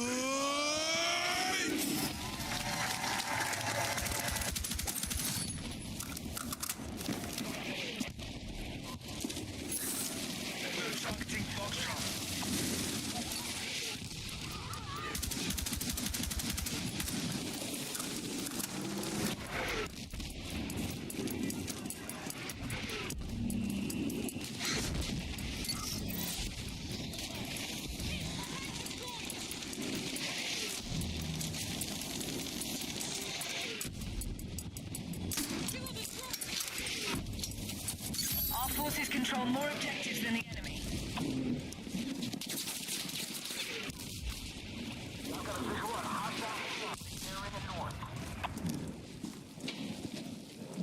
Marked objective under threat. Let's defend the position.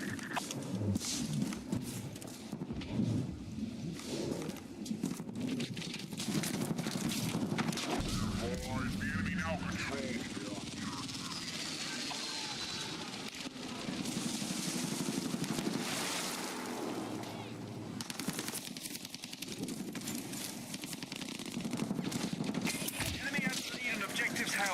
about to take ground.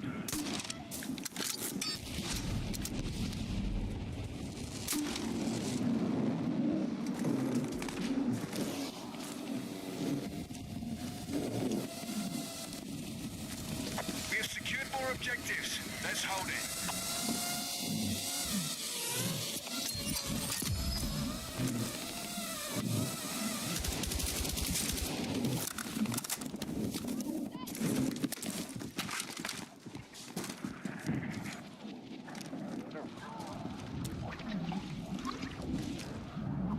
Enemy attack confirmed at Echo. We have light armored vehicles ready for combat. Defend that position.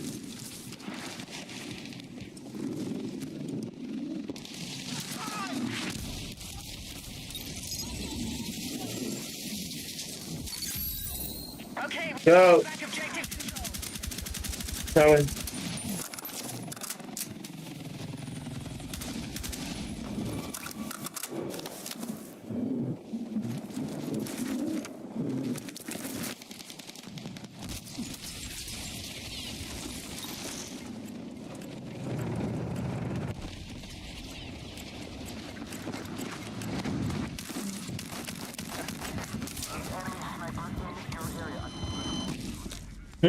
What the hell, the motherfucker?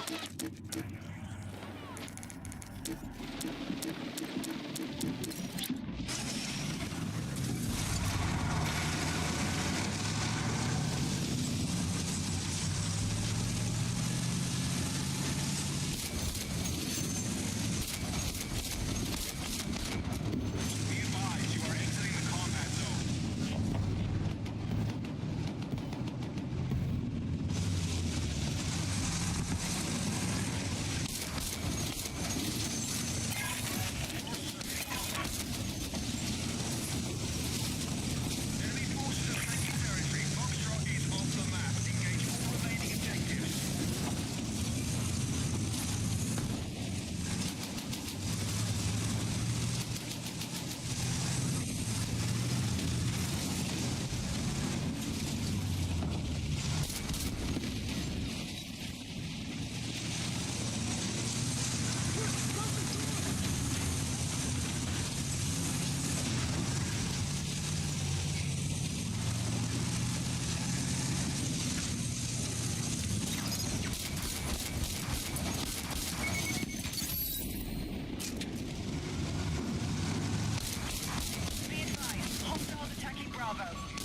Charlie has been secured.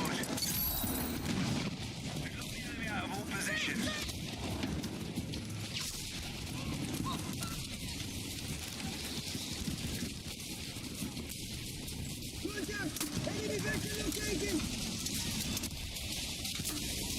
Defensive position needed on the marked objective.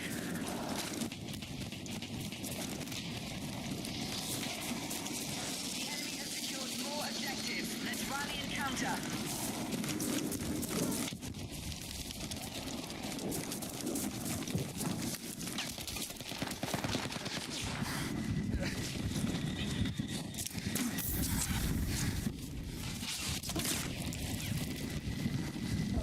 Transport helos are prepped and ready for use.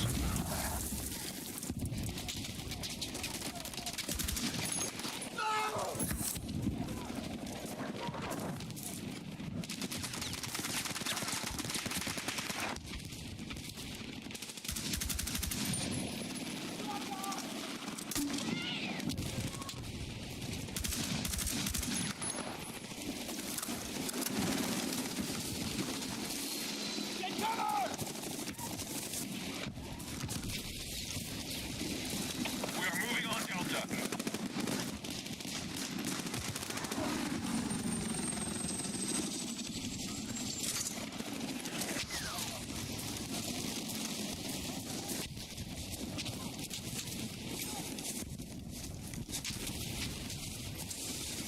We're targeting objective Delta.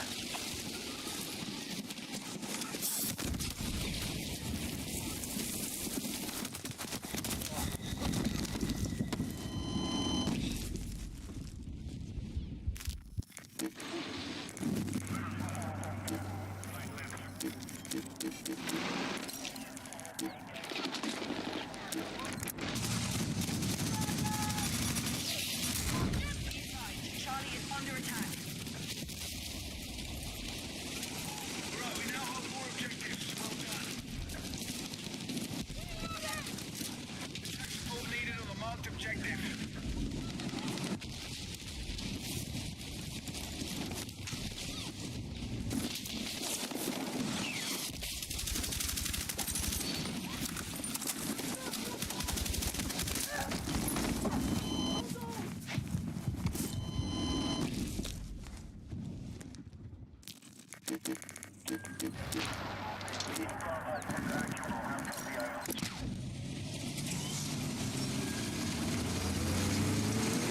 We need to defend objective Charlie has been lost.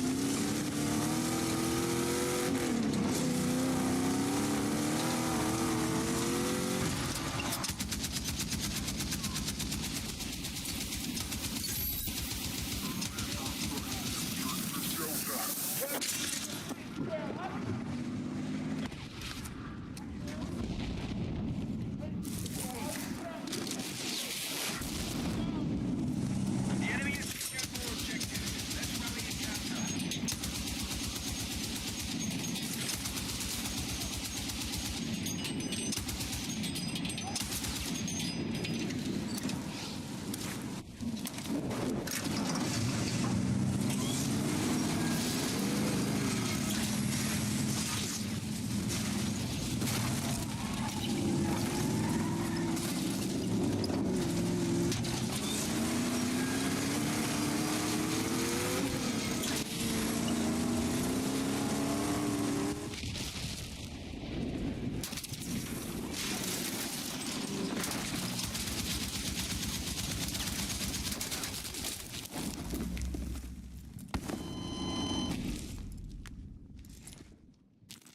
What? Objective marked. We need you Oh, it's raining?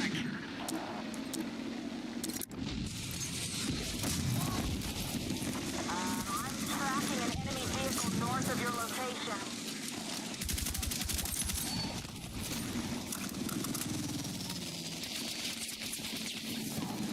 Enemy attack confirmed at Charlie.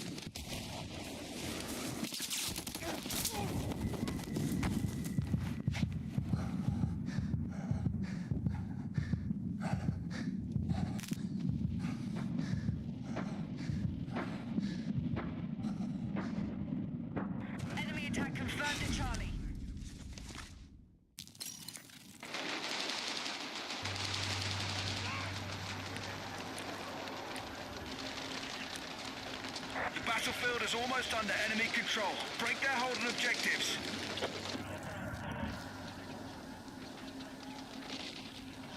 We now hold more objectives. Keep pushing.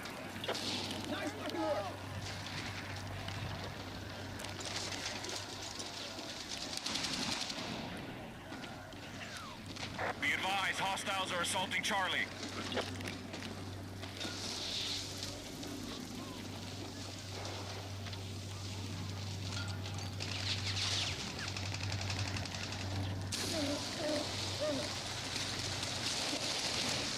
Hostiles are attacking objective Echo.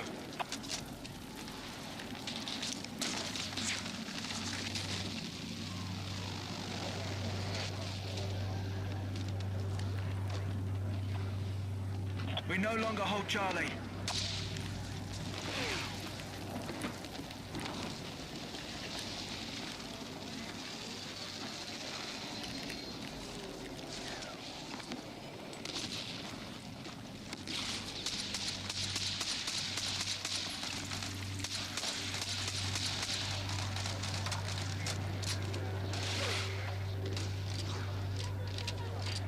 I'm tracking a hostile helicopter in the AO.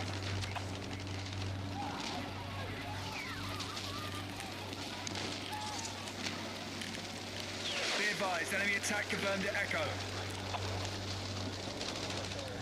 We are attacking objective Delta.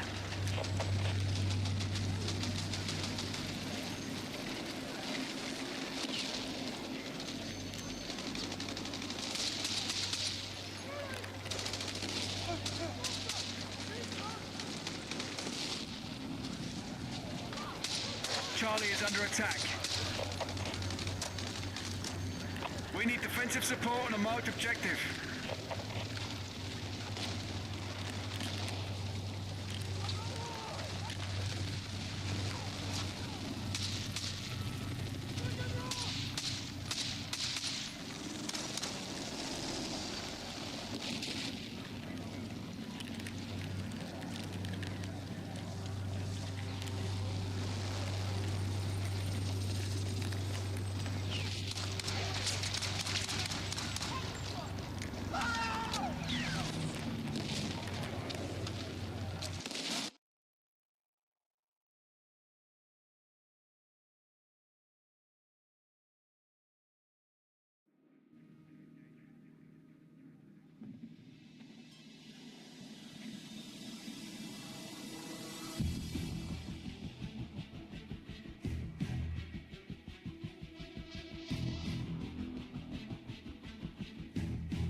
Anything else?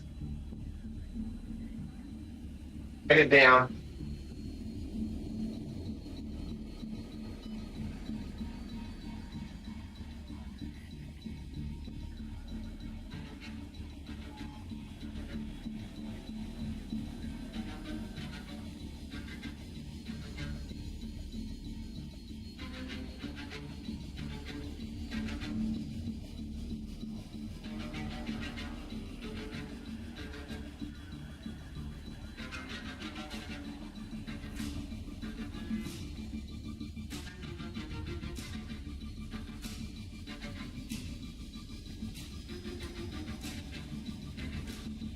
Affordable credit helps us make ends meet. Now the Durbin-Marshall credit card mandates could hurt our families. Secure transactions, fraud prevention, access to credit, all at risk. That's why America's credit unions opposes the Durbin-Marshall mandates.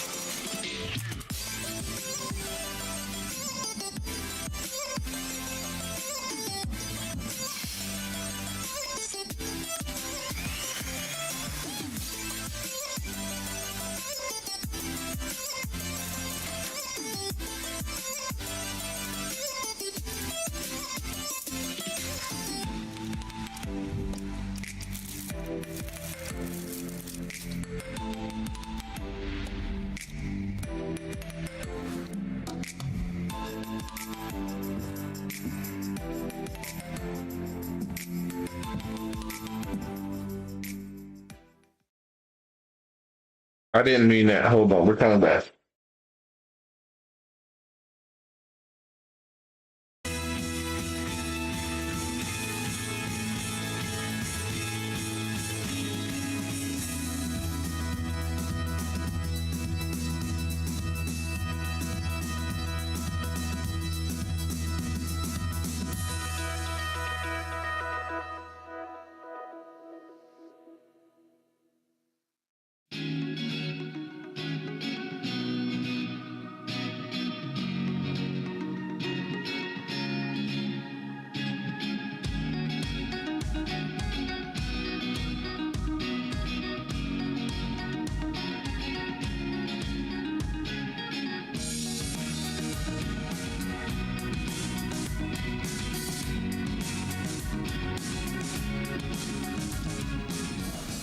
Good morning and welcome to NYSE Live. I'm Ashley Mastronardi.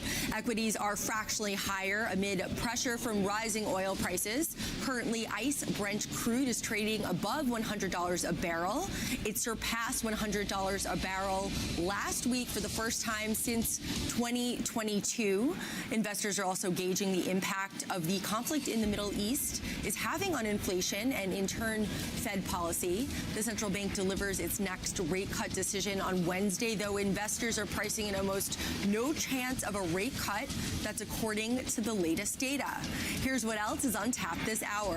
Blockchain company 00 recently launched Edge, which delivers blockchain data to traders in real time. 00's co-founder Austin Federa, he's going to join me live in studio to break down the new tech.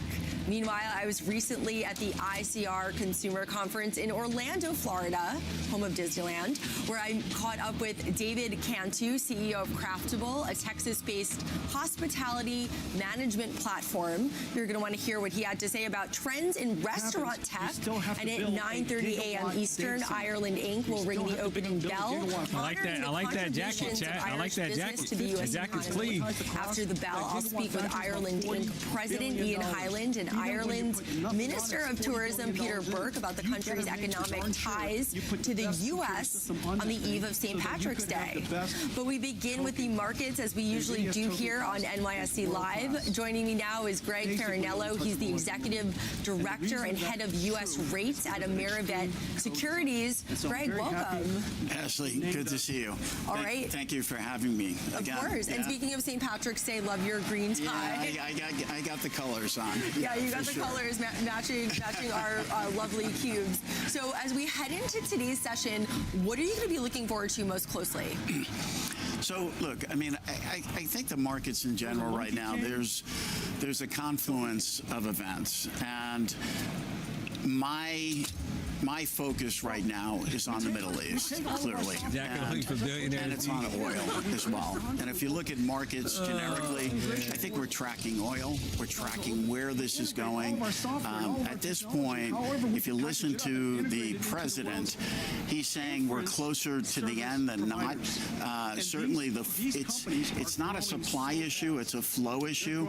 And I think there are a lot of countries that are coming together right now to try and make sure that the flow of oil is right. It's not to say that oil prices can't go higher, but that's what we're tracking right now. And I think risk assets in general, even treasuries and rates, have been tracking the price of oil.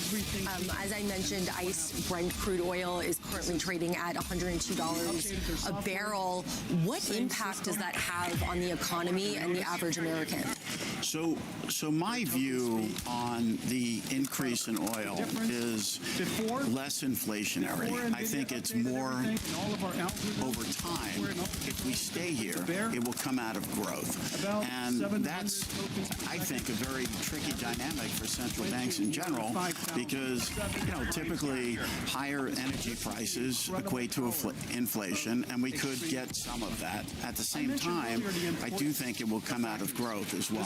So they're going to have to balance that, and they're going to have to speak to that this week. And the Fed's March meeting starts tomorrow. The decision will be handed down on Wednesday at 2 p.m. Eastern. Do you think the conflict in the Middle East will have any impact on that, and what are you anticipating? So we're priced for nothing right now. If anything, if you look at the forward curve in terms of Fed pricing, we're down to one rate cut for 2026. It's a long year. I mean, I think we could potentially get more than one rate cut, but that's what the market is pricing right now. I don't think the market is irrational in terms of what they're seeing and what they're pricing, given what's going on in market dynamics. And I think Jay Powell will talk to that, but he's toward the end of his term. He's not going to commit to anything at this point. They have lowered rates. In fairness, I think the rate structure needs to come down more from here, but he's not going to commit to that short term. All right, we saw a GDP downward revision on Friday to 0.7%. Do you think that's going to have any impact on Fed policy? I don't.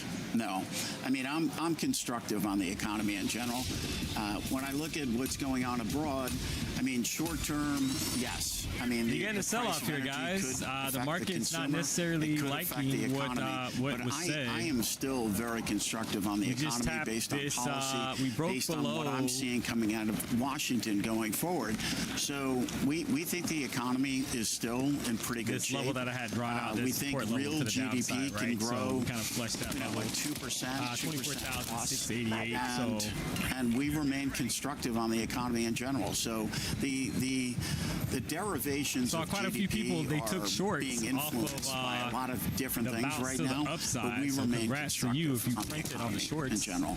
And with Fed Chair Powell nearing the end of his term, how much guidance do you think realistically he can give? Money, where's the next setup? Just kidding. Yeah, I mean, guys, I don't. Right, we don't know if. I mean, right now the momentum is to the downside. Clearly, we just kind of lost these levels. I think if you missed it, will take it into its own hands. We had a crazy pump to the upside. I saw a lot of W's in the chat. You had a crazy 100-point pop to the upside, 100-plus pop to the downside. Politically, but I think I'm not sure if you're going to get in two candles, basically that kind of momentum going into the close, guys. To be honest, right? Maybe we do because there's going to be maybe a but I do not expect much guidance from Fed Chair Powell. All right. This week. And I'm sorry to step over you. We've seen some softer jobs numbers come out. Do you think the Fed's going to acknowledge that? Well, I think Chair Powell has more selling pressure here, Chad. In fairness to him. So the Bears are back in control. Governor Chris Waller, who I respect a lot, you're going to see more than likely a lot of volatility to the downside if we lose this little support area, 650, right? We lose 650. Certainly on the weaker side. You have to be targeting basically the bottom of the range, which is at 611 or lower. So I would say keep an eye out for that. So if we lose like this 650 area, you're targeting probably really quickly this pocket of down to 610 or lower, Chad. At the same time. So it's a tough balancing act. My view is we were stuck in a range for we've been stuck inside of this range that we're in since 9:30 this morning. We broke out of a 30-point range even that we were kind of hanging out in. But I do get concerned since about 2:15, because and then now we're kind of trending obviously to the downside at the moment, right? So a lot of bearish momentum in the market. Markets have hit a de-risking environment. What does that mean? So, and it's hard to be bullish at the moment. The Bears are in control. So this is a reactionary level from the last time we were there. Is that enough to kind of hold us and send us back the tariff ruling coming out of the Supreme Court, and then now this geopolitical risk. Which, if you look at geopolitical risk, even with Ukraine and Russia, it really hasn't been a big issue for markets. What's changed here now is this spike in energy prices, and ultimately, if you look at energy price spikes historically, they spike, they come down. So we will normalize at some point. But investors they're nervous in general. I mean, that's what it comes down to. So you don't want things to get too out of control. And we can't predict exactly where things are going to go, but I still think it's a good investing one maybe 6,500 on NDX calls. Nice environment here. Is the bad price action maybe due to the futures contract rollover? What's going on? No, I mean I think this is you got volatility based off the video. To be honest, that's what that was, guys. If you missed it and you're tuning in now, in terms of what the objectives I hate that timing that you had, right? Because we just had.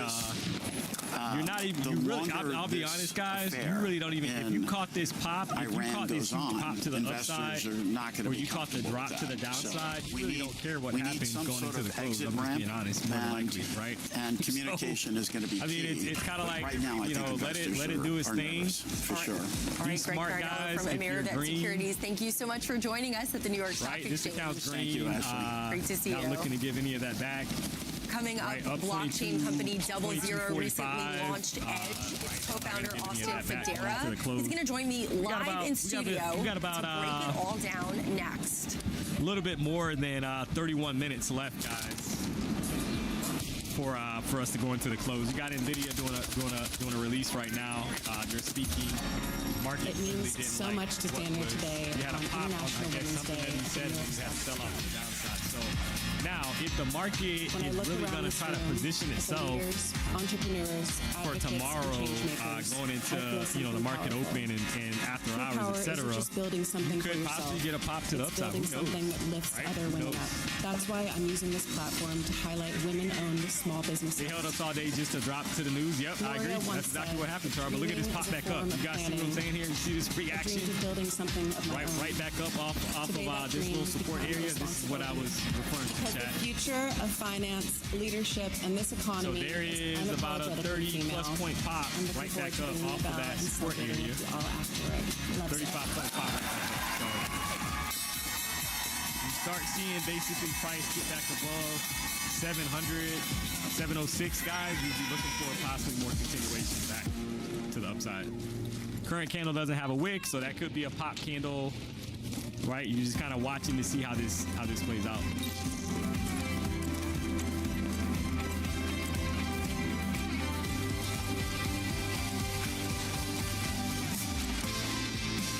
XRP, $688 left on my eval. I think I'm done for the day while I'm green. Hey, there's nothing wrong with that, man. Be smart, chat. As we're kind of waiting, we're building up for obviously that 350 time. If you're green, drop your dollar amount or how many points you're up on the session. It's up to you, right? How much you made money today, chat? How you looking? We literally have changed the entire baby food industry. To all of these little kids who inspire us and make us want to build a better world, we're actually doing it. You guys have been there since the very beginning. You deserve everything that happens today. 125 points, nice, up $500. Welcome back to NYSE Live. Crypto is getting a dose of Wall Street speed with 00 Edge. It's a new platform delivering real-time data to traders using technology long relied on in traditional markets. 00 co-founder Austin Federa joins me now to break it all down. Austin, welcome. Thanks for having me. All right, so before we get into the product, what is 00? So 00 is a global high-speed fiber network. This is the same type of fiber networks that Wall Street and traditional finance have been using for decades to move data around the world. But it's run and powered by a blockchain and run by multiple independent companies. And that's really what makes it suitable for what blockchain needs as opposed to what All right, you just announced 00 Edge. Can you walk us through that product? 25. Yeah, so 00 Edge uses a whole bunch of technology that's not available on the public internet, but has been used in traditional finance for 10 or 15 years. Things like multicast and dedicated fiber. And really what 00 Edge is all about is delivering the data traders faster than it's possible through any other type of system. And so in finance and trading, speed is the lifeblood of markets. The faster you can get data, the faster you can make trades, the tighter markets are. This whole thing has not really been available in crypto before because you can think of the problem as I was up 800, if the New York Stock got down to $46 green, now back to 462. Let's go. So the problem of traders getting data from a market that is now in New York, now it's in Singapore, now it's in Amsterdam, now it's in London, that's a really big data problem that traditional markets aren't really set up to serve.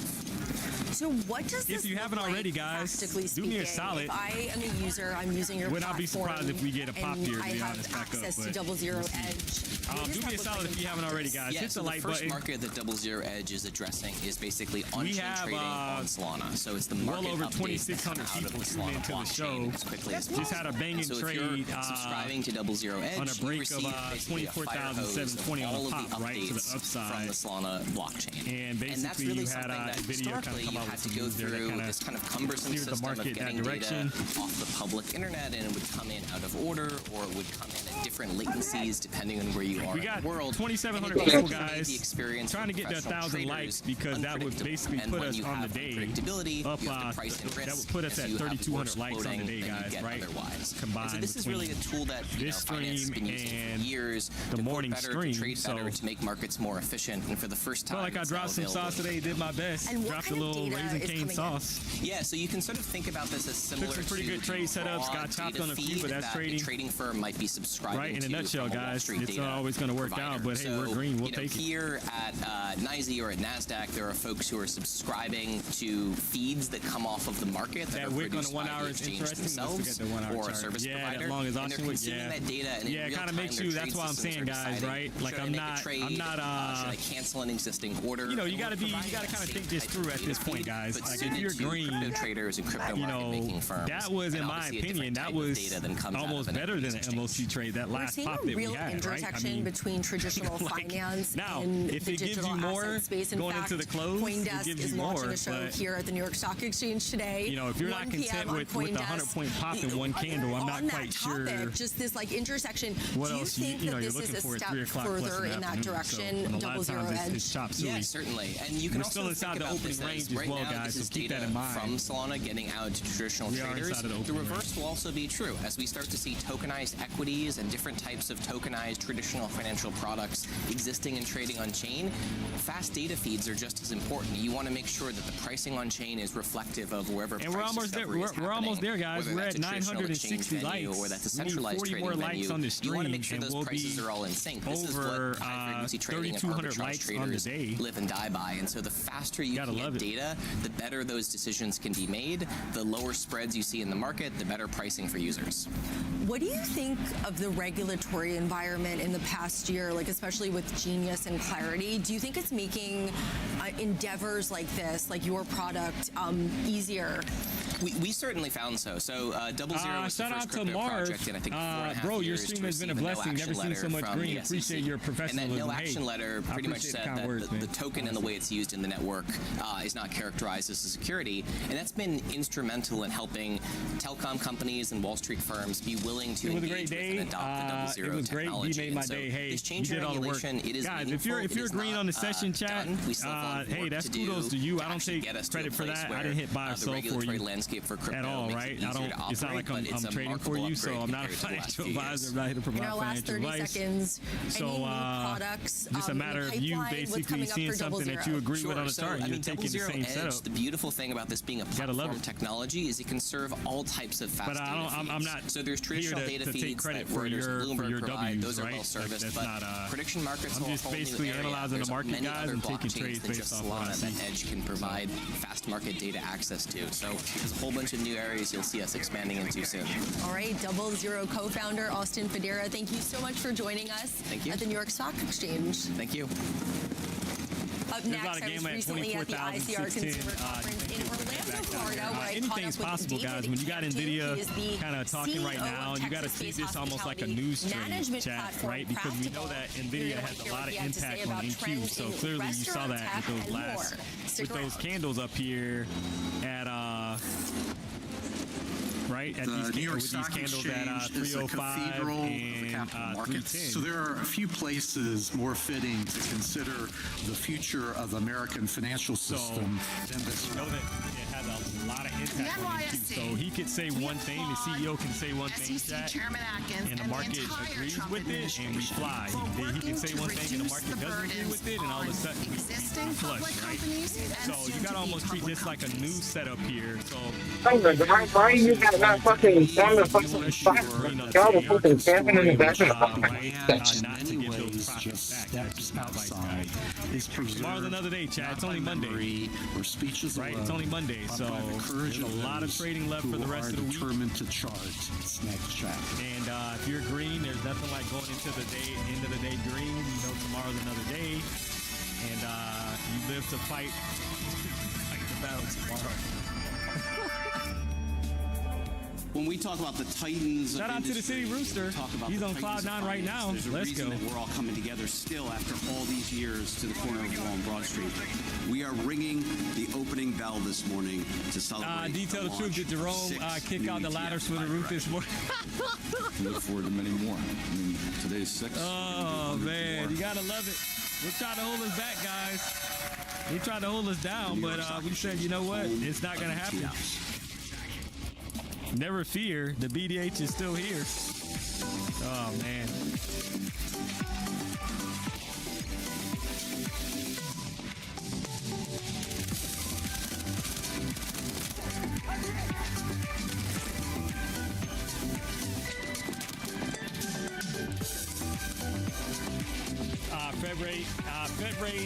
Fed interest rate this week, so ranging, and so then, yeah, it could be, who knows.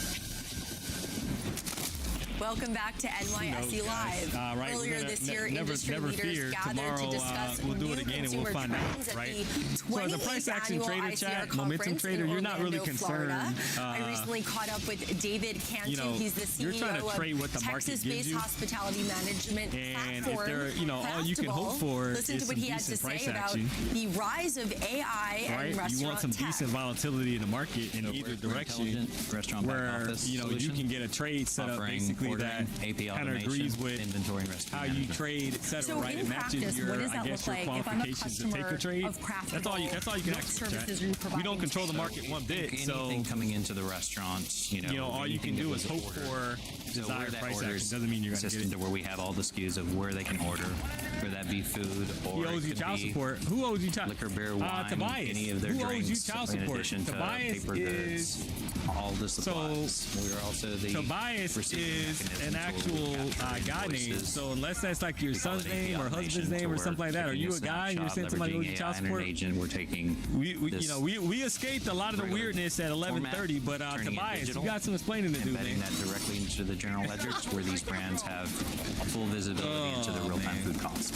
And I hear you saying that you're innovating by using AI. We'll PWB live for Asia tonight. I'm not sure, guys. To be honest, I don't know I don't know his schedule as far as I know he's racing trucks right now, obviously, so he posted that. But I don't know how much free time he's gonna have. What are the insights? After that, right? Clarity that an operator needs. Keep that in mind, guys. Make no mistake about it. I mean, I'm sure he'll pop in here and there. Obviously, he did the stream yesterday. He streamed Saturday the Pokemon event, which was Cray with Lil Ray Ray. For a long time, so loved providing great meals, great service. Don't be late tomorrow. Hey, never fear. We'll be here. Like, where is their Don't you worry. Loss, waste? Where are they overspending? Where could they possibly even have pricing adjustments? Everything purchased, capturing. We're flagging it if it's off of their normal price. That we can take that all the way to the recipe item straight to the plate cost, so they understand if certain dishes or drinks.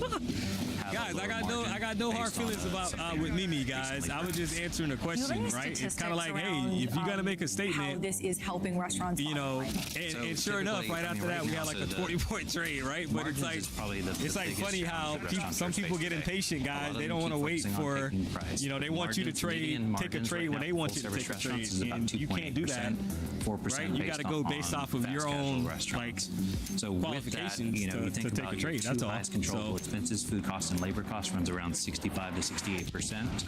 Outside of that, there's paper goods, there's chemicals, there's linen, there's utilities, there's comps. There's a tremendous amount of other wastes that are occurring.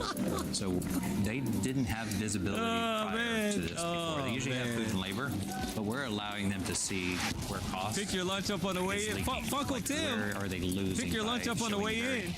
No breaks for you. That would be a negative, sir. I will be taking a lunch tomorrow. Make no mistake about it. Because we're going beyond food. You have to, guys. You need a break, right? You need a mental break, because if you want to see this, the afternoon session, as we continue to kind of sell off here, the day-to-day, you're getting a rejection, guys, off the 14 to 50 EMA, so that's not great if you're a bull. To understand where we're starting to form a bearish EMA cross on the 5-minute chart. So you see how we got ribeyes. So we're starting to kind of roll over here, but once again, this is a line in the sand for me, chat. On a specific item, right? So there's 24,652.75. You lose that level, could get some down action. That's the kind of downside action really quick to 620 or lower. How much waste do restaurants see on average per year?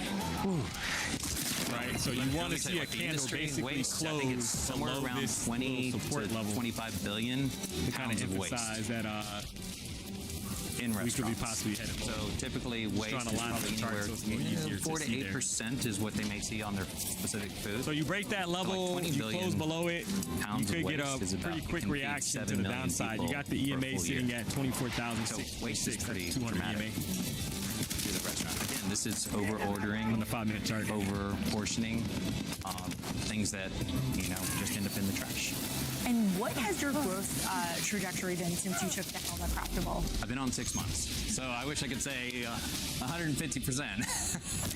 But full so we had some unconventional. I feel like we had MOC a little earlier today, guys. Right? I think that was the MOC that dropped. Obviously, you're getting a sell-off here. If you're short, congrats on that. But I think the real move, the crazy volatility happened on this long pop here that kind of called out, right? And then you had a bearish reaction on the next candle, guys. So I think it's going to could be hard to top that going into the close. You got about coming up on 15 minutes left. And what is your hope before the market officially closes out? Not including obviously. This for us. It's we are known for after hours. These really chef-inspired, chef-driven, high culinary, high mixology type brands. We're really focused on taking this up market to more of the single brand multi-unit chains. Mo Bettas is a customer of ours. Savory Fund. We work with all of their brands and restaurants. Oh, man. We're looking for that high growth. Gotta love it. So I would say even specialty side, NVIDIA pumping, but NQ lagging. Yeah, but make no mistake about it, guys. You might get some fireworks going into. Let's see innovation as the next frontier because they want to install the technology and not think about it. They just want to scale and grow and want to be that partner with them. So we're pretty bullish about this year. There's a lot of innovation and development as we think of the entire workflow from procurement to pay, and we're implementing that throughout the course of the next 4 quarters in our roadmap. Thank you to David Cantu for that interview. And after the break, Ireland Inc. will ring the opening bell, honoring the contributions of Irish businesses to the U.S. economy. So this is the video on the right-hand side of your screen, after guys. This short commercial break. 5-minute chart.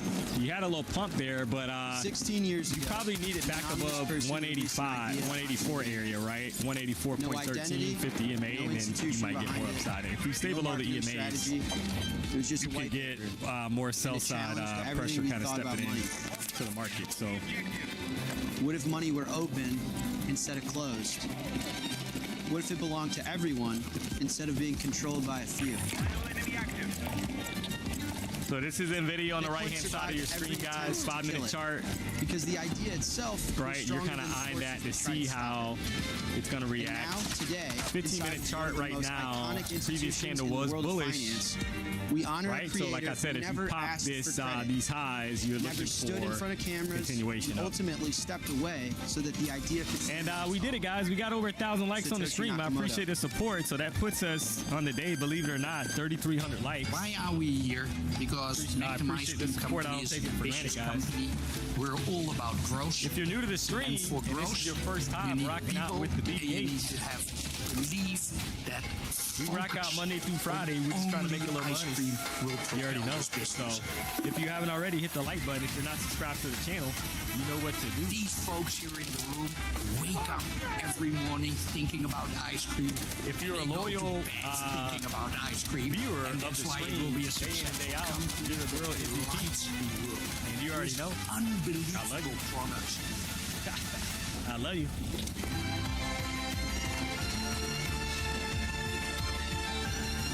So, yeah, it's going to be a little interesting, right? Can NVIDIA pick up steam here, guys?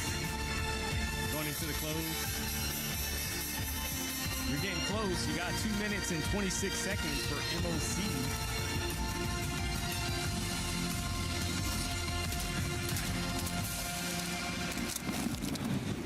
Welcome back to NYSE Live. In just a moment, Ireland Inc. will ring the opening bell as part of the NYSE's annual Ireland Day. Ireland Inc. is a business platform and advisory group focused on strengthening the economic ties between Ireland and the United States. It provides unique C-suite engagement platforms to Irish corporations that are investing across the United States. Ireland is now the 9th largest foreign direct investor in the U.S., and Ireland Inc. works with a range of blue-chip global Irish businesses, reaffirming Ireland's position as a critical economic partner to the U.S. And in doing so, communicates with Irish business brands collectively on a bespoke basis. There they are up at the podium. The we're gonna find out. Inc. is going to ring we're gonna find out if bell. the fireworks are done, guys, or if we get a flush here. We just broke below the 15-minute candles ORD low of 24,652. Chat. Took us all day basically to do that. Can you believe that? Took us all day, chat. Literally all day. Very way. Because we've been bouncing back and forth, consolidating, kind of going into this time here. So we're getting ready. We got 45 seconds left.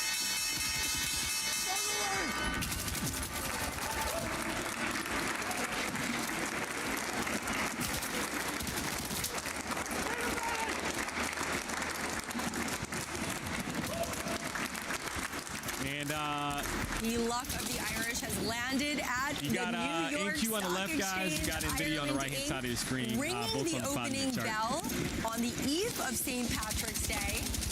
And the U.S. stock market is officially open for trade. Joining me now to share more is Maggie Vo, Managing General Partner and CIO at Fuel Venture Capital. Maggie, welcome. Ashley, so excited to be here on Monday and right after the opening. All right, here we go. So excited to have you. So the session so far just down, kicked kind of off. interesting. No what top wick on the current 5-minute candle. Just a flush so far. We lost that level, guys. So remember, that was the level that I had drawn out. If you lose 650 and you close below it, you could get a flush down here to 628, or maybe even 623. So shorts are in control. The bears are in control at the moment, for sure. Nvidia's having a hard time on the right-hand side of the screen as well, getting back above that 200 EMA, guys. But no current. What's a little strange is that there's no current top wick on the current 5-minute candle on NQ chat. Constructive on the US equity. All right, and we are starting to see the IPO market open up again for venture-backed companies. Can you speak into that? Yeah, that's an exciting thing because, as you know, last year was the best year for US VC-backed tech IPOs in 2000. So that's the only thing, and Nvidia's trying to push. So look out here for NQ, guys, for maybe a pump here. But the themes continue to be selectivity for high-quality IPO. Because look out for NQ, guys. There's the pump. Nvidia's trying to push, like in the and past. NQ is pushing to the upside here. 200 million to 400 million. And let's see. 2021. Today, there's continuation. So you had a small pump on Nvidia. Back in NQ responded as well with a pop to the upside. I feel we're off these lows down here, about a 32-point pop. And today, when you go to the public market, especially and you still got quite a bit of time left on the current 5-minute candle. You got over 3 minutes. It's a very important factor, especially you have if you don't have any AI components and more like an AI power company. Maggie, for investors who do want exposure to AI, what is the smartest way to think about building a portfolio? And NQ's looking pumpy, guys. I'm not gonna. This is looking like they want to send this. An investor who want exposure to the AI, obviously, in the public market, you can get exposure through. The infrastructure. You would want to see basically it hold because it could be a little choppy here. You would want to see it hold and basically get back above 685 on the 5-minute chart. Or you can gain exposure. They can't do that. The hyperscale. Microsoft, Google, Amazon, and Meta. Any pump could be short-lived, chat. Exposure to AI. And then you look on the right-hand side of your screen, Nvidia is starting to have an issue private here. Market is where all of the AI native companies kind of holding right this 182.50. Really so it's having a hard time. That every investor looking like should it wants ask, to roll over. Why only invest in the companies in the public market that are already big in the index today, instead of going to the private market so that you can, you can invest in the company that will be big in the index in the next 10 years. So to build a portfolio exposed to AI, we recommend that you have to have both the investment in public and in the private market. D-Money, should I trade minis or micros? Yeah, that's a personal thing. It depends on your account size, right? If you got a 25K account, maybe a smart idea to kind of size down. Once you grow the account, there's nothing wrong with sizing up. PW kind of talks about that a lot as well, right? So nothing wrong with that, being strategic. Like OpenAI or Anthropic. As you know, that is quite challenging. You either go through so it depends on your account size. Obviously, if you got a 150K account with the fee tracks, so one way that we offering our investors trading a mini or gain exposure or a to couple those minis, companies through as long as you can measure your stop loss, guys, you got to measure stop loss that makes sense, and you're not so that's risking, one way. And then crazy amount per trade. And you got pretty good risk management. Venture investment going early. Identify the companies that building. There's nothing wrong with that, right? Disrupted technology, and that's there's a lot of people out there, chat, that make a lot of money with micros. At the early stage. All right, and it is Women's History Month. How are things changing for female founders raising venture capital, particularly in the AI space? I love this question. This is actually one of my favorite questions for especially the month of March. So like how women was always pigeonholed into certain sectors such as kind of muted. I mean, it's right. You got an indecision candle that's kind of forming, so you might be kind of lining up for the last 5-minute fireworks. First question: what do they scenario get? Here? How technical are you? right? And those are the NQ. question that the male founder don't get. Close as a doji. That to me is pushy to the upside. So with the to be AI, honest, for a pop, AI is potentially. lowering the barrier to build technical companies.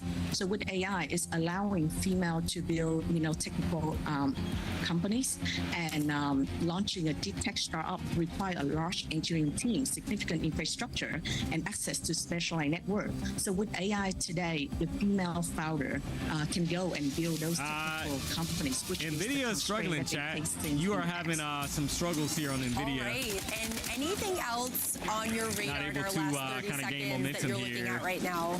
And Q's trying to pop to the upside. You get Are you back asking above for the 671. You would be targeting Public market. basically 680 to 690 level. Public market. I'm 14 and watching 50 and on the one of the 5-minute chart. cybersecurity stocks right now.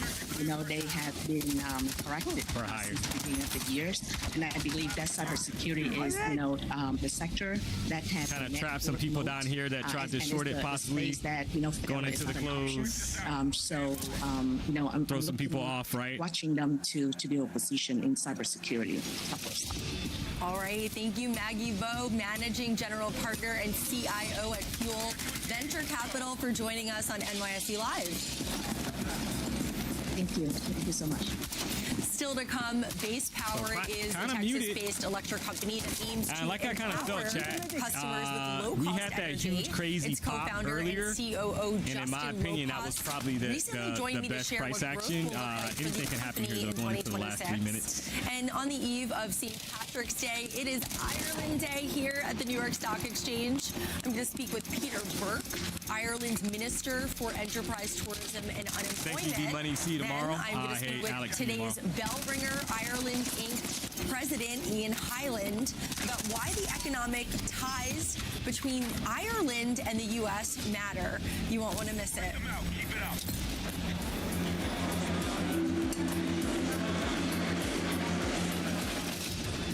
I'm just so honored and so grateful to you, Lynn, for welcoming us to announce our Time Person of the Year, the Architects of AI. All right, you got about 2 minutes and 37 seconds left, guys. I want to take a moment. NVIDIA is trying to push on the right-hand side of your screen. It's trying to form into a doji candle. Making AI accessible to everyone. And we are so glad that you are here with us today. We are focusing on the leaders and the people and the humans that are imagining and building this future that we will all be living in.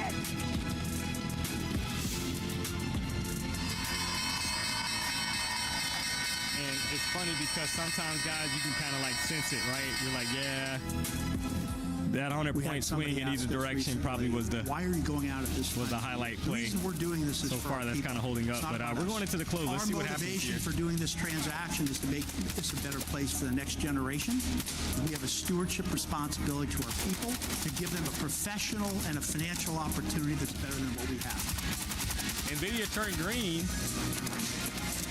So you might get some fireworks here to the upside. Keep an eye out, chat. This is a true partnership in every sense of the word.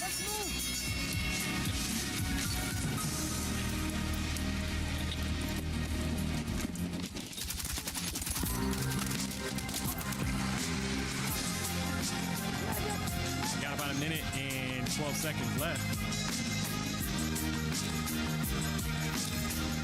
D-Money, where'd you learn to trade? Yeah, 10 years of bouncing around from strategy to strategy, going to the fire, blowing accounts, feeling like I want to quit, feeling like I'm the world's worst trader, all that stuff, right? It took 10 years to basically get to where I'm at right now, man, to be honest.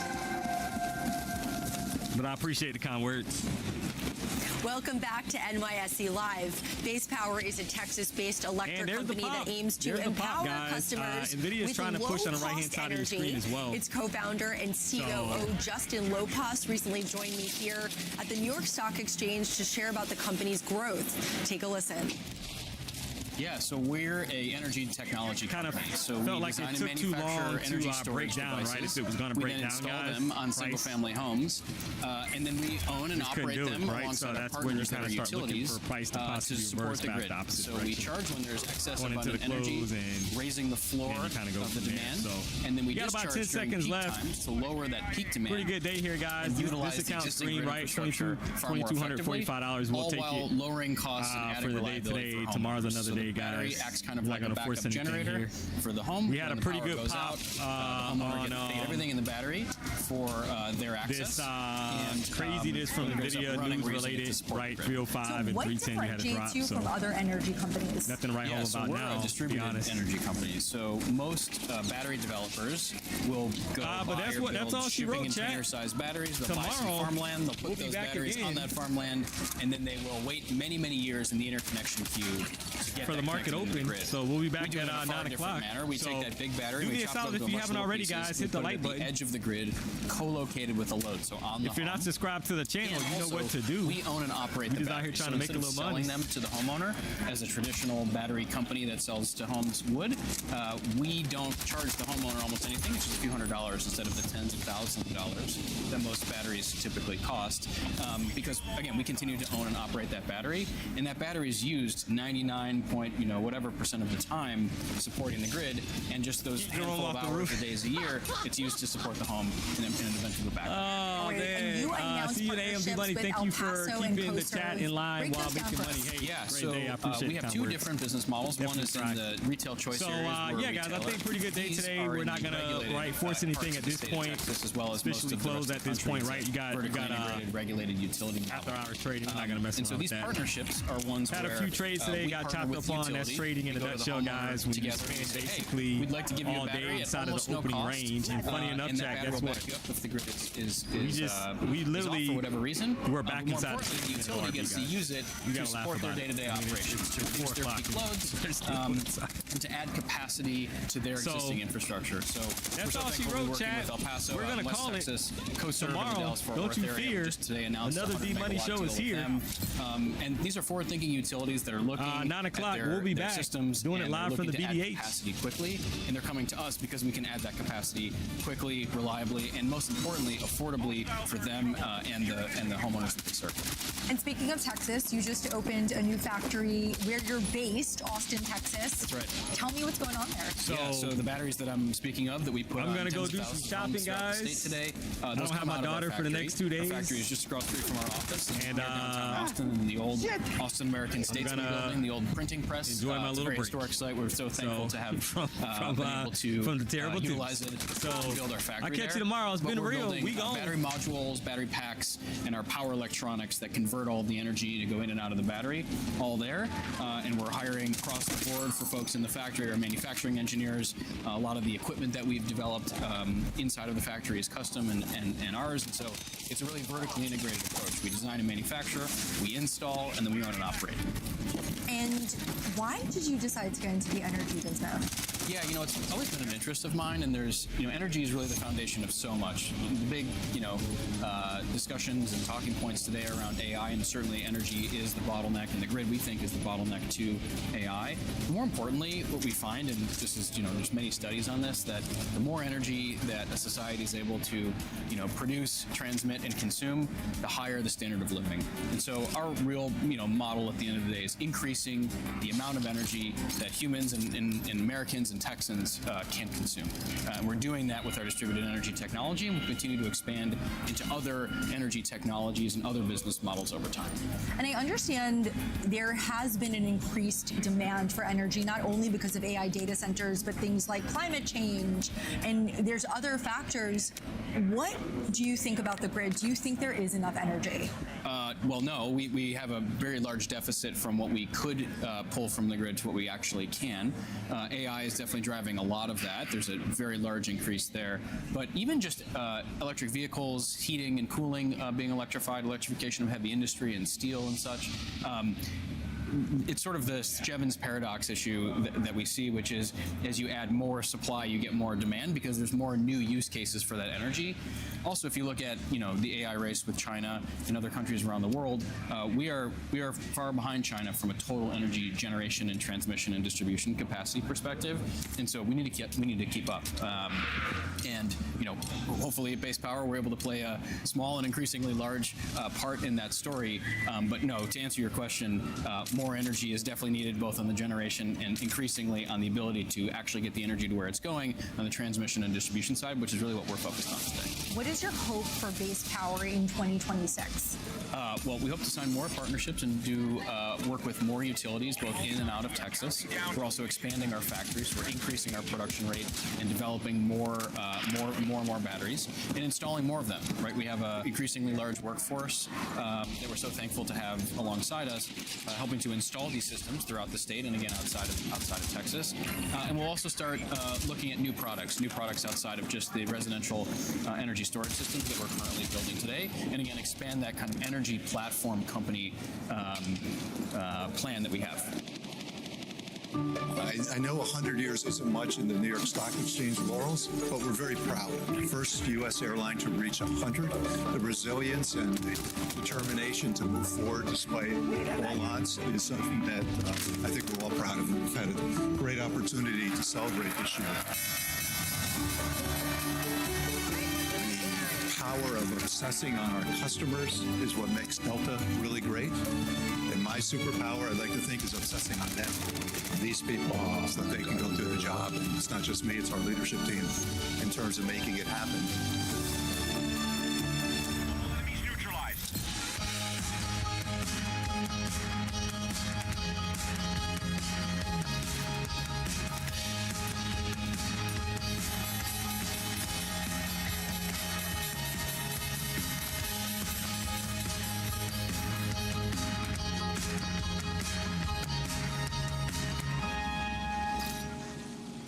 It's a bit of a pinch me moment. I mean, everyone's here. Here we just rung the New York Stock Exchange bell.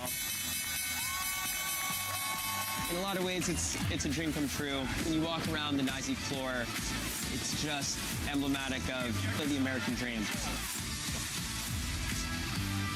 Look, if I can do it, others can do it too. So believe in yourself, work hard, be the best you can be every day, and it compounds.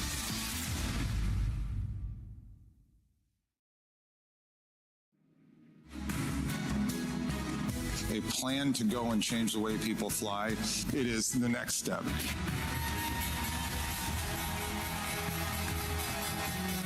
When we look back at what we promised to go do and then we go do it, it'll be the foundation of our business that builds us to the next step. And it's because of the people here and what you all did, which was enabling greatness.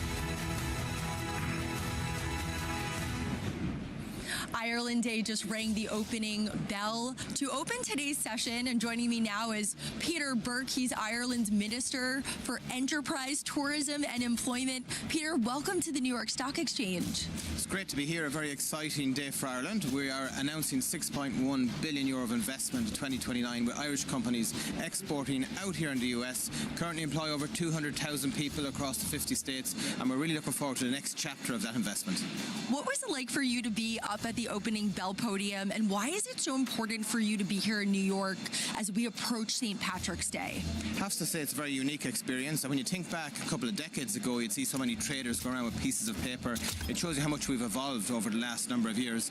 My visit to New York is very important. We've met so many businesses here, but particularly for our culture, for our people, it's the most important thing for our Irish relationship with the US. As we approach the 250, the signature of the Declaration of Independence, 56 signatories, 3 of them were Irish, born on the island of Ireland, and we're really looking forward to growing that relationship and really making it our relationship that delivers for Ireland and delivers for the US. And I know you've had a full slate of meetings since you've been here, and then there was a breakfast with Ireland Inc. this morning. What were your takeaways from those conversations so far?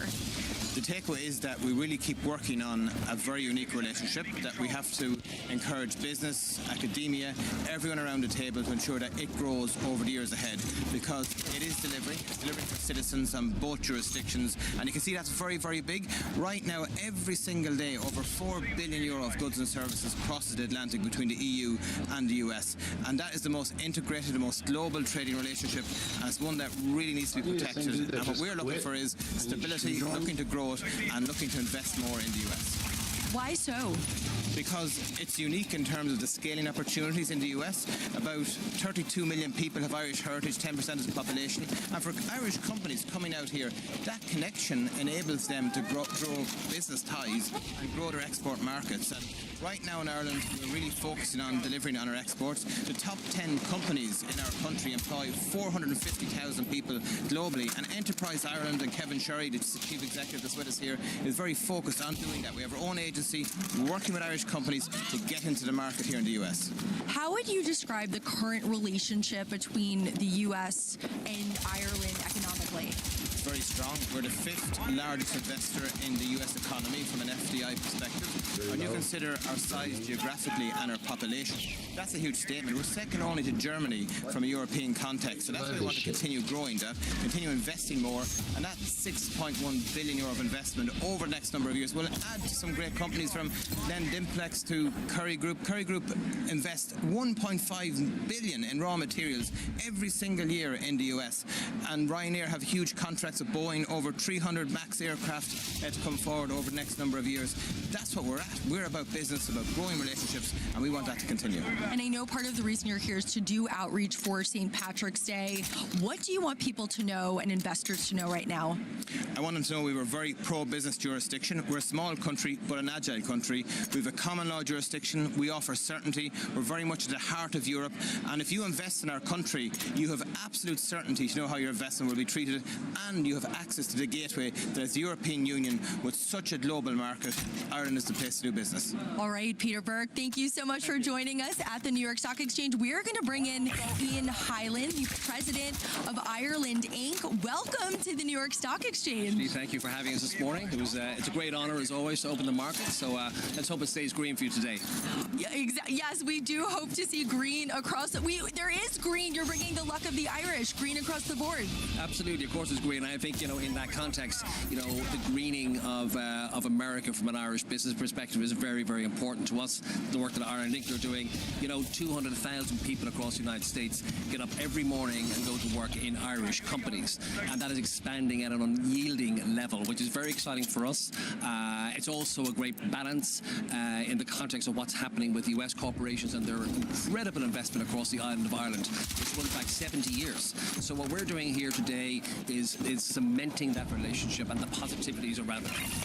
Why do you think that relationship is growing at the rate that you mentioned?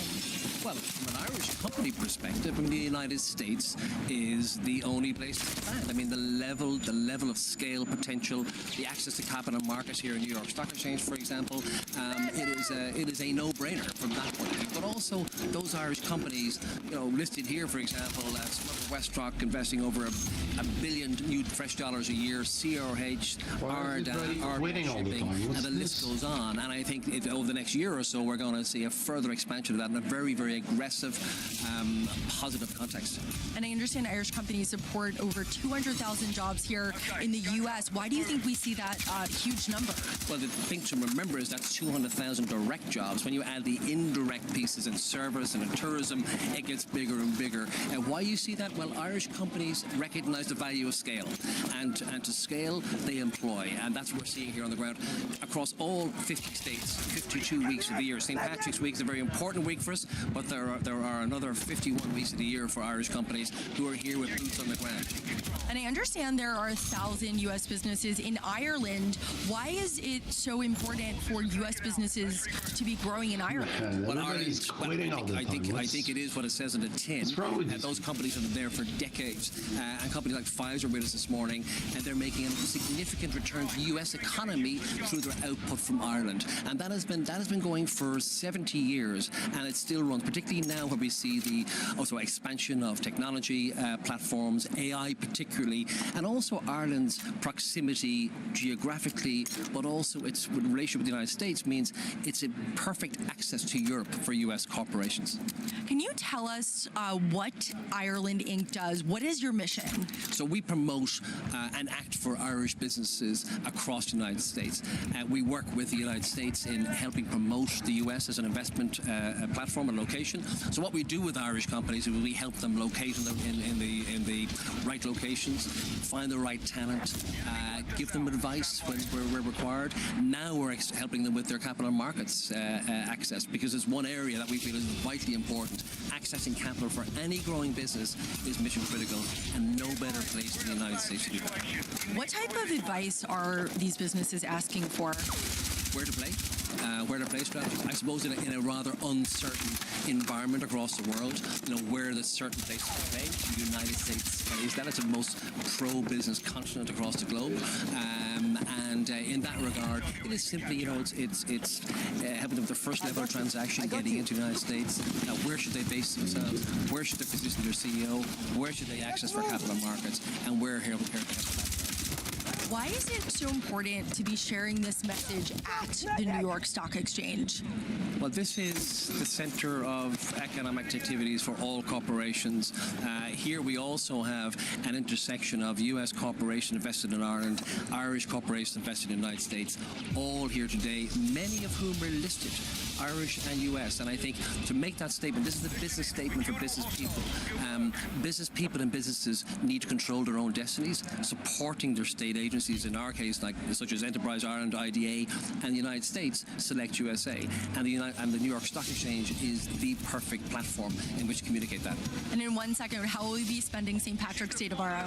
I'll be spending in Washington, actually, doing God's work on behalf of all of us. So amazing. Ian Hyland, President of Ireland Inc., thank you so much for joining us at the New York Stock Exchange. Actually, thank you for having us. Thank you so much indeed. Congratulations. And before we go, CoinDesk is in the building. The media outlet is launching a new weekly show called Public Keys, filmed right here at the New York Stock Exchange. The program will explore the intersection of traditional finance, macroeconomics, and digital assets. Public Keys premieres today at 1 p.m. on CoinDesk and will air every Monday thereafter.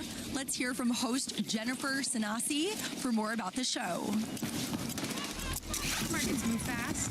Crypto moves faster.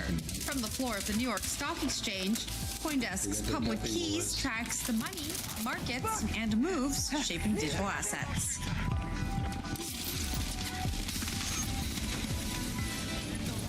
And let's take one last look at the markets. As we just mentioned, the luck of the Irish has landed at the New York Stock Exchange. The S&P 500 in the green, 1.25%. The Dow is up more than 1%. That's going to do it for us today on NYSE Live. Tomorrow is St. Patrick's Day, and we'll have more from the floor of the exchange.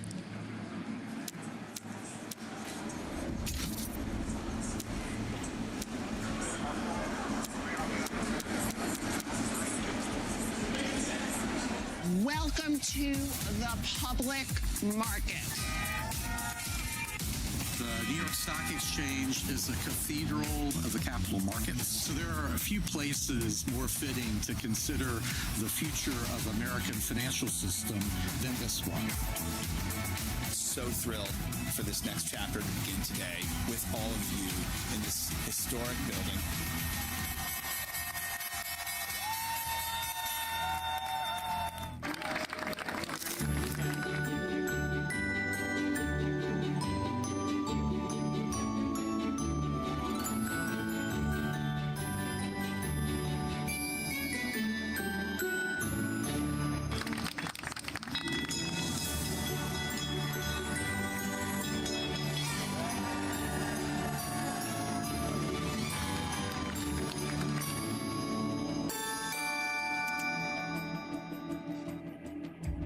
The day we went public, it was the most bizarre day of my life. He said, yesterday, Shake Shack was the most beloved hamburger company in the entire country. Today, it's going to be the most reviled stock. He said, you guys are never going to grow into your $46 valuation. How many Shacks did we have 10 years ago? 31 Shacks. And did I not just hear Rob say that we're going to have 1,500 Shacks? So yes, we grew into that $46. It's all because of you guys.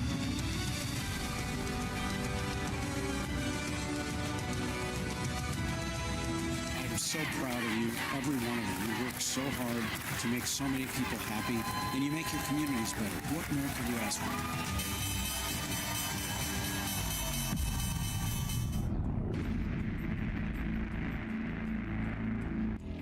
Granger knows that if you're a school custodian, cleanliness is your top priority. That's why you can rely on Granger for a range of cleaning products and equipment, from disinfectants to floor scrubbers. Granger, for the ones who get it done.